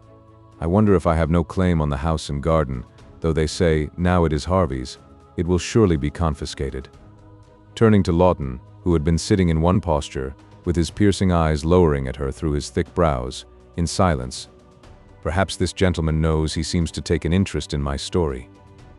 "Madam," said the trooper, bowing very low, "both you and the tale are extremely interesting." Katy smiled involuntarily. "But my humble knowledge is limited to the setting of a squadron in the field, and using it when there. I beg leave to refer you to Dr. Archibald Sitgreaves, a gentleman of universal attainments and unbounded philanthropy, the very milk of human sympathies, and a mortal foe to all indiscriminate cutting." The surgeon drew up, and employed himself in whistling a low air, as he looked over some fields on a table. But the housekeeper, turning to him with an inclination of the head, continued, "I suppose, sir, a woman has no dower in her husband's property, unless they be actually married. It was a maxim with Dr. Sitgreaves that no species of knowledge was to be despised, and consequently, he was an empiric in everything but his profession." At first, indignation at the irony of his comrade kept him silent, but suddenly changing his purpose, he answered the applicant with a good-natured smile, "I judge not. If death has anticipated your nuptials, I am fearful you have no remedy against his stern decrees." To Katy this sounded well, although she understood nothing of its meaning but death and nuptials. To this part of his speech, then, she directed her reply. "I did think he only waited the death of the old gentleman before he married," said the housekeeper, looking on the carpet. "But now he is nothing more than despisable, or, what's the same thing, a peddler without house, pack, or money. It might be hard for a man to get a wife at all in such a predicary, don't you think it would, Miss Peyton?" "I seldom trouble myself with such things," said the lady gravely. During this dialogue, Captain Lawton had been studying the countenance and manner of the housekeeper, with a most ludicrous gravity, and fearful the conversation would cease, he inquired, with an appearance of great interest, "You think it was age and debility that removed the old gentleman at last? And the troublesome times. Trouble is a heavy pull down to a sick-bed. But I suppose his time had come, and when that happens it matters but little what doctor's stuff we take." "Let me set you right in that particular," interrupted the surgeon. "We must all die, it is true, but it is permitted us to use the lights of science, in arresting dangers as they occur, until—" "We can die secundum artem," cried the trooper. To this observation the physician did not deign to reply, but, deeming it necessary to his professional dignity that the conversation should continue, he added, "Perhaps in this instance judicious treatment might have prolonged the life of the patient, who administered to the case." "No one yet," said the housekeeper, with quickness. "I expect he has made his last will and testament." The surgeon disregarded the smile of the ladies and pursued his inquiries. "It is doubtless wise to be prepared for death, but under whose care was the sick man during his indisposition?" "Under mine," answered Katy with an air of a little importance. "And care thrown away I may well call it, for Harvey is quite too despisable to be any sort of compensation at present." The mutual ignorance of each other's meaning made very little interruption to the dialogue, for both took a good deal for granted, and Sitgreaves pursued the subject. "And how did you treat him?" "Kindly, you may be certain," said Katy, rather tartly. "The doctor means medically, madam," observed Captain Lawton, with a face that would have honored the funeral of the deceased. "I doctored him mostly with yarbs," said the housekeeper, smiling, as if conscious of error. "With simples," returned the surgeon. "They are safer in the hands of the unlettered than more powerful remedies, but why had you no regular attendant?" "I'm sure Harvey has suffered enough already from having so much concerns with the wrigglers," replied the housekeeper. "He has lost his all and made himself a vagabond through the land, and I have reason to rue the day I ever crossed the threshold of his house." "Dr. Sitgreaves does not mean a wriggler soldier, but a regular physician, madam," said the trooper. "Oh!" cried the maiden, again correcting herself. "For the best of all reasons there was none to be had, so I took care of him myself. If there had been a doctor at hand, I am sure we would gladly have had him. For my part, I am clear for doctoring, though Harvey says I am killing myself with medicines, but I am sure it will make but little difference to him, whether I live or die." "Therein you show your sense," said the surgeon, approaching the spinster, who sat holding the palms of her hands and the soles of her feet to the genial heat of a fine fire, making the most of comfort amid all her troubles. "You appear to be a sensible, discreet woman, and some who have had opportunities of acquiring more correct views might envy you your respect for knowledge and the lights of science." Although the housekeeper did not altogether comprehend the other's meaning, she knew he used a compliment, and as such was highly pleased with what he said. With increased animation, therefore, she cried, "It was always said of me that I wanted nothing but opportunity to make quite a physician myself, so long as before I came to live with Harvey's father, they called me the petticoat doctor." "More true than civil, I dare say," returned the surgeon, losing sight of the woman's character in his admiration of her respect for the healing art. In the absence of more enlightened counselors, the experience of a discreet matron is frequently of great efficacy in checking the progress of disease. Under such circumstances, madam, it is dreadful to have to contend with ignorance and obstinacy." "Bad enough, as I well know from experience," cried Katy in triumph. "Harvey is as obstinate about such things as a dumb beast. One would think the care I took of his bedridden father might learn him better than to despise good nursing. But someday he may know what it is to want a careful woman in his house, though now I am sure he is too despisable himself to have a house." "Indeed, I can easily comprehend the mortification you must have felt in having one so self-willed to deal with," returned the surgeon, glancing his eyes reproachfully at his comrade. "But you should rise superior to such opinions, and pity the ignorance by which they are engendered." The housekeeper hesitated a moment, at a loss to comprehend all that the surgeon expressed, yet she felt it was both complimentary and kind. Therefore, suppressing her natural flow of language a little, she replied, "I tell Harvey his conduct is often condemnable, and last night he made my words good, but the opinions of such unbelievers is not very consequential. Yet it is dreadful to think how he behaves at times, now, when he threw away the needle." "What?" said the surgeon, interrupting her. "Does he affect to despise the needle? But it is my lot to meet with men daily who are equally perverse, and who show a still more culpable disrespect for the information that flows from the lights of science." The doctor turned his face towards Captain Lawton while speaking, but the elevation of the head prevented his eyes from resting on the grave countenance maintained by the trooper. Katy listened with admiring attention, and when the other had done, she added, "Then Harvey is a disbeliever in the tides." "Not believe in the tides," repeated the healer of bodies in astonishment. "Does the man distrust his senses? But perhaps it is the influence of the moon that he doubts." "That he does," exclaimed Katy, shaking with delight at meeting with a man of learning who could support her opinions. If you was to hear him talk, you would think he didn't believe there was such a thing as a moon at all. It is the misfortune of ignorance and incredulity, madam, that they feed themselves.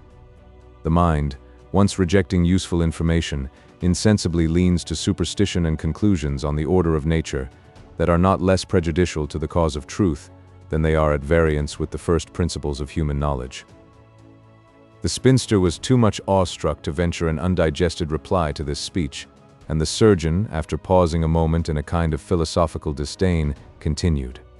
That any man in his senses can doubt of the flux of the tides is more than I could have thought possible, yet obstinacy is a dangerous inmate to harbor, and may lead us into any error, however gross. "You think, then, they have an effect on the flux?" said the housekeeper inquiringly. Miss Peyton rose and beckoned her nieces to give her their assistance in the adjoining pantry, while for a moment the dark visage of the attentive Lawton was lighted by an animation that vanished by an effort, as powerful and as sudden as the one that drew it into being. After reflecting whether he rightly understood the meaning of the other, the surgeon, making due allowance for the love of learning, acting upon a want of education, replied, "The moon, you mean. Many philosophers have doubted how far it affects the tides, but I think it is willfully rejecting the lights of science not to believe it causes both the flux and reflux." As reflux was a disorder with which Katy was not acquainted, she thought it prudent to be silent, yet burning with curiosity to know the meaning of certain portentous lights to which the other so often alluded, she ventured to ask, "If them lights he spoke of were what was called northern lights in these parts?" In charity to her ignorance, the surgeon would have entered into an elaborate explanation of his meaning, had he not been interrupted by the mirth of Lawton. The trooper had listened so far with great composure, but now he laughed until his aching bones reminded him of his fall, and the tears rolled over his cheeks in larger drops than had ever been seen there before. At length the offended physician seized an opportunity of a pause to say, "To you, Captain Lawton, it may be a source of triumph that an uneducated woman should make a mistake in a subject on which men of science have long been at variance, but yet you find this respectable matron does not reject the lights, does not reject the use of proper instruments in repairing injuries sustained by the human frame. You may possibly remember, sir, her allusion to the use of the needle." "Aye," cried the delighted trooper, "to mend the peddler's breeches."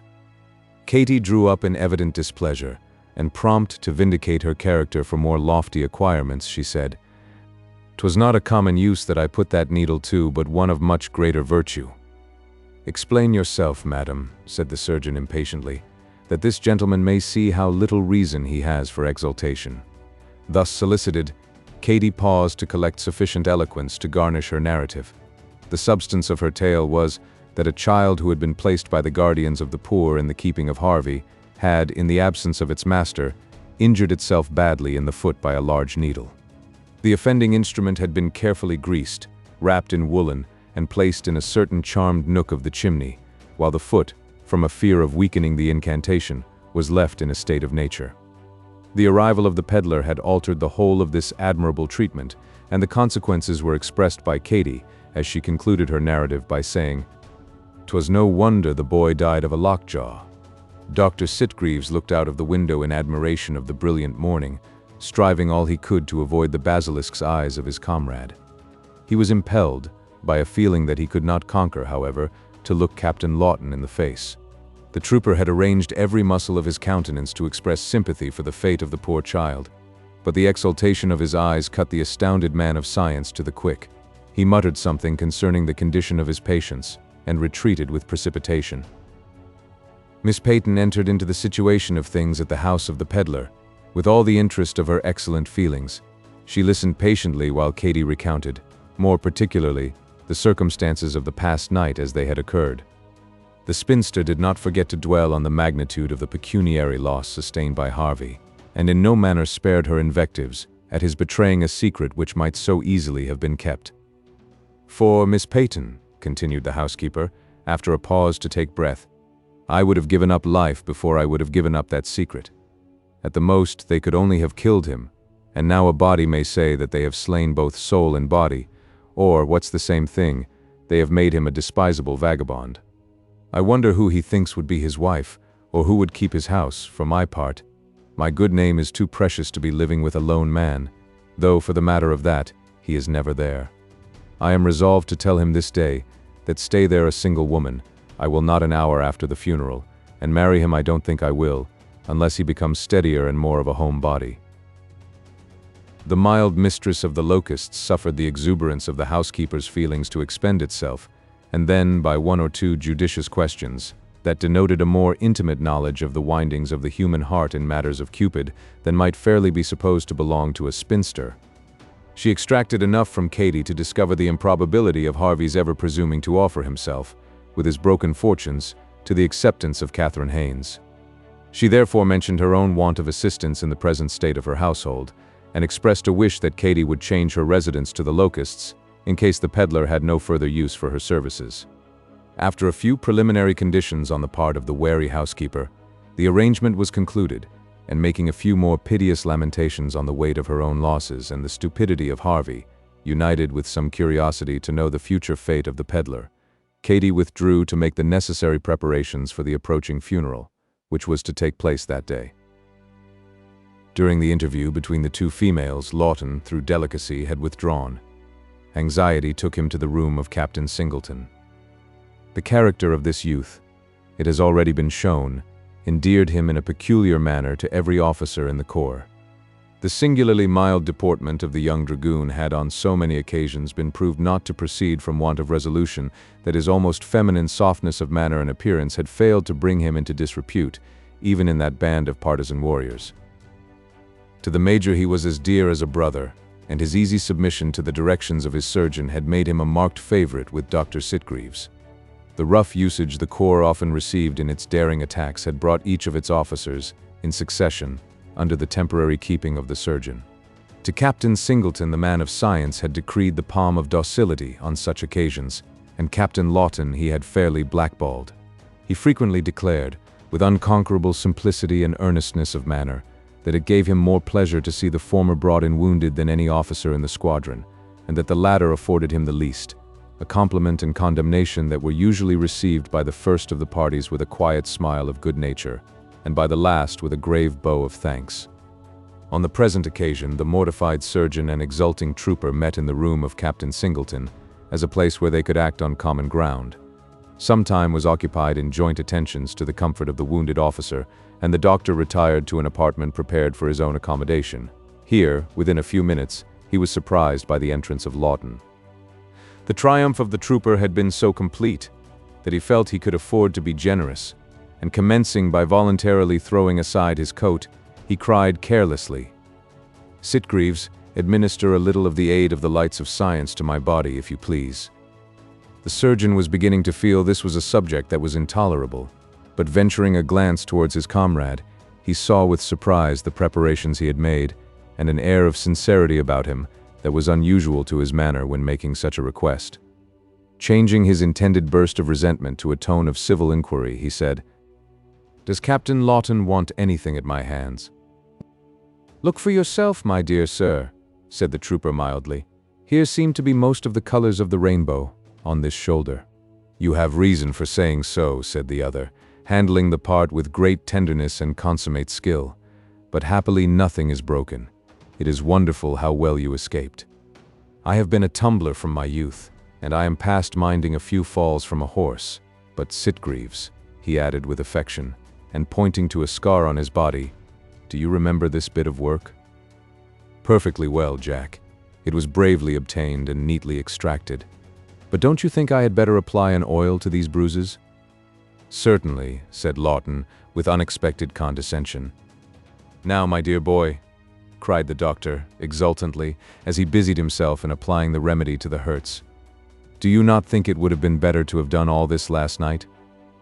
"Quite probable." "Yes, Jack, but if you had let me perform the operation of phlebotomy when I first saw you, it would have been of infinite service." "No phlebotomy," said the other, positively. "It is now too late, but a dose of oil would carry off the humors famously." To this the captain made no reply, but grated his teeth, in a way that showed the fortress of his mouth was not to be assailed without a resolute resistance, and the experienced physician changed the subject by saying, It is a pity, John, that you did not catch the rascal, after the danger and trouble you incurred." The captain of dragoons made no reply, and while placing some bandages on the wounded shoulder, the surgeon continued, "If I have any wish at all to destroy human life, it is to have the pleasure of seeing that traitor hanged." "I thought your business was to cure, and not to slay," said the trooper dryly. "Aye, but he has caused us such heavy losses by his information that I sometimes feel a very unsophistical temper towards that spy." "You should not encourage such feelings of animosity to any of your fellow creatures," returned Lawton, in a tone that caused the operator to drop a pin he was arranging in the bandages from his hand. He looked the patient in the face to remove all doubts of his identity. Finding, however, it was his old comrade Captain John Lawton, who had spoken, he rallied his astonished faculties and proceeded by saying, "Your doctrine is just, and in general I subscribe to it. But, John, my dear fellow, is the bandage easy?" "Quite. I agree with you as a whole, but as matter is infinitely divisible, so no case exists without an exception. Lawton, do you feel easy?" "Very. It is not only cruel to the sufferer, but sometimes unjust to others to take human life where a less punishment would answer the purpose. Now, Jack, if you were only move your arm a little, if you were only, I hope you feel easier, my dear friend, much. If, my dear John, you would teach your men to cut with more discretion, it would answer you the same purpose and give me great pleasure." The doctor drew a heavy sigh, as he was enabled to get rid of what was nearest to the heart, and the dragoon coolly replaced his coat, saying with great deliberation as he retired, "I know no troop that cut more judiciously. They generally shave from the crown to the jaw." The disappointed operator collected his instruments, and with a heavy heart proceeded to pay a visit to the room of Colonel Wellmere. Chapter 12. This fairy form contains a soul as mighty as that which lives within a giant's frame. These slender limbs that tremble like the aspen at summer evening sigh uphold a spirit which, roused, can tower to the height of heaven and light those shining windows of the face with much of heaven's own radiance. Duo. The number and character of her guests had greatly added to the cares of Miss Jeanette Peyton. The morning found them all restored in some measure to their former ease of body, with the exception of the youthful captain of dragoons who had been so deeply regretted by Dunwoody. The wound of this officer was severe, though the surgeon persevered in saying that it was without danger.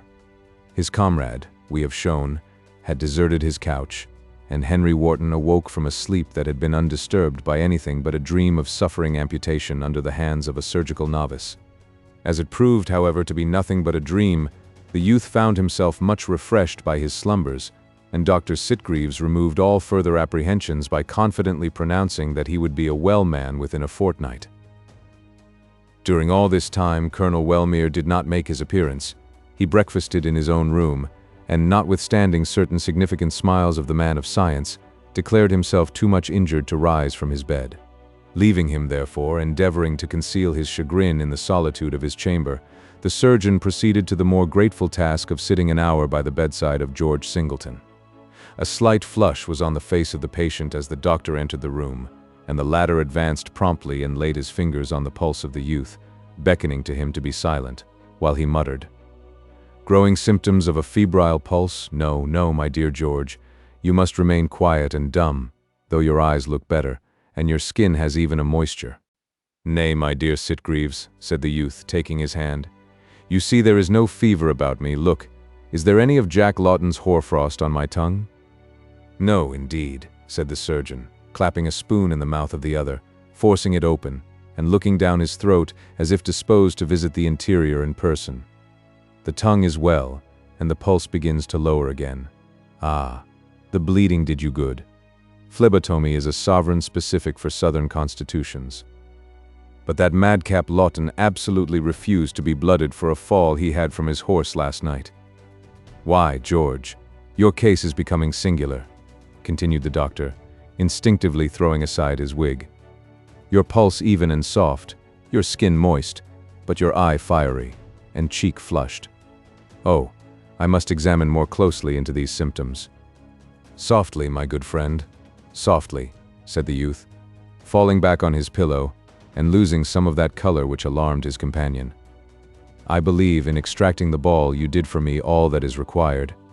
I am free from pain and only weak, I do assure you." "Captain Singleton," said the surgeon with heat, "it is presumptuous in you to pretend to tell your medical attendant when you are free from pain. If it be not to enable us to decide in such matters, of what avail the lights of science? For shame, George, for shame. Even that perverse fellow, John Lawton, could not behave with more obstinacy."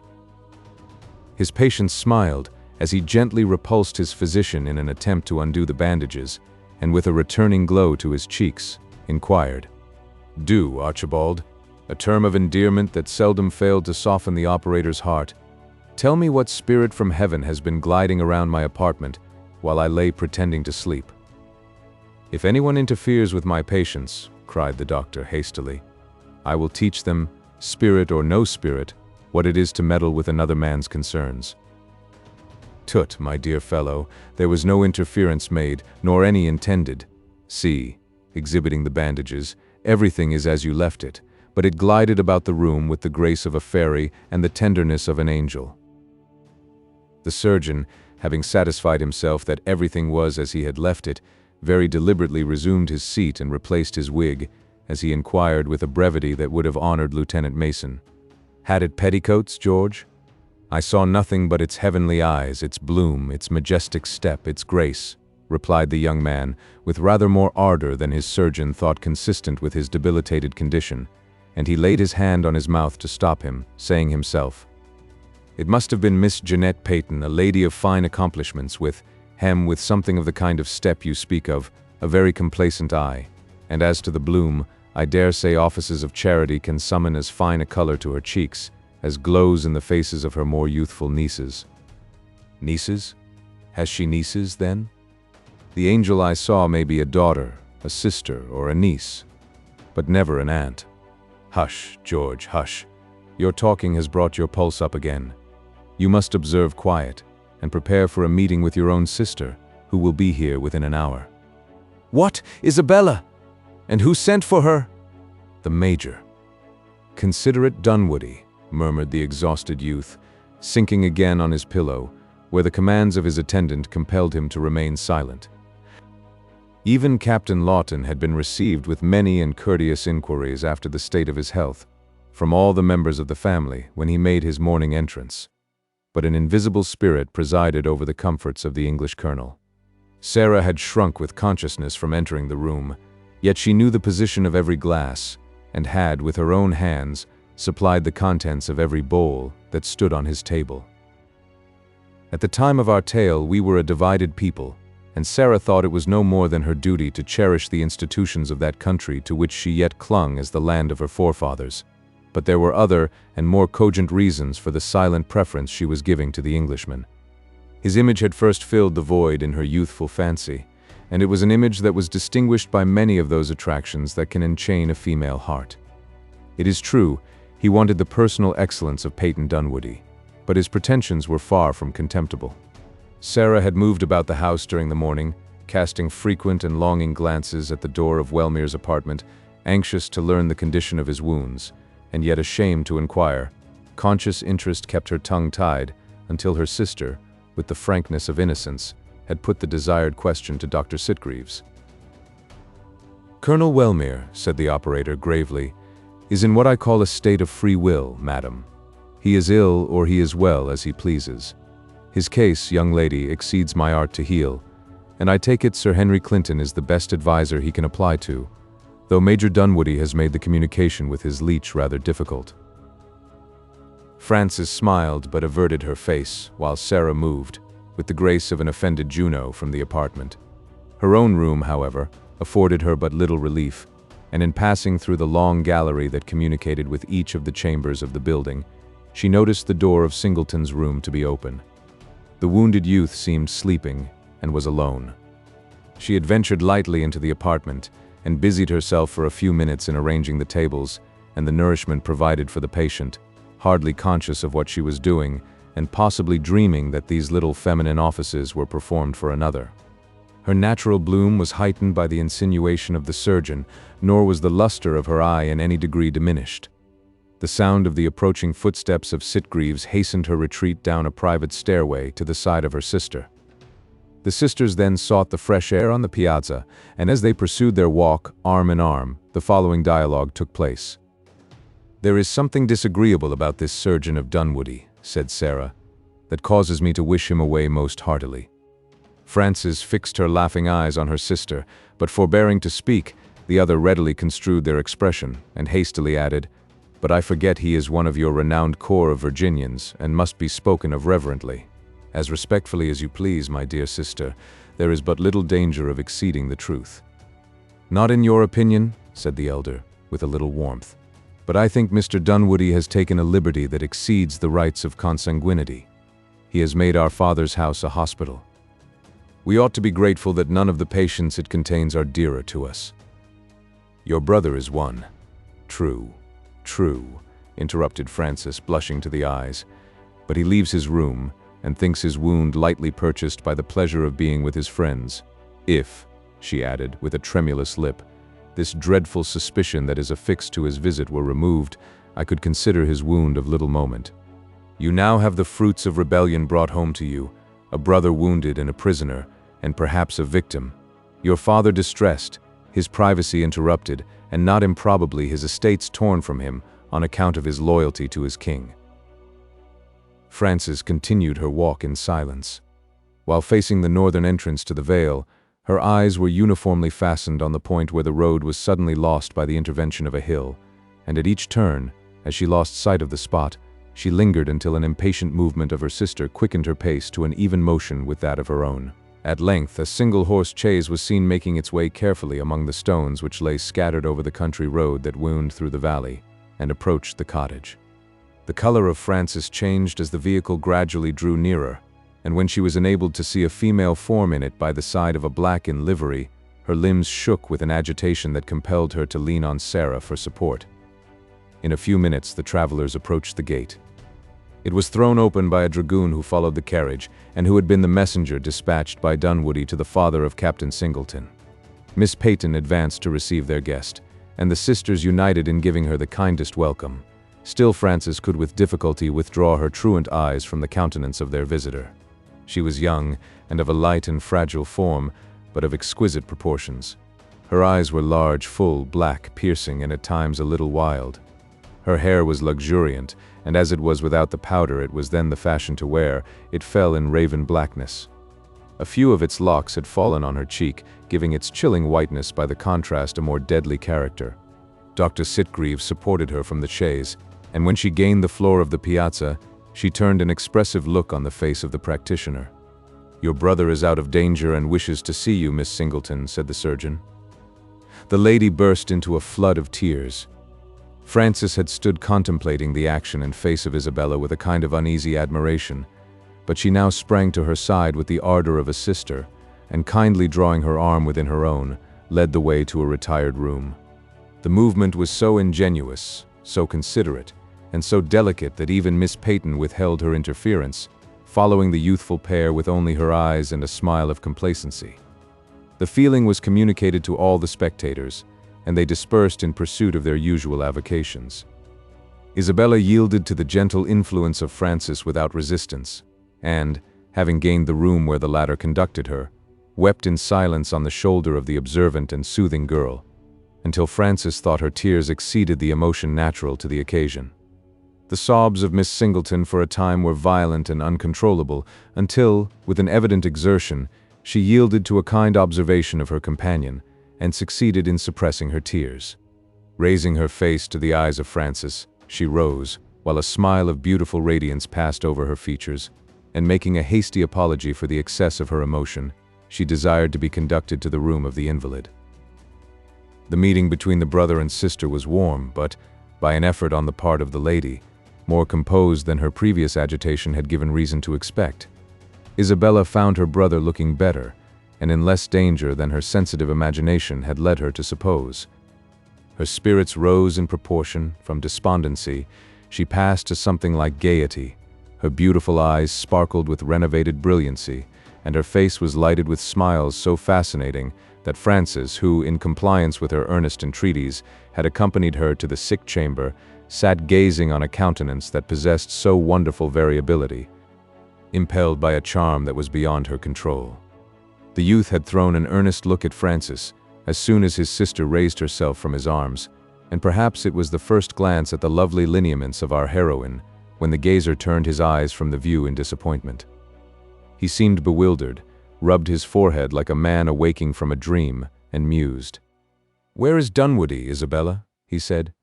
"The excellent fellow is never weary of kind actions.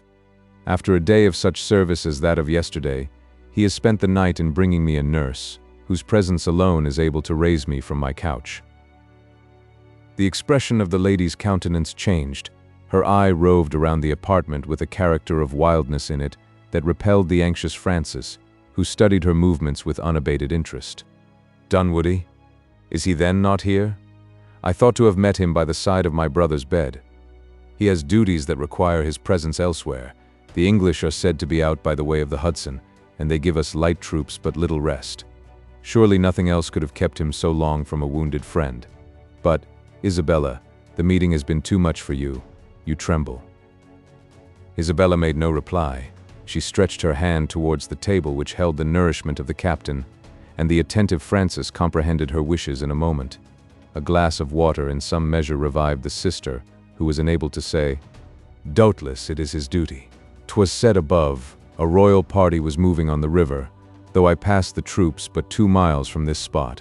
The latter part of the sentence was hardly audible, and it was spoken more in the manner of a soliloquy than as if for the ears of her companions. "On the march?" Isabella eagerly inquired her brother. "No, dismounted, and seemingly at rest," was the reply. The wondering dragoon turned his gaze on the countenance of his sister, who sat with her eye bent on the carpet in unconscious absence, but found no explanation. His look was changed to the face of Francis, who, startled by the earnestness of his expression, arose and hastily inquired if he would have any assistance. "If you can pardon the rudeness," said the wounded officer, making a feeble effort to raise his body, "I would request to have Captain Lawton's company for a moment."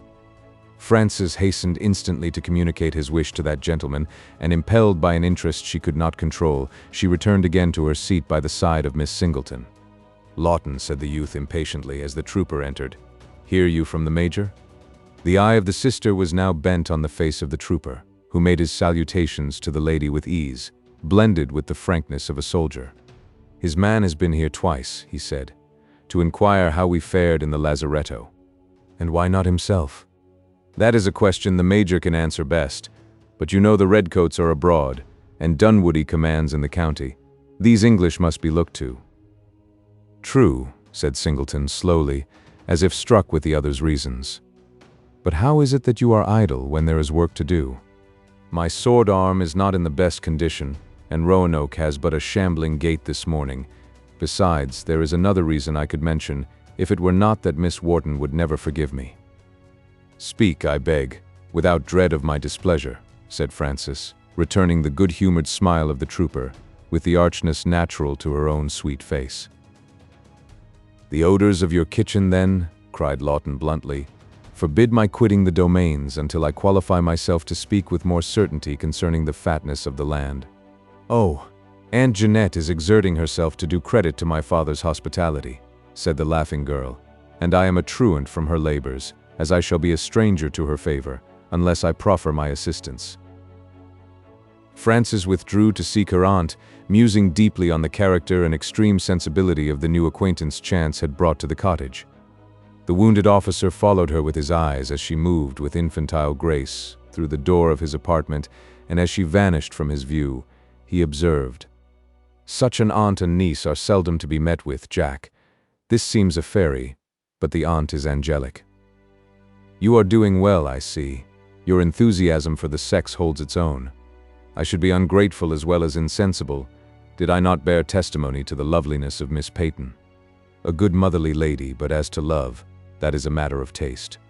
A few years younger, with deference to her prudence and experience, would accord better with my fancy." "She must be under 20, said the other quickly. "It depends on the way you count. If you begin at the heel of life, well, but if you reckon downward, as is most common, I think she is nearer 40. "You have mistaken an elder sister for the aunt," said Isabella, laying her fair hand on the mouth of the invalid. "You must be silent. Your feelings are beginning to affect your frame." The entrance of Dr. Sitgreaves, who, in some alarm, noticed the increase of feverish symptoms in his patient, enforced this mandate, and the trooper withdrew to pay a visit of condolence to Roanoke, who had been an equal sufferer with himself in their last night's somersault. To his great joy, his man pronounced the steed to be equally convalescent with the master, and Lawton found that by dint of rubbing the animal's limbs several hours without ceasing, he was enabled to place his feet in what he called systematic motion. Orders were accordingly given to be in readiness to rejoin the troop at the Four Corners, as soon as his master had shared in the bounty of the approaching banquet. In the meantime, Henry Wharton entered the apartment of Wellmere, and by his sympathy succeeded in restoring the colonel to his own good graces. The latter was consequently enabled to rise, and prepared to meet a rival of whom he had spoken so lightly and, as the result had proved, with so little reason. Wharton knew that their misfortune, as they both termed their defeat, was owing to the other's rashness, but he forbore to speak of anything except the unfortunate accident which had deprived the English of their leader, and to which he good-naturedly ascribed their subsequent discomfiture. "In short, Wharton," said the colonel, putting one leg out of bed, "it may be called a combination of untoward events. Your own ungovernable horse prevented my orders from being carried to the major in season to flank the rebels." "Very true," replied the captain, kicking a slipper towards the bed. "Had we succeeded in getting a few good fires upon them in flank, we should have sent these brave Virginians to the right about." "Aye, and that in double-quick time," cried the colonel, making the other leg follow its companion. "Then it was necessary to rout the guides, you know, and the movement gave them the best possible opportunity to charge." "Yes," said the other, sending the second slipper after the first, "and this Major Dunwoody never overlooks an advantage. I think if we had the thing to do over again," continued the colonel, raising himself on his feet, "we might alter the case very materially, though the chief thing the rebels have now to boast of is my capture. They were repulsed, you saw, in their attempt to drive us from the wood. At least they would have been, had they made an attack," said the captain, throwing the rest of his clothes within reach of the colonel. "Why, that is the same thing," returned Wellmere, beginning to dress himself. "To assume such an attitude as to intimidate your enemy is the chief art of war. Doubtless, then, you may remember in one of their charges they were completely routed." "True, true," cried the colonel with animation. "Had I been there to have improved that advantage, we might have turned the table on the Yankees," saying which he displayed still greater animation in completing his toilet, and he was soon prepared to make his appearance, fully restored to his own good opinion, and fairly persuaded that his capture was owing to casualties absolutely beyond the control of man.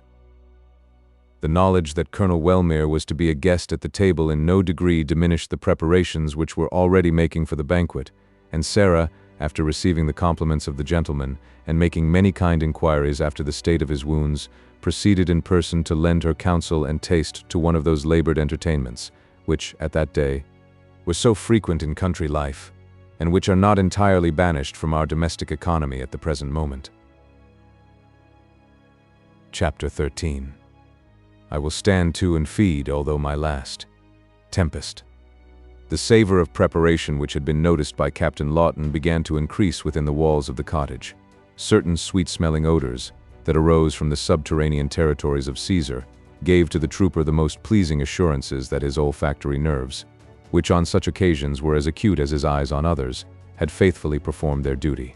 And for the benefit of enjoying the passing sweets as they arose, the dragoon so placed himself at a window of the building that not a vapor charged with the spices of the east could exhale on its passage to the clouds, without first giving its incense to his nose.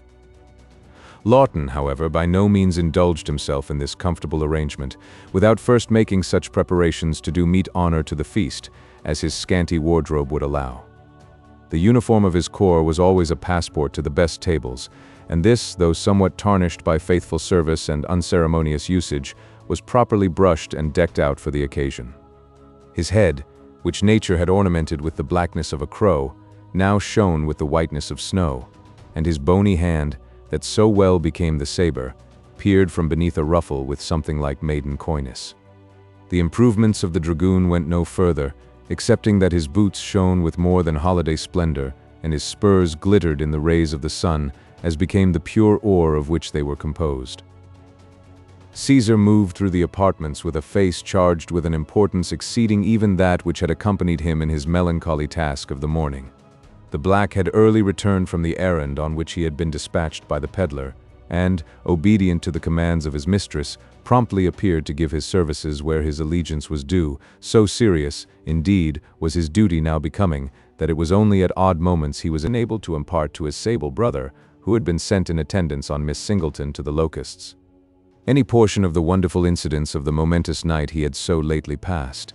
By ingeniously using, however, such occasions as accidentally offered, Caesar communicated so many of the heads of his tale as served to open the eyes of his visitor to their fullest width.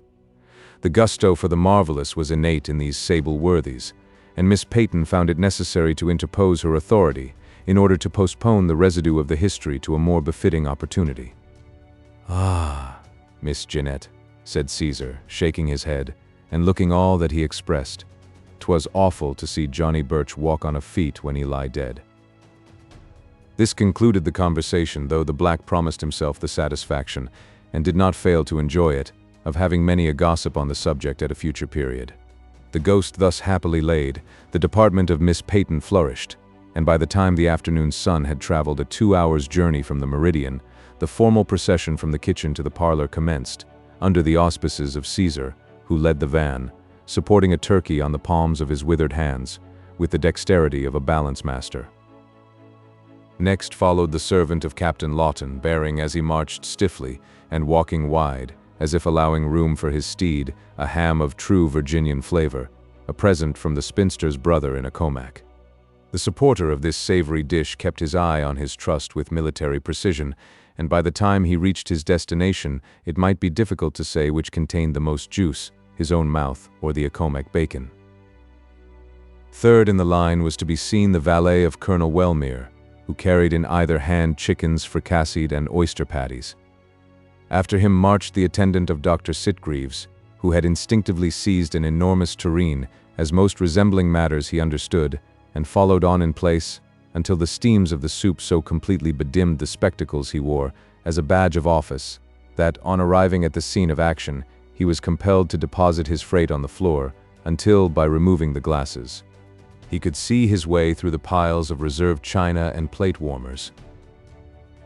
Next followed another trooper whose duty it was to attend on Captain Singleton, and, as if apportioning his appetite to the feeble state of his master, he had contented himself with conveying a pair of ducks, roasted until their tempting fragrance began to make him repent his having so lately demolished a breakfast that had been provided for his master's sister, with another prepared for himself. The white boy, who belonged to the house, brought up the rear, groaning under a load of sundry dishes of vegetables that the cook, by way of climax, had unwittingly heaped on him. But this was far from all of the preparations for that day's feast. Caesar had no sooner deposited his bird, which, but the week before, had been flying amongst the highlands of Duchess, little dreaming of so soon heading such a goodly assemblage, than he turned mechanically on his heel, and took up his line of march again for the kitchen. In this evolution the black was imitated by his companions in succession, and another procession to the parlor followed in the same order. By this admirable arrangement, whole flocks of pigeons, certain beeves of quails, shoals of flatfish, bass, and sundry woodcock, found their way into the presence of the company. A third attack brought suitable quantities of potatoes, onions, beets, coleslaw, rice, and all the other minutiae of a goodly dinner. The board now fairly groaned with American profusion, and Caesar, glancing his eye over the show with a most approving conscience, after readjusting every dish that had not been placed on the table with his own hands, proceeded to acquaint the mistress of the revels that his task was happily accomplished. Some half hour before the culinary array just recorded took place, all the ladies disappeared, much in the same unaccountable manner that swallows flee the approach of winter. But the springtime of their return had arrived, and the whole party were collected in an apartment that, in consequence of its containing no side table, and being furnished with a chintz coverlet settee, was termed a withdrawing room. The kind-hearted spinster had deemed the occasion worthy, not only of extraordinary preparations in the culinary department, but had seen proper to deck her own person in garments suited to the guests whom it was now her happiness to entertain. On her head Miss Peyton wore a cap of exquisite lawn, which was ornamented in front with a broad border of lace that spread from the face in such a manner as to admit of a display of artificial flowers, clustered in a group on the summit of her fine forehead. The color of her hair was lost in the profusion of powder with which it was covered, but a slight curling of the extremities in some degree relieved the formality of its arrangement and gave a look of feminine softness to the features. Her dress was a rich, heavy silk of violet color, cut low around the bust with a stomacher of the same material that fitted close to the figure and exhibited the form, from the shoulders to the waist in its true proportions. Below, the dress was full and sufficiently showed that parsimony in attire was not a foible of the day. A small loop displayed the beauty of the fabric to advantage and aided in giving majesty to the figure. The tall stature of the lady was heightened by shoes of the same material with the dress, whose heels added more than an inch to the liberality of nature. The sleeves were short and close to the limb, until they fell off at the elbows in large ruffles that hung in rich profusion from the arm when extended, and duplicates and triplicates of lawn, trimmed with Dresden lace, lent their aid in giving delicacy to a hand and arm that yet retained their whiteness and symmetry. A treble row of large pearls closely encircled her throat, and a handkerchief of lace partially concealed that part of the person that the silk had left exposed, but which the experience of 40 years had warned Miss Peyton should now be veiled.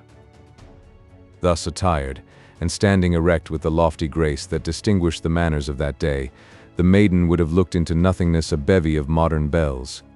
The taste of Sarah had kept even pace with the decorations of her aunt, and a dress, differing in no respect from the one just described, but in material and tints, exhibited her imposing form to equal advantage. The satin of her robe was of a pale bluish color. 20 years did not, however, require the screen that was prudent in 40, and nothing but an envious border of exquisite lace hid, in some measure, what the satin left exposed to view. The upper part of the bust and the fine fall of the shoulders were blazing in all their native beauty, and, like the aunt, the throat was ornamented by a treble row of pearls, to correspond with which were rings of the same quality in the ears. The head was without a cap, and the hair drawn up from the countenance so as to give to the eye all the loveliness of a forehead as polished as marble and as white as snow. A few straggling curls fell gracefully on the neck, and a bouquet of artificial flowers was also placed, like a coronet, over her brow. Miss Singleton had resigned her brother to the advice of Dr. Sitgreaves, who had succeeded in getting his patient into a deep sleep after quieting certain feverish symptoms that followed the agitation of the interview. The sister was persuaded, by the observant mistress of the mansion, to make one of the party, and she sat by the side of Sarah, differing but little in appearance from that lady, except in refusing the use of powder on her raven locks, and that her unusually high forehead and large, brilliant eyes gave an expression of thoughtfulness to her features that was possibly heightened by the paleness of her cheek. Last and least, but not the most unlovely in this display of female charms, was the youngest daughter of Mr. Wharton. Frances, we have already mentioned, left the city before she had attained to the age of fashionable womanhood. A few adventurous spirits were already beginning to make inroads in those customs which had so long invaded the comforts of the fair sex, and the youthful girl had ventured to trust her beauty to the height which nature had bestowed. This was but little, but that little was a masterpiece. Frances several times had determined in the course of the morning to bestow more than usual pains in the decoration of her person. Each time in succession, as she formed this resolution, she spent a few minutes in looking earnestly towards the north, and then she as invariably changed it. At the appointed hour, our heroine appeared in the drawing-room, clothed in a robe of pale blue silk, of a cut and fashion much like that worn by her sister. Her hair was left to the wild curls of nature, its exuberance being confined to the crown of her head by a long, low comb made of light tortoise shell, a color barely distinguishable in the golden hue of her tresses. Her dress was without a plait or a wrinkle, and fitted the form with an exactitude that might lead one to imagine the arch girl more than suspected the beauties it displayed. A tucker of rich Dresden lace softened the contour of the figure. Her head was without ornament, but around her throat was a necklace of gold clasped in front with a rich cornelian. Once, and once only, as they moved towards the repast, did Lawton see a foot thrust itself from beneath the folds of her robe, and exhibit its little beauties encased in a slipper of blue silk, clasped close to the shape by a buckle of brilliance. The trooper caught himself sighing as he thought, though it was good for nothing in the stirrup, how enchantingly it would grace a minuet.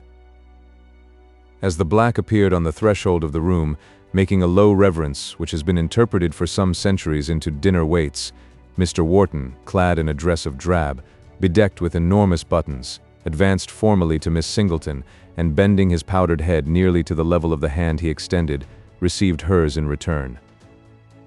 Dr. Sitgreaves offered the same homage to Miss Peyton, and met with equal favor, the lady first pausing to draw on her gloves. Colonel Wellmere was honored with a smile from Sarah, while performing a similar duty, and Frances gave the ends of her taper fingers to Captain Lawton with maiden bashfulness.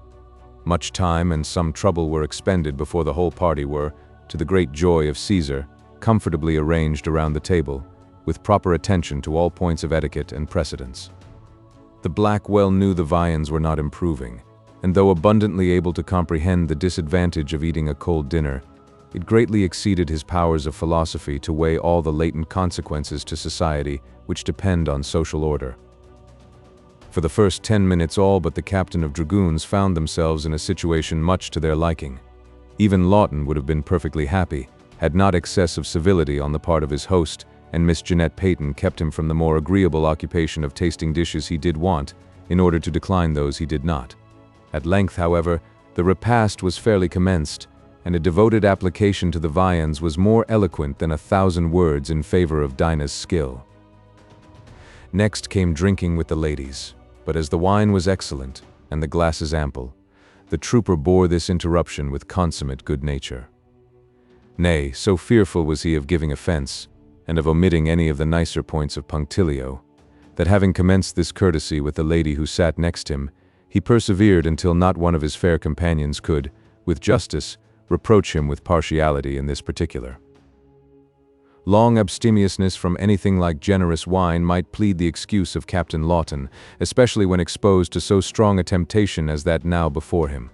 Mr. Wharton had been one of a set of politicians in New York, whose principal exploits before the war had been to assemble and pass sage opinions on the signs of the times, under the inspiration of certain liquor made from a grape that grew on the south side of the island of Madeira, and which found its way into the colonies of North America through the medium of the West Indies, sojourning a while in the Western Archipelago, by way of proving the virtues of the climate.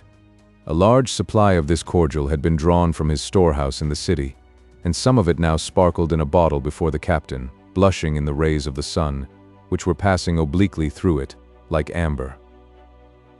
Though the meat and vegetables had made their entrance with perfect order and propriety, their exeunt was affected much in the manner of a retreat of militia. The point was to clear the board something after the fabled practice of the harpies, and by dint of scrambling, tossing, breaking, and spilling, the remnants of the overflowing repast disappeared. And now another series of processions commenced, by virtue of which a goodly display of pastry, with its usual accompaniments, garnished the table. Mr. Wharton poured out a glass of wine for the lady who sat on his right hand, and, pushing the bottle to a guest, said with a low bow, "We are to be honored with a toast from Miss Singleton." Although there was nothing more in this movement than occurred every day on such occasions, yet the lady trembled, colored, and grew pale again, seemingly endeavoring to rally her thoughts until, by her agitation, she had excited the interest of the whole party, when by an effort, and in a manner as if she had striven in vain to think of another, Isabella said faintly, "Major Dunwoodie." The health was drunk cheerfully by all but Colonel Wellmere, who wet his lips, and drew figures on the table with some of the liquor he had spilled. At length Colonel Wellmere broke silence by saying aloud to Captain Lawton, "I suppose, sir, this Mr. Dunwoodie will receive promotion in the rebel army, for the advantage my misfortune gave him over my command." The trooper had supplied the wants of nature to his perfect satisfaction, and, perhaps, with the exception of Washington and his immediate commander, there was no mortal whose displeasure he regarded a tittle. First helping himself, therefore, to a little of his favorite bottle, he replied with admirable coolness, "Colonel Wellmere, your pardon. Major Dunwoodie owes his allegiance to the Confederated States of North America, and where he owes it, he pays it. Such a man is no rebel.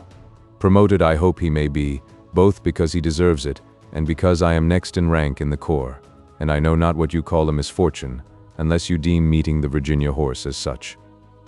"We will not differ about terms, sir," said the colonel haughtily. "I spoke as duty to my sovereign prompted. But do you not call the loss of a commander a misfortune to a party?" "It certainly may be so," said the trooper, with emphasis. "Miss Peyton, will you favor us with a toast?" cried the master of the house, anxious to stop this dialogue. The lady bowed her head with dignity as she named General Montrose, and the long absent bloom stole lightly over her features. "There is no term more doubtful than that word misfortune," said the surgeon, regardless of the nice maneuvers of the host. "Some deem one thing a misfortune, others its opposite. Misfortune begets misfortune. Life is a misfortune, for it may be the means of enduring misfortune, and death is a misfortune, as it abridges the enjoyments of life." "It is a misfortune that our mess has no such wine as this," interrupted the trooper. "We will pledge you a sentiment in it, sir, as it seems to suit your taste," said Mr. Wharton. Lawton filled to the brim and drank, "A speedy peace or a stirring war." "I drink your toast, Captain Lawton, though I greatly distrust your construction of activity," said the surgeon. "In my poor judgment, cavalry should be kept in the rear to improve a victory, and not sent in front to gain it. Such may be said to be their natural occupation, if the term can be used in reference to so artificial a body, for all history shows that the horse have done most when held in reserve." This dissertation, uttered in a sufficiently didactic manner, was a hint that Miss Peyton did not neglect. She arose and retired, followed by her juniors. Nearly at the same moment, Mr. Wharton and his son made an apology for their absence, which was required on account of the death of a near neighbor, and withdrew.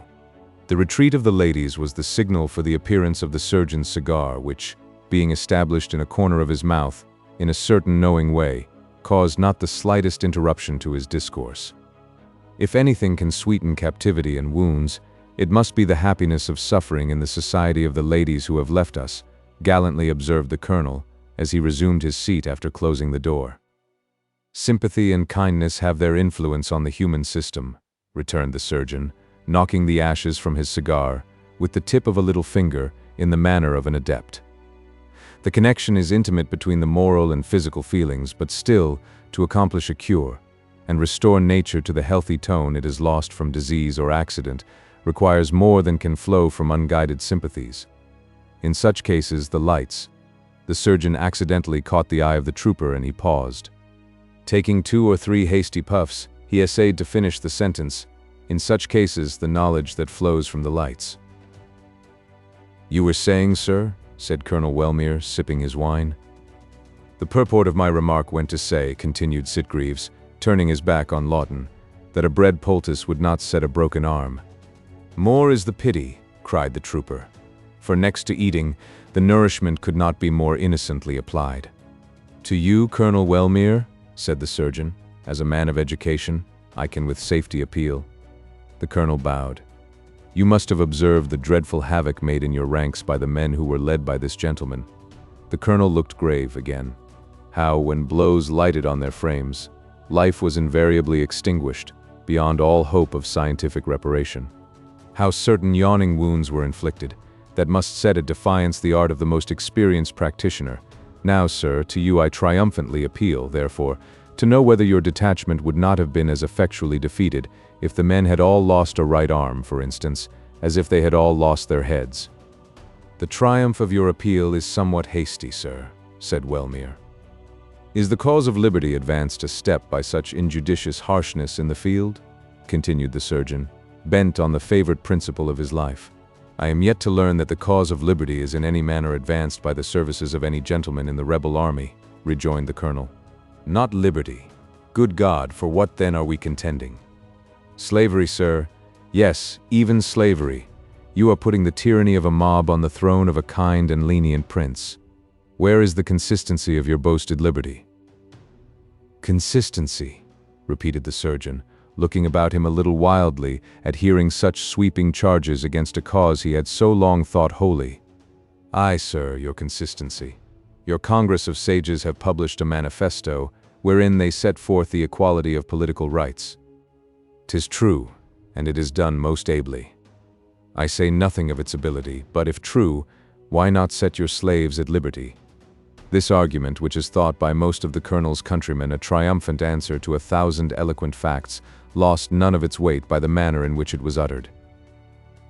Every American feels humbled at the necessity of vindicating his country from the apparent inconsistency and injustice of the laws alluded to. His feelings are much like those of an honorable man who is compelled to exonerate himself from a disgraceful charge, although he may know the accusation to be false. At the bottom, Sitgreaves had much good sense, and thus called on, he took up the cudgels of argument in downright earnest. We deem it a liberty to have the deciding voice in the councils by which we are governed. We think it a hardship to be ruled by the king of a people who live at a distance of 3,000 miles, and who cannot, and who do not, feel a single political interest in common with ourselves. I say nothing of oppression. The child was of age, and was entitled to the privileges of majority. In such cases there is but one tribunal to which to appeal for a nation's rights. It is power, and we now make the appeal.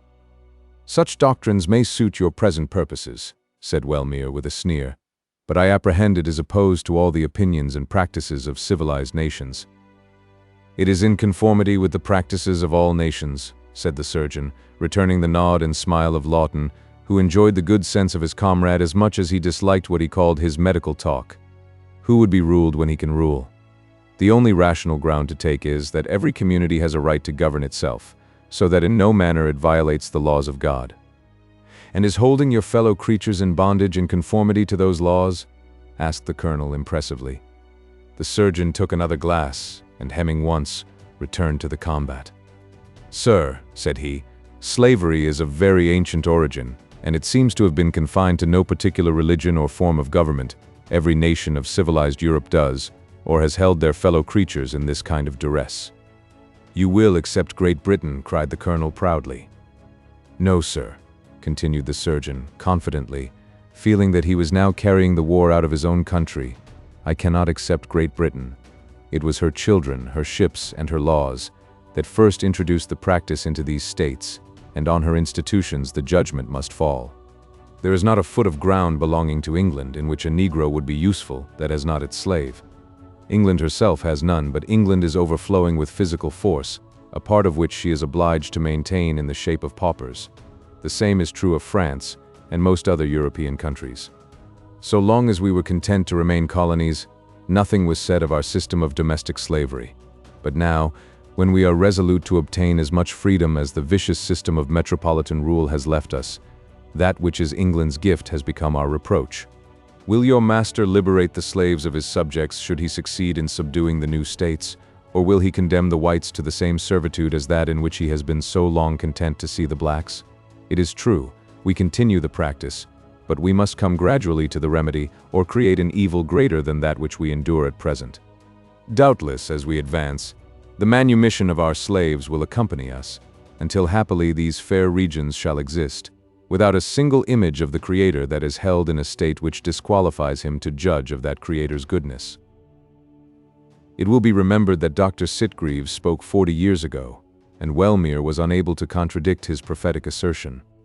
Finding the subject getting to be naughty, the Englishman retired to the apartment in which the ladies had assembled, and, seated by the side of Sarah, he found a more pleasing employment in relating the events of fashionable life in the metropolis, and in recalling the 1,000 little anecdotes of their former associates. Miss Peyton was a pleased listener as she dispensed the bounties of the tea-table, and Sarah frequently bowed her blushing countenance to her needlework, as her face glowed at the flattering remarks of her companion. The dialogue we have related established a perfect truce between the surgeon and his comrade, and the former having paid a visit to Singleton, they took their leave of the ladies and mounted, the former to visit the wounded at the encampment, and the latter to rejoin his troop. But their movements were arrested at the gate by an occurrence that we shall relate in the next chapter. Chapter 14. I see no more those white locks thinly spread round the bald polish of that honored head, no more that meek, that suppliant look in prayer, nor that pure faith that gave it force are there. But he is blessed, and I lament no more, a wise good man, contented to be poor. Crabbe. We have already said that the customs of America leave the dead but a short time in sight of the mourners, and the necessity of providing for his own safety had compelled the peddler to abridge even this brief space. In the confusion and agitation produced by the events we have recorded, the death of the elder Birch had occurred unnoticed, but a sufficient number of the immediate neighbors were hastily collected, and the ordinary rites of sepulture were now about to be paid to the deceased. It was the approach of this humble procession that arrested the movements of the trooper and his comrade. 4 men supported the body on a rude bier, and 4 others walked in advance, ready to relieve their friends from their burden. The peddler walked next the coffin, and by his side moved Katie Haynes, with a most determined aspect of woe, and next to the mourners came Mr. Wharton and the English captain. 2 or 3 old men and women, with a few straggling boys, brought up the rear. Captain Lawton sat in his saddle, in rigid silence, until the bearers came opposite to his position, and then, for the first time, Harvey raised his eyes from the ground and saw the enemy that he dreaded so near him. The first impulse of the peddler was certainly flight, but recovering his recollection, he fixed his eye on the coffin of his parent and passed the dragoon with a firm step but swelling heart. The trooper slowly lifted his cap and continued uncovered until Mr. Wharton and his son had moved by when, accompanied by the surgeon, he rode leisurely in the rear, maintaining an inflexible silence. Caesar emerged from the cellar kitchen of the cottage, and with a face of settled solemnity, added himself to the number of the followers of the funeral, though with a humble mien and at a most respectful distance from the horsemen. The old Negro had placed around his arm, a little above the elbow, a napkin of unsullied whiteness, it being the only time since his departure from the city that he had enjoyed an opportunity of exhibiting himself in the garniture of servile mourning. He was a great lover of propriety, and had been a little stimulated to this display by a desire to show his sable friend from Georgia all the decencies of a New York funeral, and the ebullition of his zeal went off very well, producing no other result than a mild lecture from Miss Peyton at his return on the fitness of things. The attendance of the black was thought well enough in itself, but the napkin was deemed a superfluous exhibition of ceremony at the funeral of a man who had performed all the menial offices in his own person. The graveyard was an enclosure on the grounds of Mr. Wharton, which had been fenced with stone and set apart for the purpose by that gentleman some years before. It was not, however, intended as a burial place for any of his own family, until the fire which raged as the British troops took possession of New York had laid Trinity in ashes. A goodly gilded tablet on its walls proclaimed the virtues of his deceased parents, and beneath a flag of marble, in one of the aisles of the church, their bones were left to molder in aristocratical repose. Captain Lawton made a movement as if he was disposed to follow the procession when it left the highway, to enter the field which contained the graves of the humble dead, but he was recalled to recollection by a hint from his companion that he was taking the wrong road. Of all the various methods which have been adopted by man for the disposal of his earthly remains, which do you prefer, Captain Lawton? Said the surgeon, as they separated from the little procession. In some countries the body is exposed to be devoured by wild beasts. In others it is suspended in the air to exhale its substance in the manner of decomposition. In other regions it is consumed on the funeral pile, and again it is inhumed in the bowels of the earth. Every people have their own particular fashion, and to which do you give the preference? All are agreeable, said the trooper, following the group they had left with his eyes, though the speediest interments give the cleanest fields. Of which are you an admirer? The last, as practiced by ourselves, for the other 3 are destructive of all the opportunities for dissection, whereas in the last, the coffin can lie in peaceful decency, while the remains are made to subserve the useful purposes of science. Ah, Captain Lawton, I enjoy comparatively but few opportunities of such a nature to what I expected on entering the army. To what may these pleasures numerically amount in a year? Said the captain, withdrawing his gaze from the graveyard. Within a dozen, upon my honor. My best picking is when the corps is detached. For when we are with the main army, there are so many boys to be satisfied that I seldom get a good subject. Those youngsters are as wasteful as prodigals and as greedy as vultures. A dozen, echoed the trooper in surprise. Why, I furnish you that number with my own hands. Aha, Jack, returned the doctor, approaching the subject with great tenderness of manner. It is seldom I can do anything with your patients. You disfigure them woefully.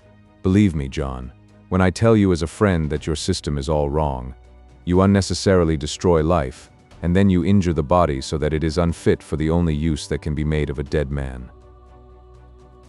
The trooper maintained a silence, which he thought would be the most probable means of preserving peace between them, and the surgeon, turning his head from taking a last look at the burial as they rode around the foot of the hill that shut the valley from their sight, continued with a suppressed sigh. One might get a natural death from that graveyard tonight, if there was but time and opportunity. The patient must be the father of the lady we saw this morning. The petticoat doctor. She with the aurora borealis complexion, said the trooper, with a smile that began to cause uneasiness to his companion. But the lady was not the gentleman's daughter, only his medico-petticoat attendant, and the Harvey, whose name was made to rhyme with every word in her song, is the renowned peddler spy. What? He who unhorsed you? No man ever unhorsed me, Dr. Sitgreaves, said the dragoon gravely. I fell by mischance of Roanoke. Rider and beast kissed the earth together. A warm embrace, from the love spots it left on your cuticle. 'Tis 1,000 pities that you cannot find where the tattling rascal lies hid. He followed his father's body. And you let him pass, cried the surgeon, checking his horse.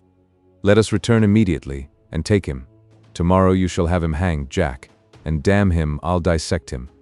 Softly, softly, my dear Archibald. Would you arrest a man while paying the last offices to a dead father? Leave him to me, and I pledge myself he shall have justice. The doctor muttered his dissatisfaction at any postponement of vengeance, but he was compelled to acquiesce, from a regard to his reputation for propriety, and they continued their ride to the quarters of the corps, engaged in various discussions concerning the welfare of the human body. Birch supported the grave and collected manner that was thought becoming in a male mourner on such occasions, and to Katie was left the part of exhibiting the tenderness of the softer sex. There are some people whose feelings are of such nature that they cannot weep unless it be in proper company, and the spinster was a good deal addicted to this congregational virtue. After casting her eyes around the small assemblage, the housekeeper found the countenances of the few females who were present fixed on her in solemn expectation, and the effect was instantaneous. The maiden really wept, and she gained no inconsiderable sympathy and some reputation for a tender heart from the spectators. The muscles of the peddler's face were seen to move, and as the first clod of earth fell on the tenement of his father, sending up that dull, hollow sound that speaks so eloquently the mortality of man, his whole frame was for an instant convulsed. He bent his body down as if in pain. His fingers worked while the hands hung lifeless by his side, and there was an expression in his countenance that seemed to announce a writhing of the soul, but it was not unresisted, and it was transient. He stood erect, drew a long breath, and looked around him with an elevated face that even seemed to smile with the consciousness of having obtained the mastery. The grave was soon filled. A rough stone placed at either extremity marked its position, and the turf, whose faded vegetation was adapted to the fortunes of the deceased, covered the little hillock with the last office of seemliness. This office ended, the neighbors who had officiously pressed forward to offer their services in performing their solemn duty, paused and lifting their hats, stood looking towards the mourner, who now felt himself to be really alone in the world. Uncovering his head also, the peddler hesitated a moment to gather energy, and spoke. "My friends and neighbors," he said, "I thank you for assisting me to bury my dead out of my sight." A solemn pause succeeded the customary address, and the group dispersed in silence, some few walking with the mourners back to their own habitation, but respectfully leaving them at its entrance. The peddler and Katie were followed into the building by one man, however, who was well known to the surrounding country by the significant term of a speculator. Katie saw him enter, with a heart that palpitated with dreadful forebodings, but Harvey civilly handed him a chair, and evidently was prepared for the visit. The peddler went to the door and, taking a cautious glance about the valley, quickly returned and commenced the following dialogue. "The sun has just left the top of the eastern hill. My time presses me. Here is the deed for the house and lot. Everything is done according to law." The other took the paper and conned its contents with a deliberation that proceeded partly from his caution, and partly from the unlucky circumstance of his education having been much neglected when a youth.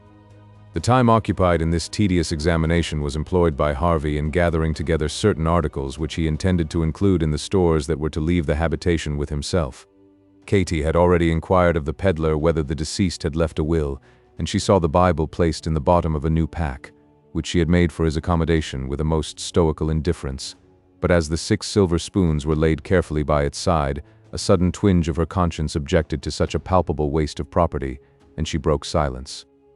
"When you marry, Harvey, you may miss those spoons." "I never shall marry." "Well, if you don't, there's no occasion to make rash promises, even to yourself. One never knows what one may do in such a case. I should like to know of what use so many spoons can be to a single man. For my part, I think it is a duty for every man who is well provided to have a wife and family to maintain." At the time when Katy expressed this sentiment, the fortune of women in her class of life consisted of a cow, a bed, the labors of their own hands in the shape of divers pillowcases, blankets, and sheets, with, where fortune was unusually kind, a half-dozen silver spoons. The spinster herself had obtained all the other necessaries by her own industry and prudence, and it can easily be imagined that she saw the articles she had long counted her own vanish in the enormous pack, with a dissatisfaction that was in no degree diminished by the declaration that had preceded the act. Harvey, however, disregarded her opinions and feelings, and continued his employment of filling the pack, which soon grew to something like the ordinary size of the peddler's burden. "I'm rather tiresome about this conveyance," said the purchaser, having at length waded through the covenants of the deed. "Why so?" "I'm afraid it won't stand good in law. I know that 2 of the neighbors leave home tomorrow morning to have the place entered for confiscation, and if I should give £40 and lose it all, 'twould be a dead pull back to me." "They can only take my right," said the peddler. "Pay me $200 and the house is yours. You are a well-known Whig, and you at least they won't trouble." As Harvey spoke, there was a strange bitterness of manner, mingled with the shrewd care he expressed concerning the sale of his property. "Say 100, and it is a bargain," returned the man, with a grin that he meant for a good-natured smile. "A bargain," echoed the peddler in surprise. "I thought the bargain already made." "Nothing is a bargain," said the purchaser with a chuckle, "until papers are delivered and the money paid in hand. You have the paper." "Aye, and will keep it, if you will excuse the money." "Come, say 150, and I won't be hard. Here is just the money." The peddler looked from the window and saw with dismay that the evening was fast advancing, and knew well that he endangered his life by remaining in the dwelling after dark. Yet he could not tolerate the idea of being defrauded in this manner, in a bargain that had already been fairly made. He hesitated. "Well," said the purchaser, rising, "mayhap you can find another man to trade with between this and morning, but if you don't, your title won't be worth much afterwards." "Take it, Harvey," said Katy, who felt it impossible to resist a tender like the one before her, for the purchase money was in English guineas. Her voice roused the peddler, and a new idea seemed to strike him.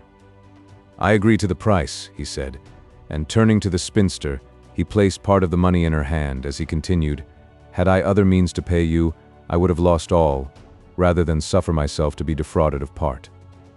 "You may lose all yet," muttered the stranger, with a sneer as he rose and left the building. "Yes," said Katy, following him with her eyes. "He knows you're failing, Harvey. He thinks with me, now the old gentleman is gone, you will want a careful body to take care of your concerns." The peddler was busied in making arrangements for his departure, and he took no notice of this insinuation, while the spinster returned again to the attack. She had lived so many years in expectation of a termination to her hopes, so different from that which now seemed likely to occur, that the idea of separation began to give her more uneasiness than she had thought herself capable of feeling about a man so destitute and friendless. "Have you another house to go to?" inquired Katy.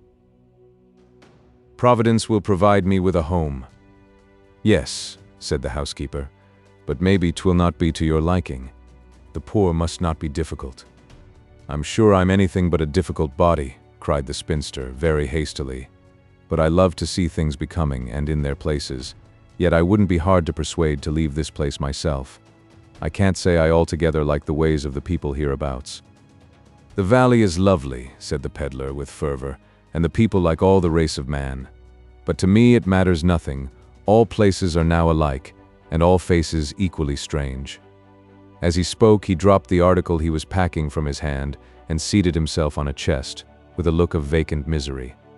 "Not so, not so," said Katy, shoving her chair nearer to the place where the peddler sat.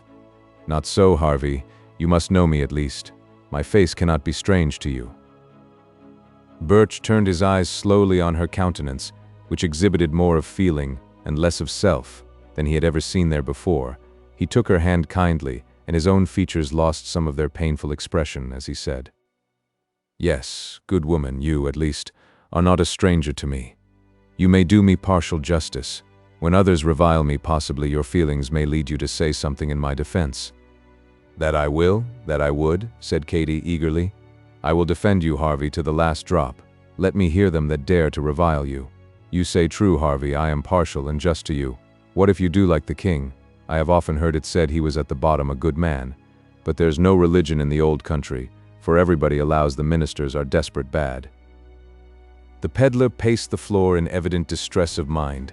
His eyes had a look of wildness that Katy had never witnessed before, and his step was measured with a dignity that appalled the housekeeper. "While my father lived," murmured Harvey, unable to smother his feelings, "there was one who read my heart, and oh, what a consolation to return from my secret marches of danger, and the insults and wrongs that I suffered, to receive his blessing and his praise. But he is gone," he continued, stopping and gazing wildly towards the corner that used to hold the figure of his parent. "And who is there to do me justice?" "Why, Harvey, Harvey. Yes, there is one who will, who must know me before I die. Oh, it is dreadful to die, and leave such a name behind me." "Don't talk of dying, Harvey," said the spinster, glancing her eye around the room, and pushing the wood in the fire to obtain a light from the blaze. The ebullition of feeling in the peddler was over. It had been excited by the events of the past day, and a vivid perception of his sufferings. It was not long, however, that passion maintained an ascendancy ever the reason of this singular man, and perceiving that the night had already thrown an obscurity around objects without doors, he hastily threw his pack over his shoulders, and taking Katy kindly by the hand in levitating, "It is painful to part with even you, good woman," he said, "but the hour has come, and I must go. What is left in the house is yours. To me it could be of no use, and it may serve to make you more comfortable. Farewell, we shall meet hereafter." "In the regions of darkness," cried a voice that caused the peddler to sink on the chest from which he had risen, in despair. "What? Another pack, Mr. Birch, and so well stuffed so soon? Have you not done evil enough?" cried the peddler, regaining his firmness, and springing on his feet with energy. "Is it not enough to harass the last moments of a dying man to impoverish me? What more would you have?" "Your blood," said the Skinner with cool malignity. "And for money," cried Harvey bitterly. "Like the ancient Judas, you would grow rich with the price of blood." "Aye, and a fair price it is, my gentleman, 50 guineas, nearly the weight of that carcass of yours in gold." "Here," said Katy, promptly. "Here are 15 guineas, and these drawers and this bed are all mine. If you will give Harvey but 1 hour's start from the door, they shall be yours." "1 hour?" said the Skinner, showing his teeth, and looking with a longing eye at the money. "But a single hour, here. Take the money." "Hold!" cried Harvey. "Put no faith in the miscreant." "She may do what she pleases with her faith," said the Skinner with malignant pleasure. "But I have the money in good keeping. As for you, Mr. Birch, we will bear your insolence for the 50 guineas that are to pay for your gallows." "Go on," said the peddler, proudly. "Take me to Major Dunwoody. He, at least, may be kind, although just. I can do better than by marching so far in such disgraceful company. This Mr. Dunwoody has let 1 or 2 Tories go at large, but the troop of Captain Lawton is quartered some half-mile nearer, and his receipt will get me the reward as soon as his major's. How relish you the idea of supping with Captain Lawton this evening, Mr. Birch?" "Give me my money, or set Harvey free," cried the spinster in alarm. "Your bribe was not enough, good woman, unless there is money in this bed." Thrusting his bayonet through the ticking and ripping it for some distance, he took a malicious satisfaction in scattering its contents about the room. "If," cried the housekeeper, losing sight of her personal danger and care for her newly acquired property, "there is law in the land, I will be righted. The law of the neutral ground is the law of the strongest, but your tongue is not as long as my bayonet.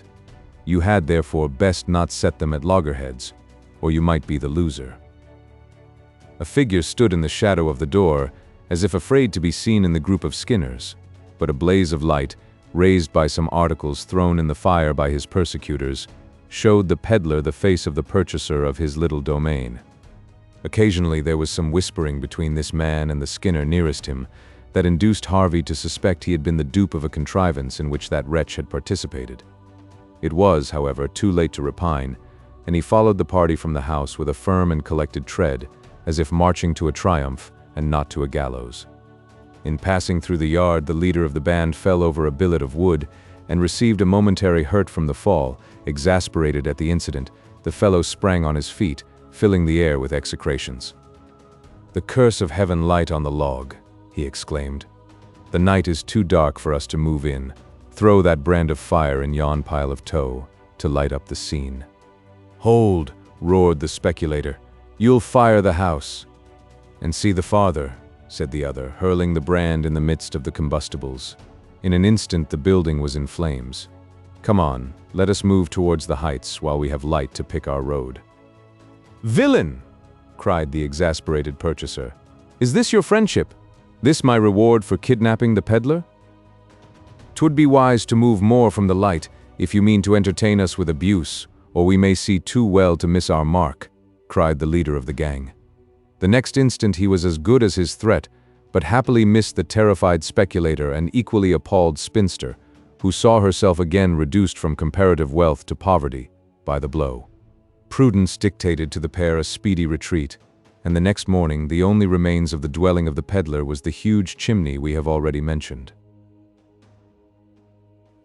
Chapter 15. Trifles, light as air, are to the jealous confirmations strong as proofs of Holy Writ. Othello.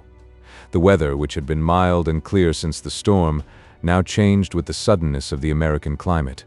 Towards evening the cold blasts poured down from the mountains, and flurries of snow plainly indicated that the month of November had arrived, a season whose temperature varies from the heats of summer to the cold of winter. Frances had stood at the window of her own apartment, watching the slow progress of the funeral procession, with a melancholy that was too deep to be excited by the spectacle. There was something in the sad office that was in unison with her feelings. As she gazed around, she saw the trees bending to the force of the wind that swept through the valley with an impetuosity that shook even the buildings, and the forest, that had so lately glittered in the sun with its variegated hues, was fast losing its loveliness, as the leaves were torn from the branches and were driving irregularly before the eddies of the blast. A few of the Southern dragoons, who were patrolling the passes which led to the encampment of the corps, could be distinguished at a distance on the heights, bending to their pommels as they faced the keen air which had so lately traversed the great freshwater lakes, and drawing their watch-coats about them in tighter folds. Frances witnessed the disappearance of the wooden tenement of the deceased as it was slowly lowered from the light of day, and the sight added to the chilling dreariness of the view. Captain Singleton was sleeping under the care of his own man, while his sister had been persuaded to take possession of her room, for the purpose of obtaining the repose of which her last night's journeying had robbed her.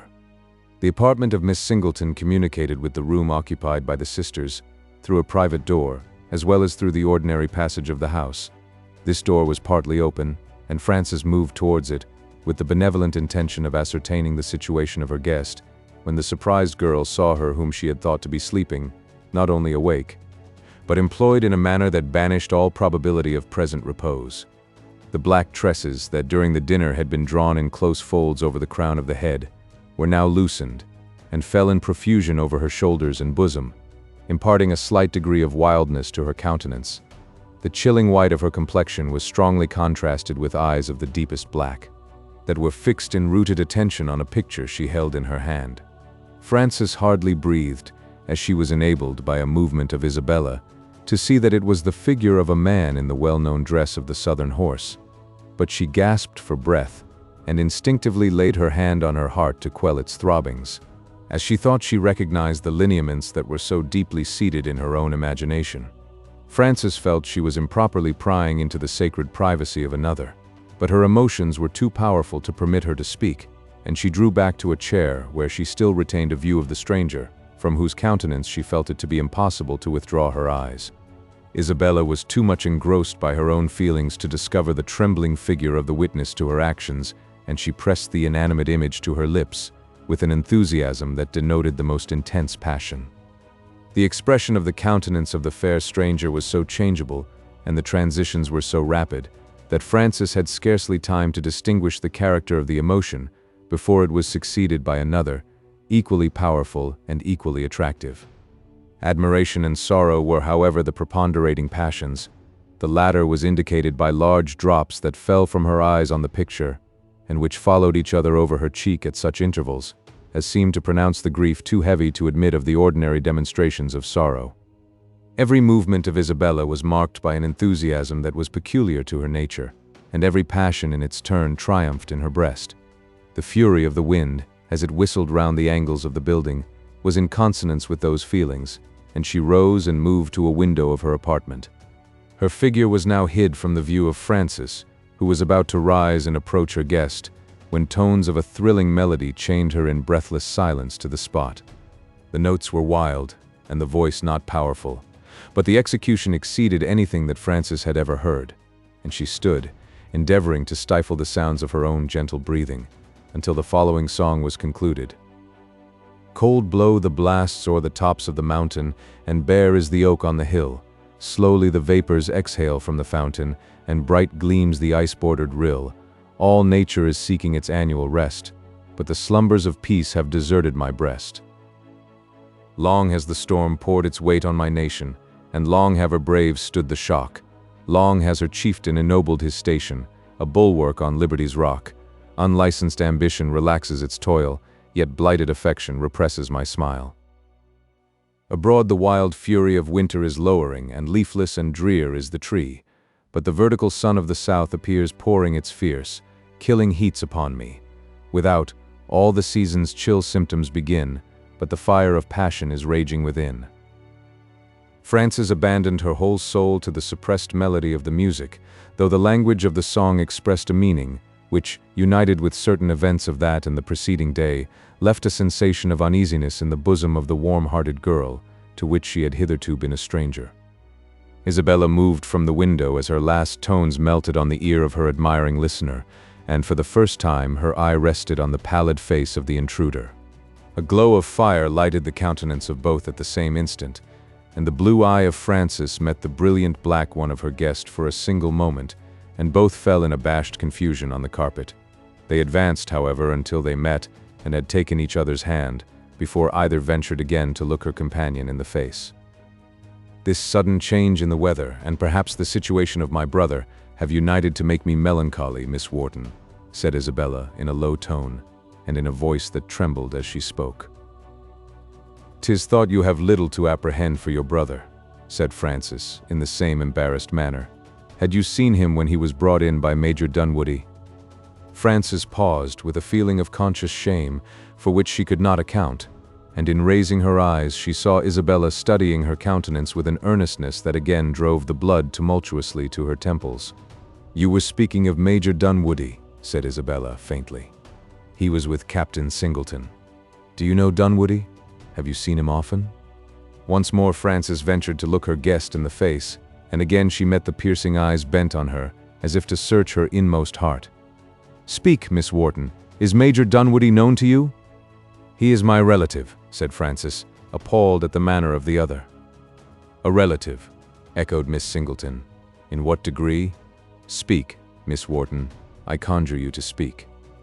"Our parents were cousins," faintly replied Frances. "And he is to be your husband?" said the stranger, impetuously. Frances felt shocked, and all her pride awakened by this direct attack upon her feelings, and she raised her eyes from the floor to her interrogator a little proudly, when the pale cheek and quivering lip of Isabella removed her resentment in a moment. "It is true. My conjecture is true. Speak to me, Miss Wharton. I conjure you, in mercy to my feelings, to tell me, do you love Dunwoodie?" There was a plaintive earnestness in the voice of Miss Singleton that disarmed Frances of all resentment, and the only answer she could make was to hide her burning face between her hands, as she sank back in a chair to conceal her confusion. Isabella paced the floor in silence for several minutes, until she had succeeded in conquering the violence of her feelings, when she approached the place where Frances yet sat, endeavoring to exclude the eyes of her companion from reading the shame expressed in her countenance, and, taking the hand of the other, she spoke with an evident effort at composure. "Pardon me, Miss Wharton. If my ungovernable feelings have led me into impropriety, the powerful motive, the cruel reason she hesitated. Frances now raised her face, and their eyes once more met. They fell in each other's arms, and laid their burning cheeks together. The embrace was long, was ardent and sincere, but neither spoke, and on separating, Frances retired to her own room without further explanation. While this extraordinary scene was acting in the room of Miss Singleton, matters of great importance were agitated in the drawing-room. The disposition of the fragments of such a dinner as the one we have recorded was a task that required no little exertion and calculation. Notwithstanding several of the small game had nestled in the pocket of Captain Lawton's man, and even the assistant of Dr. Sitgreaves had calculated the uncertainty of his remaining long in such good quarters, still there was more left unconsumed than the prudent Miss Peyton knew how to dispose of to advantage. Caesar and his mistress had, therefore, a long and confidential communication on this important business, and the consequence was that Colonel Wellmere was left to the hospitality of Sarah Wharton. All the ordinary topics of conversation were exhausted, when the Colonel, with a little of the uneasiness that is in some degree inseparable from conscious error, touched lightly on the transactions of the preceding day. "We little thought, Miss Wharton, when I first saw this Mr. Dunwoodie in your house in Queen Street, that he was to be the renowned warrior he has proved himself," said Wellmere, endeavoring to smile away his chagrin. "Renowned when we consider the enemy he overcame," said Sarah, with consideration for her companion's feelings. "'Twas unfortunate indeed in every respect that you met with the accident, or doubtless the royal arms would have triumphed in their usual manner. And yet the pleasure of such society as this accident has introduced me to would more than repay the pain of a mortified spirit and wounded body," added the Colonel, in a manner of peculiar softness. "I hope the latter is but trifling," said Sarah, stooping to hide her blushes under the pretext of biting a thread from the work on her knee. "Trifling, indeed, compared to the former," returned the Colonel in the same manner. "Ah, Miss Wharton, it is in such moments that we feel the full value of friendship and sympathy. Those who have never tried it cannot easily imagine what a rapid progress a warm-hearted female can make in love in the short space of half an hour, particularly where there is a predisposition to the distemper." Sarah found the conversation, when it began to touch on friendship and sympathy, too interesting to venture her voice with a reply. She, however, turned her eyes on the Colonel and saw him gazing at her fine face with an admiration that was quite as manifest and much more soothing than any words could make it. Their tête-à-tête was uninterrupted for an hour, and although nothing that would be called decided by an experienced matron was said by the gentleman, he uttered 1,000 things that delighted his companion, who retired to her rest with a lighter heart than she had felt since the arrest of her brother by the Americans. Chapter 16. "And let me the cannikin clink, clink, and let me the cannikin clink. A soldier's a man, a life's but a span, why, then, let a soldier drink." Othello. The position held by the corps of dragoons, we have already said, was a favorite place of halting with their commander. A cluster of some half-dozen small and dilapidated buildings formed what, from the circumstance of two roads intersecting each other at right angles, was called the Village of the Four Corners. As usual, one of the most imposing of these edifices had been termed, in the language of the day, a house of entertainment for man and beast. On a rough board suspended from the gallows-looking post that had supported the ancient sign was, however, written in red chalk, "Elizabeth Flanagan, her hotel," an abolition of the wit of some of the idle wags of the corps. The matron, whose name had thus been exalted to an office of such unexpected dignity, ordinarily discharged the duties of a female sutler, washerwoman, and, to use the language of Katie Haynes, petticoat doctor to the troops. She was the widow of a soldier who had been killed in the service, and who, like herself, was a native of a distant island and had early tried his fortune in the colonies of North America. She constantly migrated with the troops, and it was seldom that they became stationary for 2 days at a time, but the little cart of the bustling woman was seen driving into the encampment loaded with such articles as she conceived would make her presence most welcome. With a celerity that seemed almost supernatural, Betty took up her ground and commenced her occupation. Sometimes the cart itself was her shop, at others the soldiers made her a rude shelter of such materials as offered, but on the present occasion she had seized on a vacant building, and, by dint of stuffing the dirty breeches and half-dried linen of the troopers into the broken windows, to exclude the cold, which had now become severe, she formed what she herself had pronounced to be most elegant lodgings. The men were quartered in the adjacent barns, and the officers collected in the Hotel Flanagan, as they facetiously called headquarters. Betty was well known to every trooper in the corps, could call each by his Christian or nickname, as best suited her fancy, and, although absolutely intolerable to all whom habit had not made familiar with her virtues, was a general favorite with these partisan warriors. Her faults were a trifling love of liquor, excessive filthiness, and a total disregard of all the decencies of language. Her virtues, an unbounded love for her adopted country, perfect honesty when dealing on certain known principles with the soldiery, and great good nature. Added to these, Betty had the merit of being the inventor of that beverage which is so well known at the present hour to all the patriots who make a winter's march between the commercial and political capitals of this great state, and which is distinguished by the name of cocktail. Elizabeth Flanagan was peculiarly well qualified, by education and circumstances, to perfect this improvement in liquors, having been literally brought up on its principal ingredient, and having acquired from her Virginian customers the use of mint, from its flavor in a julep to its height of renown in the article in question. Such, then, was the mistress of the mansion, who, reckless of the cold northern blasts, showed her blooming face from the door of the building to welcome the arrival of her favorite, Captain Lawton, and his companion, her master in matters of surgery. "Ah, by my hopes of promotion, my gentle Elizabeth, but you are welcome," cried the trooper, as he threw himself from his saddle. "This villainous freshwater gas from the Canadas has been whistling among my bones till they ache with the cold, but the sight of your fiery countenance is as cheery as a Christmas fire." "Now sure, Captain Jack, ye's always full of your complimentaries," replied the sutler, taking the bridle of her customer. "But hurry in for the life of you, darling. The fences hereabouts are not so strong as in the Highlands, and there's that within will warm both soul and body." "So you have been laying the rails under contribution, I see. Well, that may do for the body," said the captain coolly. "But I have had a pull at a bottle of cut glass with a silver stand, and I doubt my relish for your whiskey for a month to come." "If it's silver or gould that you're thinking of, it's but little I have, though I've a trifling bit of the Continental," said Betty, with a look of humor. "But there's that within that's fit to be put in vessels of diamonds." "What can she mean, Archibald?" asked Lawton. "The animal looks as if it meant more than it says." "'Tis probably a wandering of the reasoning powers created by the frequency of intoxicating draughts," observed the surgeon, as he deliberately threw his left leg over the pommel of the saddle and slid down on the right side of his horse. "Faith, my dear jewel of a doctor, but it was this side I was expecting you. The whole corps come down on this side but yourself," said Betty, winking at the trooper. "But I've been feeding the wounded, in your absence, with the fat of the land."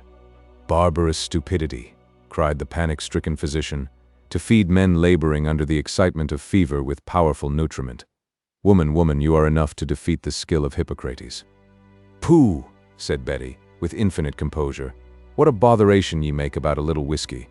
There was but a gallon betwixt a good dozen of them, and I gave it to the boys to make them sleep a sigh, sure, just as slumbering drops." Lawton and his companion now entered the building, and the first objects which met their eyes explained the hidden meaning of Betty's comfortable declaration. A long table, made of boards torn from the side of an outbuilding, was stretched through the middle of the largest apartment, or the bar-room, and on it was a very scanty display of crockery ware. The steams of cookery arose from an adjoining kitchen, but the principal attraction was in a demijohn of fair proportions, which had been ostentatiously placed on high by Betty as the object most worthy of notice. Lawton soon learned that it was teeming with the real amber-colored juice of the grape, and had been sent from the Locusts as an offering to Major Dunwoody from his friend Captain Wharton of the Royal Army. "And a royal gift it is," said the grinning subaltern who made the explanation. "The Major gives us an entertainment in honor of our victory, and you see the principal expense is borne as it should be by the enemy. Zounds! I am thinking that after we have primed with such stuff, we could charge through Sir Henry's headquarters and carry off the knight himself." The captain of dragoons was in no manner displeased at the prospect of terminating so pleasantly a day that had been so agreeably commenced. He was soon surrounded by his comrades, who made many eager inquiries concerning his adventures, while the surgeon proceeded, with certain quakings of the heart, to examine into the state of his wounded. Enormous fires were snapping in the chimneys of the house, superseding the necessity of candles, by the bright light which was thrown from the blazing piles. The group within were all young men and tried soldiers. In number they were rather more than a dozen, and their manners and conversation were a strange mixture of the bluntness of the partisan with the manners of gentlemen. Their dresses were neat, though plain, and a never-failing topic amongst them was the performance and quality of their horses. Some were endeavoring to sleep on the benches which lined the walls, some were walking the apartments, and others were seated in earnest discussion on subjects connected with the business of their lives. Occasionally, as the door of the kitchen opened, the hissing sounds of the frying pans and the inviting savor of the food created a stagnation in all other employments. Even the sleepers at such moments would open their eyes and raise their heads to reconnoiter the state of the preparations. All this time Dunwoodie sat by himself, gazing at the fire, and lost in reflections which none of his officers presumed to disturb. He had made earnest inquiries of Sitgreaves after the condition of Singleton, during which a profound and respectful silence was maintained in the room, but as soon as he had ended and resumed his seat, the usual ease and freedom prevailed. The arrangement of the table was a matter of but little concern to Mrs. Flanagan, and Caesar would have been sadly scandalized at witnessing the informality with which various dishes, each bearing a wonderful resemblance to the others, were placed before so many gentlemen of consideration. In taking their places at the board, the strictest attention was paid to precedency, for, notwithstanding the freedom of manners which prevailed in the corps, the points of military etiquette were at all times observed, with something approaching to religious veneration. Most of the guests had been fasting too long to be in any degree fastidious in their appetites, but the case was different with Captain Lawton. He felt an unaccountable loathing at the exhibition of Betty's food, and could not refrain from making a few passing comments on the condition of the knives and the clouded aspect of the plates. The good nature and the personal affection of Betty for the offender restrained her, for some time, from answering his innuendos until Lawton, having ventured to admit a piece of the black meat into his mouth, inquired, with the affectation of a spoiled child, "What kind of animal might this have been when living, Mrs. Flanagan?" "Sure, Captain, and wasn't it the old cow?" replied the sutler, with a warmth that proceeded partly from dissatisfaction at the complaints of her favorite, and partly from grief at the loss of the deceased. "What?" roared the trooper, stopping short as he was about to swallow his morsel. "Ancient Jenny." "The devil!" cried another, dropping his knife and fork. "She who made the campaign of the Jerseys with us." "The very same," replied the mistress of the hotel, with a piteous aspect of woe, a gentle baste, and one that could and did live on less than air at need. "Sure, gentlemen, 'tis awful to have to eat sich an old friend." "And has she sunk to this?" said Lawton, pointing with his knife to the remnants on the table. "Nay, Captain," said Betty with spirit, "I sold 2 of her quarters to some of your troop. But divil the word did I tell the boys what an old friend it was they had bought, for fear it might damage their appetites." "Fury," cried the trooper, with affected anger, "I shall have my fellows as limber as supple-jacks on such fare, afraid of an Englishman as a Virginian Negro is of his driver." "Well," said Lieutenant Mason, dropping his knife and fork in a kind of despair, "my jaws have more sympathy than many men's hearts. They absolutely decline making any impression on the relics of their old acquaintance." "Try a drop of the gift," said Betty soothingly, pouring a large allowance of the wine into a bowl and drinking it off as taster to the core. "Faith, 'tis but a wishy-washy sort of stuff after all." The ice once broken, however, a clear glass of wine was handed to Dunwoodie, who, bowing to his companions, drank the liquor in the midst of a profound silence. For a few glasses there was much formality observed, and sundry patriotic toasts and sentiments were duly noticed by the company. The liquor, however, performed its wonted office, and before the second sentinel at the door had been relieved, all recollection of the dinner and their cares was lost in the present festivity. Dr. Sitgreaves did not return in season to partake of Jenny, but he was in time to receive his fair proportion of Captain Wharton's present. A song from Captain Lawton," cried 2 or 3 of the party in a breath, on observing the failure of some of the points of good fellowship in the trooper. "Silence, for the song of Captain Lawton." "Gentlemen," returned Lawton, his dark eyes swimming with the bumpers he had finished, though his head was as impenetrable as a post, "I am not much of a nightingale, but, under the favor of your good wishes, I consent to comply with the demand." "Now, Jack," said Sitgreaves, nodding on his seat, "remember the air I taught you, and stop, I have a copy of the words in my pocket." "Forbear, forbear, good doctor," said the trooper, filling his glass with great deliberation. "I never could wheel round those hard names. Gentlemen, I will give you a humble attempt of my own." Silence, for Captain Lawton's song roared 5 or 6 at once, when the trooper proceeded, in a fine, full tone, to sing the following words to a well-known bacchanalian air, several of his comrades helping him through the chorus with a fervor that shook the crazy edifice they were in. "Now push the mug, my jolly boys, and live, while live we can. Tomorrow's sun may end your joys, for brief's the hour of man, and he who bravely meets the foe his lease of life can never know. Old Mother Flanagan, come and fill the can again, for you can fill, and we can swill, good Betty Flanagan. If love of life pervades your breast, or love of ease your frame, quit honor's path for peaceful rest, and bear a coward's name, for soon and late we danger know, and fearless on the saddle go. Old Mother, etc. When foreign foes invade the land, and wives and sweethearts call, in freedom's cause we'll bravely stand, or will as bravely fall. In this fair home the fates have given, we'll live as lords or live in heaven. Old Mother, etc. At each appeal made to herself by the united voices of the choir, Betty invariably advanced and complied literally with the request contained in the chorus, to the infinite delight of the singers, and with no small participation in the satisfaction on her account. The hostess was provided with a beverage more suited to the high seasoning to which she had accustomed her palate than the tasteless present of Captain Wharton, by which means Betty had managed, with tolerable facility, to keep even pace with the exhilaraton of her guests. The applause received by Captain Lawton was general, with the exception of the surgeon, who rose from the bench during the first chorus, and paced the floor, in a flow of classical indignation. The bravos and bravissimos drowned all other noises for a short time, but as they gradually ceased, the doctor turned to the musician and exclaimed with heat, "Captain Lawton, I marvel that a gentleman and a gallant officer can find no other subject for his muse, in these times of trial, than in such beastly invocations to that notorious follower of the camp, the filthy Elizabeth Flanagan. Methinks the goddess of liberty could furnish a more noble inspiration, and the sufferings of your country a more befitting theme." "Heyday!" shouted the hostess, advancing towards him in a threatening attitude. "And who is it that calls me filthy? Master Squirt? Master Popgun?" "Peace," said Dunwoody, in a voice that was exerted but a little more than common, but which was succeeded by the stillness of death. "Woman, leave the room. Dr. Sitgreaves, I call you to your seat, to wait the order of the revels."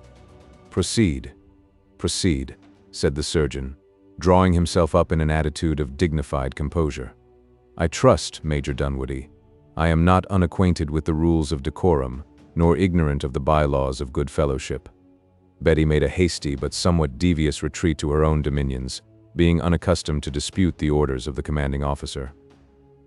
"Major Dunwoody will honor us with a sentimental song," said Lawton, bowing to his leader, with the collected manner he so well knew how to assume. The major hesitated a moment, and then sang, with fine execution, the following words. "Some love the heats of southern suns, where's life's warm current maddening runs, in one quick circling stream. But dearer far's the mellow light which trembling shines, reflected bright in Luna's milder beam.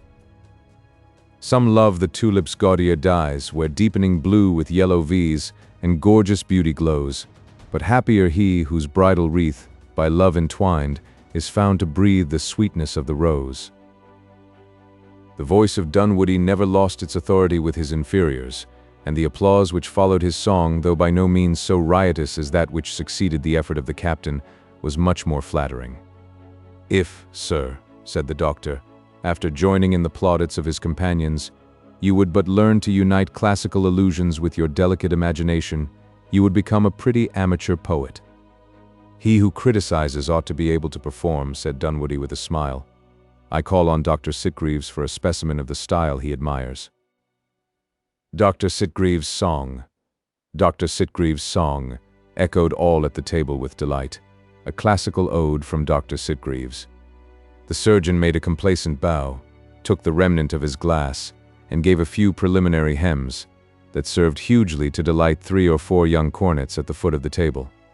He then commenced singing, in a cracked voice, and to anything but a tune, the following ditty.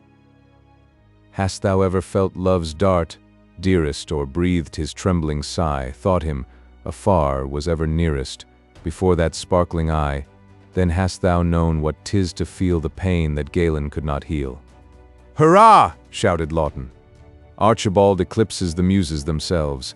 His words flow like the sylvan stream by moonlight, and his melody is a crossbreed of the nightingale and the owl. Captain Lawton, cried the exasperated operator, it is one thing to despise the lights of classical learning, and another to be despised for your own ignorance. A loud summons at the door of the building created a dead halt in the uproar, and the dragoons instinctively caught up their arms, to be prepared for the worst. The door was opened, and the Skinners entered, dragging in the peddler, bending beneath the load of his pack. "Which is Captain Lawton?" said the leader of the gang, gazing around him in some little astonishment. "He waits your pleasure," said the trooper dryly. "Then here I deliver to your hands a condemned traitor. This is Harvey Birch, the peddler spy." Lawton started as he looked his old acquaintance in the face, and turning to the Skinner with a lowering look, he asked, "And who are you, sir, that speak so freely of your neighbors? But," bowing to Dunwoody, "your pardon, sir, here is the commanding officer. To him you will please address yourself." "No," said the man sullenly. "It is to you I deliver the peddler, and from you I claim my reward." "Are you Harvey Birch?" said Dunwoody, advancing with an air of authority that instantly drove the Skinner to a corner of the room. "I am," said Birch proudly. "And a traitor to your country," continued the Major with sternness.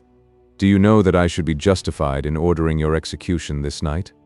"'Tis not the will of God to call a soul so hastily to his presence," said the peddler with solemnity. "You speak truth," said Dunwoody, "and a few brief hours shall be added to your life.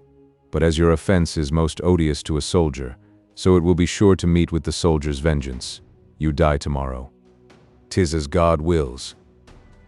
"I have spent many a good hour to entrap the villain," said the Skinner, advancing a little from his corner, "and I hope you will give me a certificate that will entitle us to the reward. 'Twas promised to be paid in gold." "Major Dunwoody," said the officer of the day, entering the room, "the patrols report a house to be burned near yesterday's battleground." "'Twas the hut of the peddler," muttered the leader of the gang. "We have not left him a shingle for shelter. I should have burned it months ago, but I wanted his shed for a trap to catch the sly fox in." "You seem a most ingenious patriot," said Lawton. "Major Dunwoody, I second the request of this worthy gentleman, and crave the office of bestowing the reward on him and his fellows." "Take it, and you, miserable man, prepare for that fate which will surely befall you before the setting of tomorrow's sun." "Life offers but little to tempt me with," said Harvey, slowly raising his eyes and gazing wildly at the strange faces in the apartment. "Come, worthy children of America," said Lawton, "follow and receive your reward." The gang eagerly accepted the invitation and followed the captain towards the quarters assigned to his troop. Dunwoody paused a moment, from reluctance to triumph over a fallen foe, before he proceeded. "You have already been tried, Harvey Birch, and the truth has proved you to be an enemy too dangerous to the liberties of America to be suffered to live." "The truth," echoed the peddler, starting and raising himself in a manner that disregarded the weight of his pack. "Aye, the truth. You are charged with loitering near the Continental Army to gain intelligence of its movements, and, by communicating them to the enemy, to enable him to frustrate the intentions of Washington." "Will Washington say so, think you?" "Doubtless he would. Even the justice of Washington condemns you." "No, no, no," cried the peddler, in a voice and with a manner that startled Dunwoody. "Washington can see beyond the hollow views of pretended patriots. Has he not risked his all on the cast of a die? If a gallows is ready for me, was there not one for him also? No, no, no, no. Washington would never say, 'Lead him to a gallows.' Have you anything, wretched man, to urge to the commander-in-chief why you should not die?" said the major, recovering from the surprise created by the manner of the other. Birch trembled, for violent emotions were contending in his bosom. His face assumed the ghastly paleness of death, and his hand drew a box of tin from the folds of his shirt. He opened it, showing by the act that it contained a small piece of paper. On this document his eye was for an instant fixed. He had already held it towards Dunwoody, when suddenly withdrawing his hand he exclaimed, "No, it dies with me. I know the conditions of my service, and will not purchase life with their forfeiture. It dies with me." "Deliver that paper, and you may possibly find favor," cried Dunwoody, expecting a discovery of importance to the cause. "It dies with me," repeated Birch, a flush passing over his pallid features and lighting them with extraordinary brilliancy. "Seize the traitor!" cried the Major, and wrest the secret from his hands. The order was immediately obeyed, but the movements of the peddler were too quick. In an instant he swallowed the paper. The officers paused in astonishment, but the surgeon cried eagerly, "Hold him, while I administer an emetic." "Forbear," said Dunwoody, beckoning him back with his hand. "If his crime is great, so will his punishment be heavy." "Lead on," cried the peddler, dropping his pack from his shoulders, and advancing towards the door with a manner of incomprehensible dignity. "Whither?" asked Dunwoody in amazement. "To the gallows." "No," said the Major, recoiling in horror at his own justice. "My duty requires that I order you to be executed, but surely not so hastily. Take until 9 tomorrow to prepare for the awful change." Dunwoody whispered his orders in the ear of a subaltern and motioned to the peddler to withdraw. The interruption caused by this scene prevented further enjoyment around the table, and the officers dispersed to their several places of rest. In a short time the only noise to be heard was the heavy tread of the sentinel as he paced the frozen ground in front of the Hotel Flanagan. Chapter 17. There are whose changing lineaments express each guileless passion of the breast, where love and hope and tender-hearted pity are seen reflected as from a mirror's face, but cold experience can veil these hues with looks invented shrewdly to encompass the cunning purposes of base deceit. Duo? The officer to whose keeping Dunwoody had committed the peddler transferred his charge to the custody of the regular sergeant of the guard. The gift of Captain Wharton had not been lost on the youthful lieutenant, and a certain dancing motion that had taken possession of objects before his eyes gave him warning of the necessity of recruiting nature by sleep. After admonishing the non-commissioned guardian of Harvey to omit no watchfulness in securing the prisoner, the youth wrapped himself in his cloak and, stretched on a bench before a fire, soon found the repose he needed.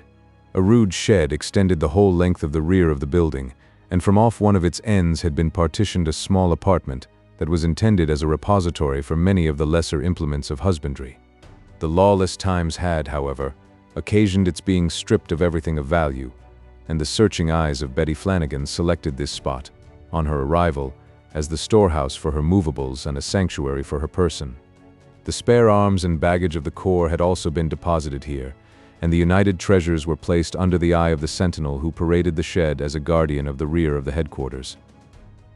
A second soldier who was stationed near the house to protect the horses of the officers could command a view of the outside of the apartment, and as it was without window or outlet of any kind excepting its door, the considerate sergeant thought this the most befitting place in which to deposit his prisoner until the moment of his execution. Several inducements urged Sergeant Hollister to this determination, among which was the absence of the washerwoman, who lay before the kitchen fire, dreaming that the corps was attacking a party of the enemy, and mistaking the noise that proceeded from her own nose for the bugles of the Virginians sounding the charge.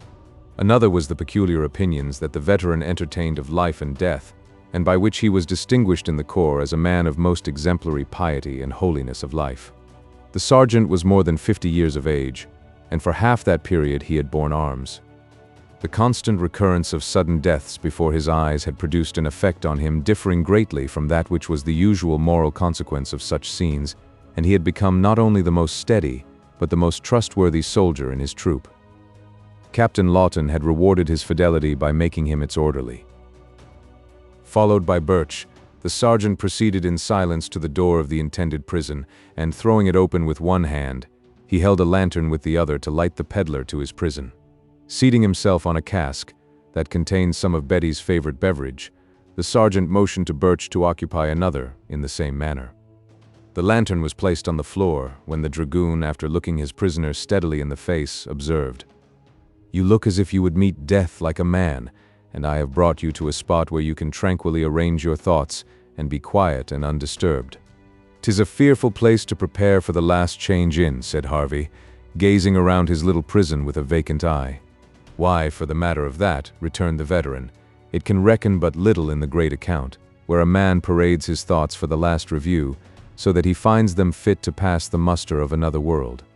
I have a small book here which I make it a point to read a little in whenever we are about to engage, and I find it a great strengthener in time of need." While speaking, he took a Bible from his pocket and offered it to the peddler.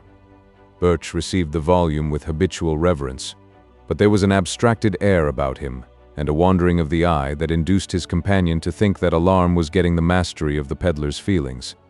Accordingly, he proceeded in what he conceived to be the offices of consolation.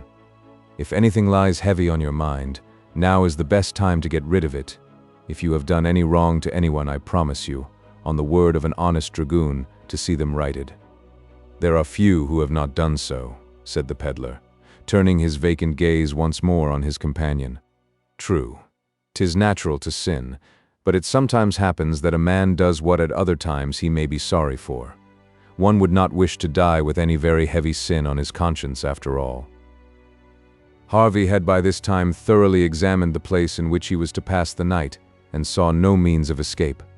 But as hope is ever the last feeling to desert the human breast, the peddler gave the dragoon more of his attention, fixing on his sunburned features such searching looks that Sergeant Hollister lowered his eyes before the wild expression which he met in the gaze of his prisoner.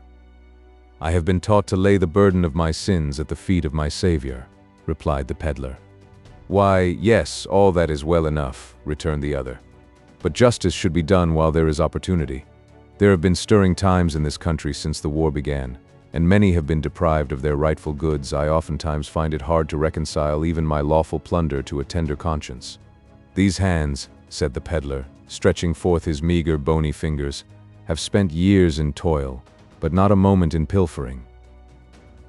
"It is well that it is so," said the honest-hearted soldier, "and no doubt you now feel it a great consolation. There are 3 great sins that, if a man can keep his conscience clear of, why, by the mercy of God, he may hope to pass muster with the saints in heaven. They are stealing, murdering, and desertion." "Thank God," said Birch with fervor, "I have never yet taken the life of a fellow creature. As to killing a man in lawful battle, that is no more than doing one's duty. If the cause is wrong, the sin of such a deed, falls on the nation, and a man receives his punishment here with the rest of the people. But murdering in cold blood stands next to desertion as a crime in the eye of God." "I never was a soldier, therefore never could desert," said the peddler, resting his face on his hand in a melancholy attitude. "Why, desertion consists of more than quitting your colors, though that is certainly the worst kind. A man may desert his country in the hour of need." Birch buried his face in both his hands, and his whole frame shook. The sergeant regarded him closely, but good feelings soon got the better of his antipathies, and he continued more mildly. "But still that is a sin which I think may be forgiven, if sincerely repented of, and it matters but little when or how a man dies, so that he dies like a Christian and a man. I recommend you to say your prayers, and then to get some rest, in order that you may do both. There is no hope of your being pardoned, for Colonel Singleton has sent down the most positive orders to take your life whenever we met you. No, nothing can save you." "You say the truth," cried Birch. "It is now too late. I have destroyed my only safeguard, but he will do my memory justice at least." "What safeguard?" asked the sergeant with awakened curiosity. "'Tis nothing," replied the peddler, recovering his natural manner, and lowering his face to avoid the earnest looks of his companion. "And who is he?" "No one," added Harvey, anxious to say no more. "Nothing and no one can avail but little now," said the sergeant, rising to go. "Lay yourself on the blanket of Mrs. Flanagan and get a little sleep. I will call you betimes in the morning, and from the bottom of my soul I wish I could be of some service to you, for I dislike greatly to see a man hung up like a dog." "Then you might save me from this ignominious death," said Birch, springing to his feet and catching the dragoon by the arm, "and oh, what will I not give you in reward?" "In what manner?" asked the sergeant, looking at him in surprise. "See," said the peddler, producing several guineas from his person, These are nothing to what I will give you, if you will assist me to escape. Were you the man whose picture is on the gold, I would not listen to such a crime, said the trooper, throwing the money on the floor with contempt. Go, poor wretch, and make your peace with God, for it is He only that can be of service to you now. The sergeant took up the lantern, and, with some indignation in his manner, he left the peddler to sorrowful meditations on his approaching fate. Birch sank, in momentary despair, on the pallet of Betty, while his guardian proceeded to give the necessary instructions to the sentinels for his safekeeping. Hollister concluded his injunctions to the man in the shed by saying, "Your life will depend on his not escaping. Let none enter or quit the room till morning. But," said the trooper, "my orders are to let the washerwoman pass in and out as she pleases." "Well, let her then, but be careful that this wily peddler does not get out in the folds of her petticoats." He then continued his walk, giving similar orders to each of the sentinels near the spot. For some time after the departure of the sergeant, silence prevailed within the solitary prison of the peddler, until the dragoon at his door heard his loud breathings, which soon rose into the regular cadence of one in a deep sleep.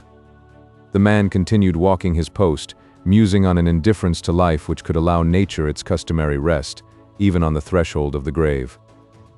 Harvey Birch had, however, been a name too long held in detestation by every man in the corps, to suffer any feelings of commiseration to mingle with these reflections of the sentinel, for, notwithstanding the consideration and kindness manifested by the sergeant, there probably was not another man of his rank in the whole party who would have discovered equal benevolence to the prisoner, or who would not have imitated the veteran in rejecting the bribe, although probably from a less worthy motive.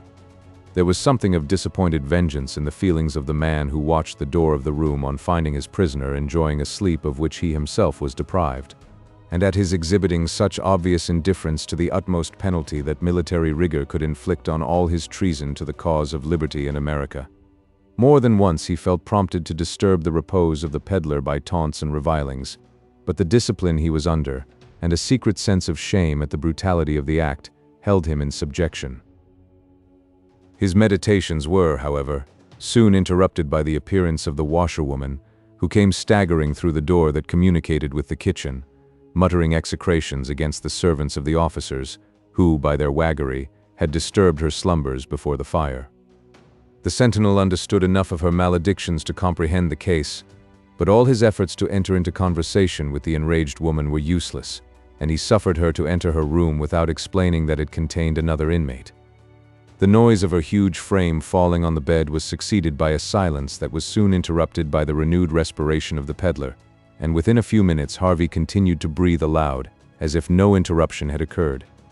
The relief arrived at this moment. The sentinel, who felt nettled at the contempt of the peddler, after communicating his orders, while he was retiring, exclaimed to his successor, "You may keep yourself warm by dancing, John. The peddler spy has tuned his fiddle, you hear, and it will not be long before Betty will strike up, in her turn." The joke was followed by a general laugh from the party, who marched on in performance of their duty. At this instant the door of the prison was opened, and Betty reappeared, staggering back again toward her former quarters. "Stop," said the sentinel, catching her by her clothes. "Are you sure the spy is not in your pocket?" "Can't you hear the rascal snoring in my room, you dirty blackguard?" sputtered Betty, her whole frame shaking with rage. "And is it so ye would sarve a dacent famale, that a man must be put to sleep in the room wid her, ye rapscallion? Pooh! Do you mind a fellow who's to be hanged in the morning? You see he sleeps already. Tomorrow he'll take a longer nap." "Hands off, ye villain!" cried the washerwoman, relinquishing a small bottle that the trooper had succeeded in wresting from her. "But I'll go to Captain Jack, and know if it's orders to put a hang-gallows spy in my room. Aye, even in my widowed bed, you thief." "Silence, old Jezebel," said the fellow with a laugh, taking the bottle from his mouth to breathe, "or you will wake the gentleman. Would you disturb a man in his last sleep? I'll awake Captain Jack, you reprobate villain, and bring him here to see me righted. He will punish ye all for imposing on a decent widowed body, you marauder." With these words, which only extorted a laugh from the sentinel, Betty staggered round the end of the building, and made the best of her way towards the quarters of her favorite, Captain John Lawton, in search of redress. Neither the officer nor the woman, however, appeared during the night, and nothing further occurred to disturb the repose of the peddler, who, to the astonishment of the different sentinels, continued by his breathing to manifest how little the gallows could affect his slumbers. Chapter 18. A Daniel come to judgment. Yea, a Daniel. O wise young judge, how I do honor thee. Merchant of Venice. The Skinners followed Captain Lawton with alacrity, towards the quarters occupied by the troop of that gentleman. The captain of dragoons had on all occasions manifested so much zeal for the cause in which he was engaged, was so regardless of personal danger when opposed to the enemy, and his stature and stern countenance contributed so much to render him terrific, that these qualities had, in some measure, procured him a reputation distinct from the corps in which he served. His intrepidity was mistaken for ferocity, and his hasty zeal for the natural love of cruelty. On the other hand, a few acts of clemency, or more properly speaking of discriminating justice, had, with one portion of the community, acquired for Dunwoodie the character of undue forbearance. It is seldom that either popular condemnation or popular applause falls exactly in the quantities earned, where it is merited. While in the presence of the major, the leader of the gang had felt himself under that restraint which vice must ever experience in the company of acknowledged virtue, but having left the house, he at once conceived that he was under the protection of a congenial spirit. There was a gravity in the manner of Lawton that deceived most of those who did not know him intimately, and it was a common saying in his troop that when the captain laughed, he was sure to punish. Drawing near his conductor, therefore, the leader commenced a confidential dialogue. "'Tis always well for a man to know his friends from his enemies," said the half-licensed freebooter. To this prefatory observation the captain made no other reply than a sound which the other interpreted into assent. "I suppose Major Dunwoodie has the good opinion of Washington?" continued the Skinner, in a tone that rather expressed a doubt than asked a question. "There are some who think so. Many of the friends of Congress in this county," the man proceeded, "wish the horse was led by some other officer. For my part, if I could only be covered by a troop now and then, I could do many an important piece of service to the cause, to which this capture of the peddler would be a trifle." "Indeed. Such as what?" "For the matter of that, it could be made as profitable to the officer as it would be to us who did it," said the Skinner, with a look of the most significant meaning. "But how?" asked Lawton, a little impatiently, and quickening his step to get out of the hearing of the rest of the party. "Why, near the royal lines, even under the very guns of the heights, might be good picking if we had a force to guard us from Delancey's men and to cover our retreat from being cut off by the way of King's Bridge. I thought the refugees took all that game to themselves." "They do a little at it, but they are obliged to be sparing among their own people. I have been down twice, under an agreement with them. The first time they acted with honor, but the second they came upon us and drove us off, and took the plunder to themselves. That was a very dishonorable act indeed. I wonder that an honorable man will associate with such rascals. It is necessary to have an understanding with some of them, or we might be taken, but a man without honor is worse than a brute. Do you think Major Dunwoodie is to be trusted? You mean on honorable principles? Certainly, you know, Arnold was thought well of until the Royal Major was taken. Why, I do not believe Dunwoodie would sell his command as Arnold wished to do. Neither do I think him exactly trustworthy in a delicate business like this of yours." "That's just my notion," rejoined the Skinner, with a self-approving manner that showed how much he was satisfied with his own estimate of character. By this time they had arrived at a better sort of farmhouse, the very extensive outbuildings of which were in tolerable repair for the times. The barns were occupied by the men of the troop, while the horses were arranged under the long sheds which protected the yard from the cold north wind. The latter were quietly eating, with saddles on their backs and bridles thrown on their necks, ready to be bitted and mounted at the shortest warning. Lawton excused himself for a moment and entered his quarters. He soon returned, holding in his hand one of the common, stable lanterns, and led the way towards a large orchard that surrounded the buildings on three sides. The gang followed the trooper in silence, believing his object to be facility of communicating further on this interesting topic, without the danger of being overheard. Approaching the captain, the Skinner renewed the discourse, with a view of establishing further confidence, and of giving his companion a more favorable opinion of his own intellects. "Do you think the colonies will finally get the better of the king?" he inquired, with a little of the importance of a politician. "Get the better," echoed the captain with impetuosity. Then, checking himself, he continued, "No doubt they will. If the French will give us arms and money, we will drive out the royal troops in 6 months. Well, so I hope we shall soon, and then we shall have a free government, and we, who fight for it, will get our reward." "Oh," cried Lawton, "your claims will be indisputable, while all these vile Tories who live at home peaceably, to take care of their farms, will be held in the contempt they merit.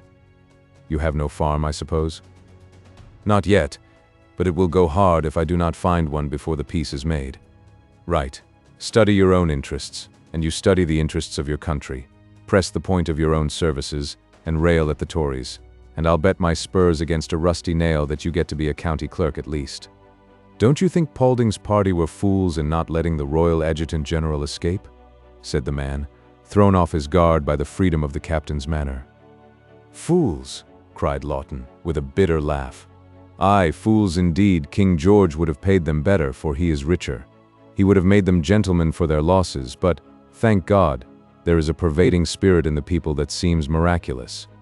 Men who have nothing act as if the wealth of the Indies depended on their fidelity. All are not villains like yourself, or we should have been slaves to England years ago." "How?"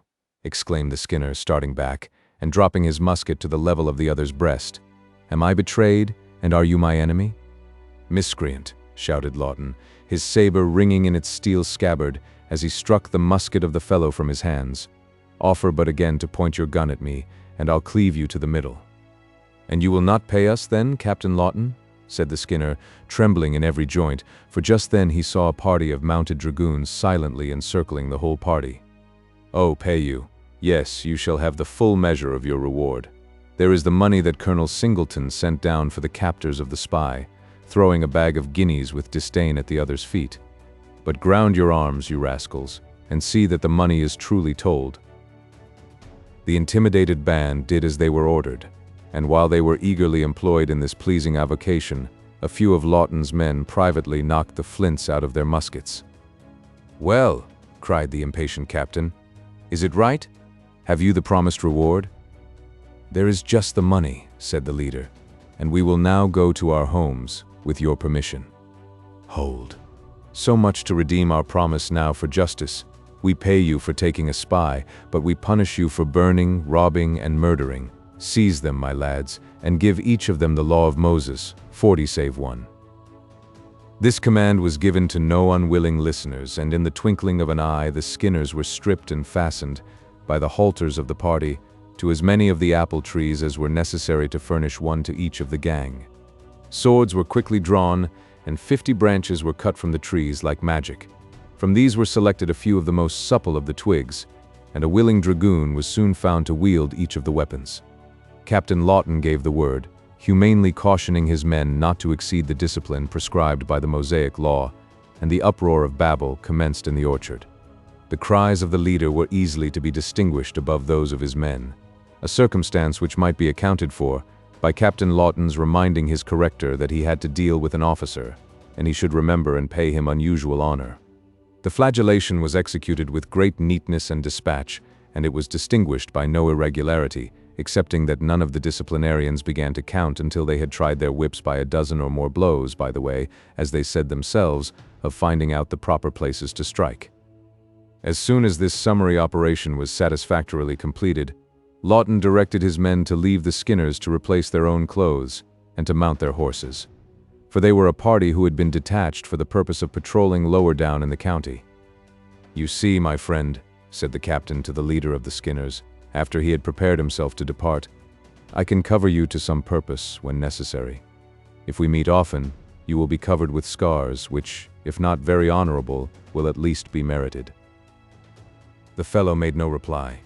He was busy with his musket and hastening his comrades to march, when everything being ready, they proceeded sullenly towards some rocks at no great distance, which were overhung by a deep wood. The moon was just rising, and the group of dragoons could easily be distinguished where they had been left. Suddenly turning, the whole gang leveled their pieces and drew the triggers. The action was noticed, and the snapping of the locks was heard by the soldiers, who returned their futile attempt with a laugh of derision, the captain crying aloud, "Ah, rascals, I knew you, and have taken away your flints."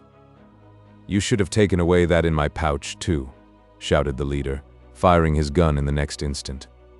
The bullet grazed the ear of Lawton, who laughed as he shook his head, saying, "A miss was as good as a mile." One of the dragoons had seen the preparations of the Skinner, who had been left alone by the rest of his gang. As soon as they had made their abortive attempt at revenge, and was in the act of plunging his spurs into his horse as the fellow fired. The distance to the rocks was but small, yet the speed of the horse compelled the leader to abandon both money and musket to effect his escape. The soldier returned with his prizes and offered them to the acceptance of his captain, but Lawton rejected them, telling the man to retain them himself until the rascal appeared in person to claim his property.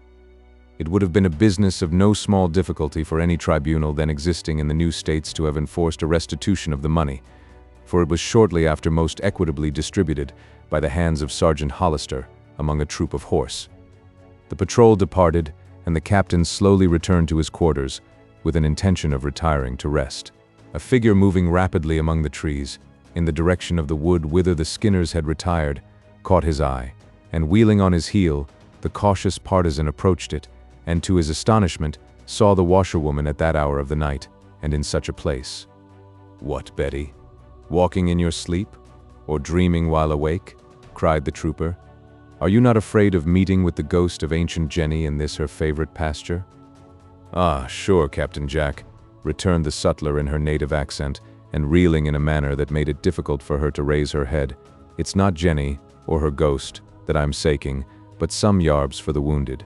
And it's the vartue of the rising moon as it just touches them that I want. They grow under yon rocks, and I must hasten, or the charm will lose its power. Fool, you are fitter for your pallet than for wandering among those rocks. A fall from one of them would break your bones. Besides, the Skinners have fled to those heights, and should you fall in with them, they would revenge on you a sound flogging they have just received from me. Better return, old woman, and finish your nap. We march in the morning." Betty disregarded his advice and continued her devious route to the hillside. For an instant, as Lawton mentioned the Skinners, she had paused, but immediately resuming her course, she was soon out of sight among the trees.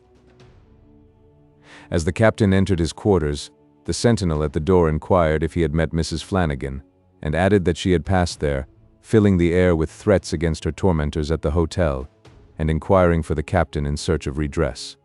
Lawton heard the man in astonishment, appeared struck with a new idea, walked several yards towards the orchard, and returned again. For several minutes he paced rapidly to and fro before the door of the house, and then hastily entering it, he threw himself on a bed in his clothes, and was soon in a profound sleep. In the meantime, the gang of marauders had successfully gained the summit of the rocks, and scattering in every direction, they buried themselves in the depths of the wood. Finding, however, there was no pursuit, which indeed would have been impracticable for horse, the leader ventured to call his band together with a whistle, and in a short time he succeeded in collecting his discomfited party at a point where they had but little to apprehend from any enemy. "Well," said one of the fellows, while a fire was lighting to protect them against the air, which was becoming severely cold, "there is an end to our business in Westchester. The Virginia horse will make the county too hot to hold us." "I'll have his blood," muttered the leader, "if I die for it the next instant." "Oh, you are very valiant here in the wood," cried the other with a savage laugh. "Why did you, who boast so much of your aim, miss your man at 30 yards? 'Twas the horseman that disturbed me, or I would have ended this Captain Lawton on the spot. Besides, the cold had set me a-shivering, and I had no longer a steady hand." "Say it was fear, and you will tell no lie," said his comrade with a sneer. "For my part, I think I shall never be cold again. My back burns as if 1,000 gridirons were laid on it. And you would tamely submit to such usage, and kiss the rod that beat you. As for kissing the rod, it would be no easy matter. Mine was broken into so small pieces on my own shoulders that it would be difficult to find one big enough to kiss, but I would rather submit to lose half my skin than to lose the whole of it, with my ears in the bargain. And such will be our fates, if we tempt this mad Virginian again. God willing, I would at any time give him enough of my hide to make a pair of jack boots to get out of his hands with the remainder. If you had known when you were well off, you would have stuck to Major Dunwoody, who don't know half so much of our evil doings." "Silence, you talking fool," shouted the enraged leader. "Your prating is sufficient to drive a man mad. Is it not enough to be robbed and beaten? But we must be tormented with your folly? Help to get out the provisions, if any is left in the wallet, and try and stop your mouth with food." This injunction was obeyed, and the whole party, amidst sundry groans and contortions, excited by the disordered state of their backs, made their arrangements for a scanty meal.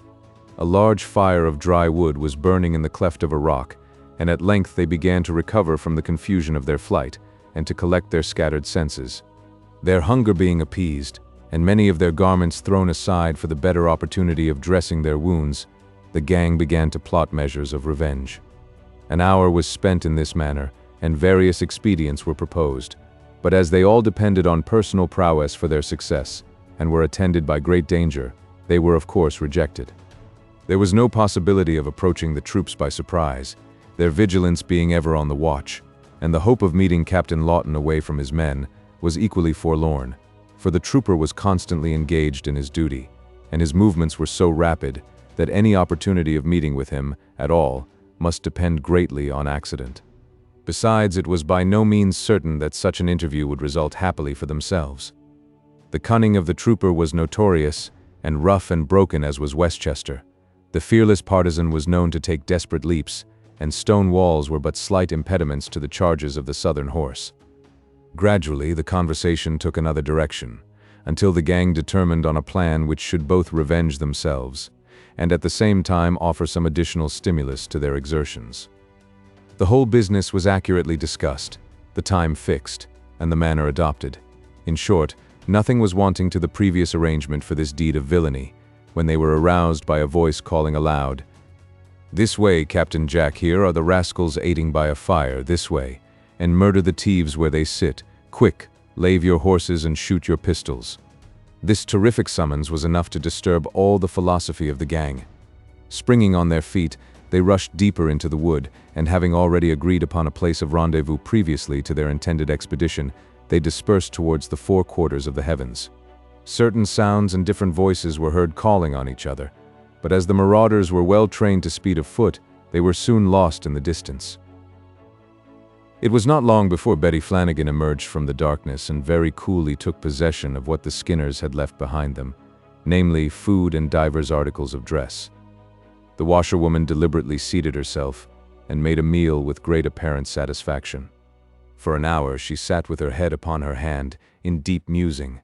Then she gathered together such articles of the clothes as seemed to suit her fancy, and retired into the wood, leaving the fire to throw its glimmering light on the adjacent rocks, until its last brand died away, and the place was abandoned to solitude and darkness.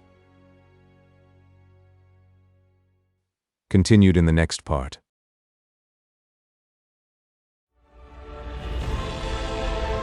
A whole galaxy to go.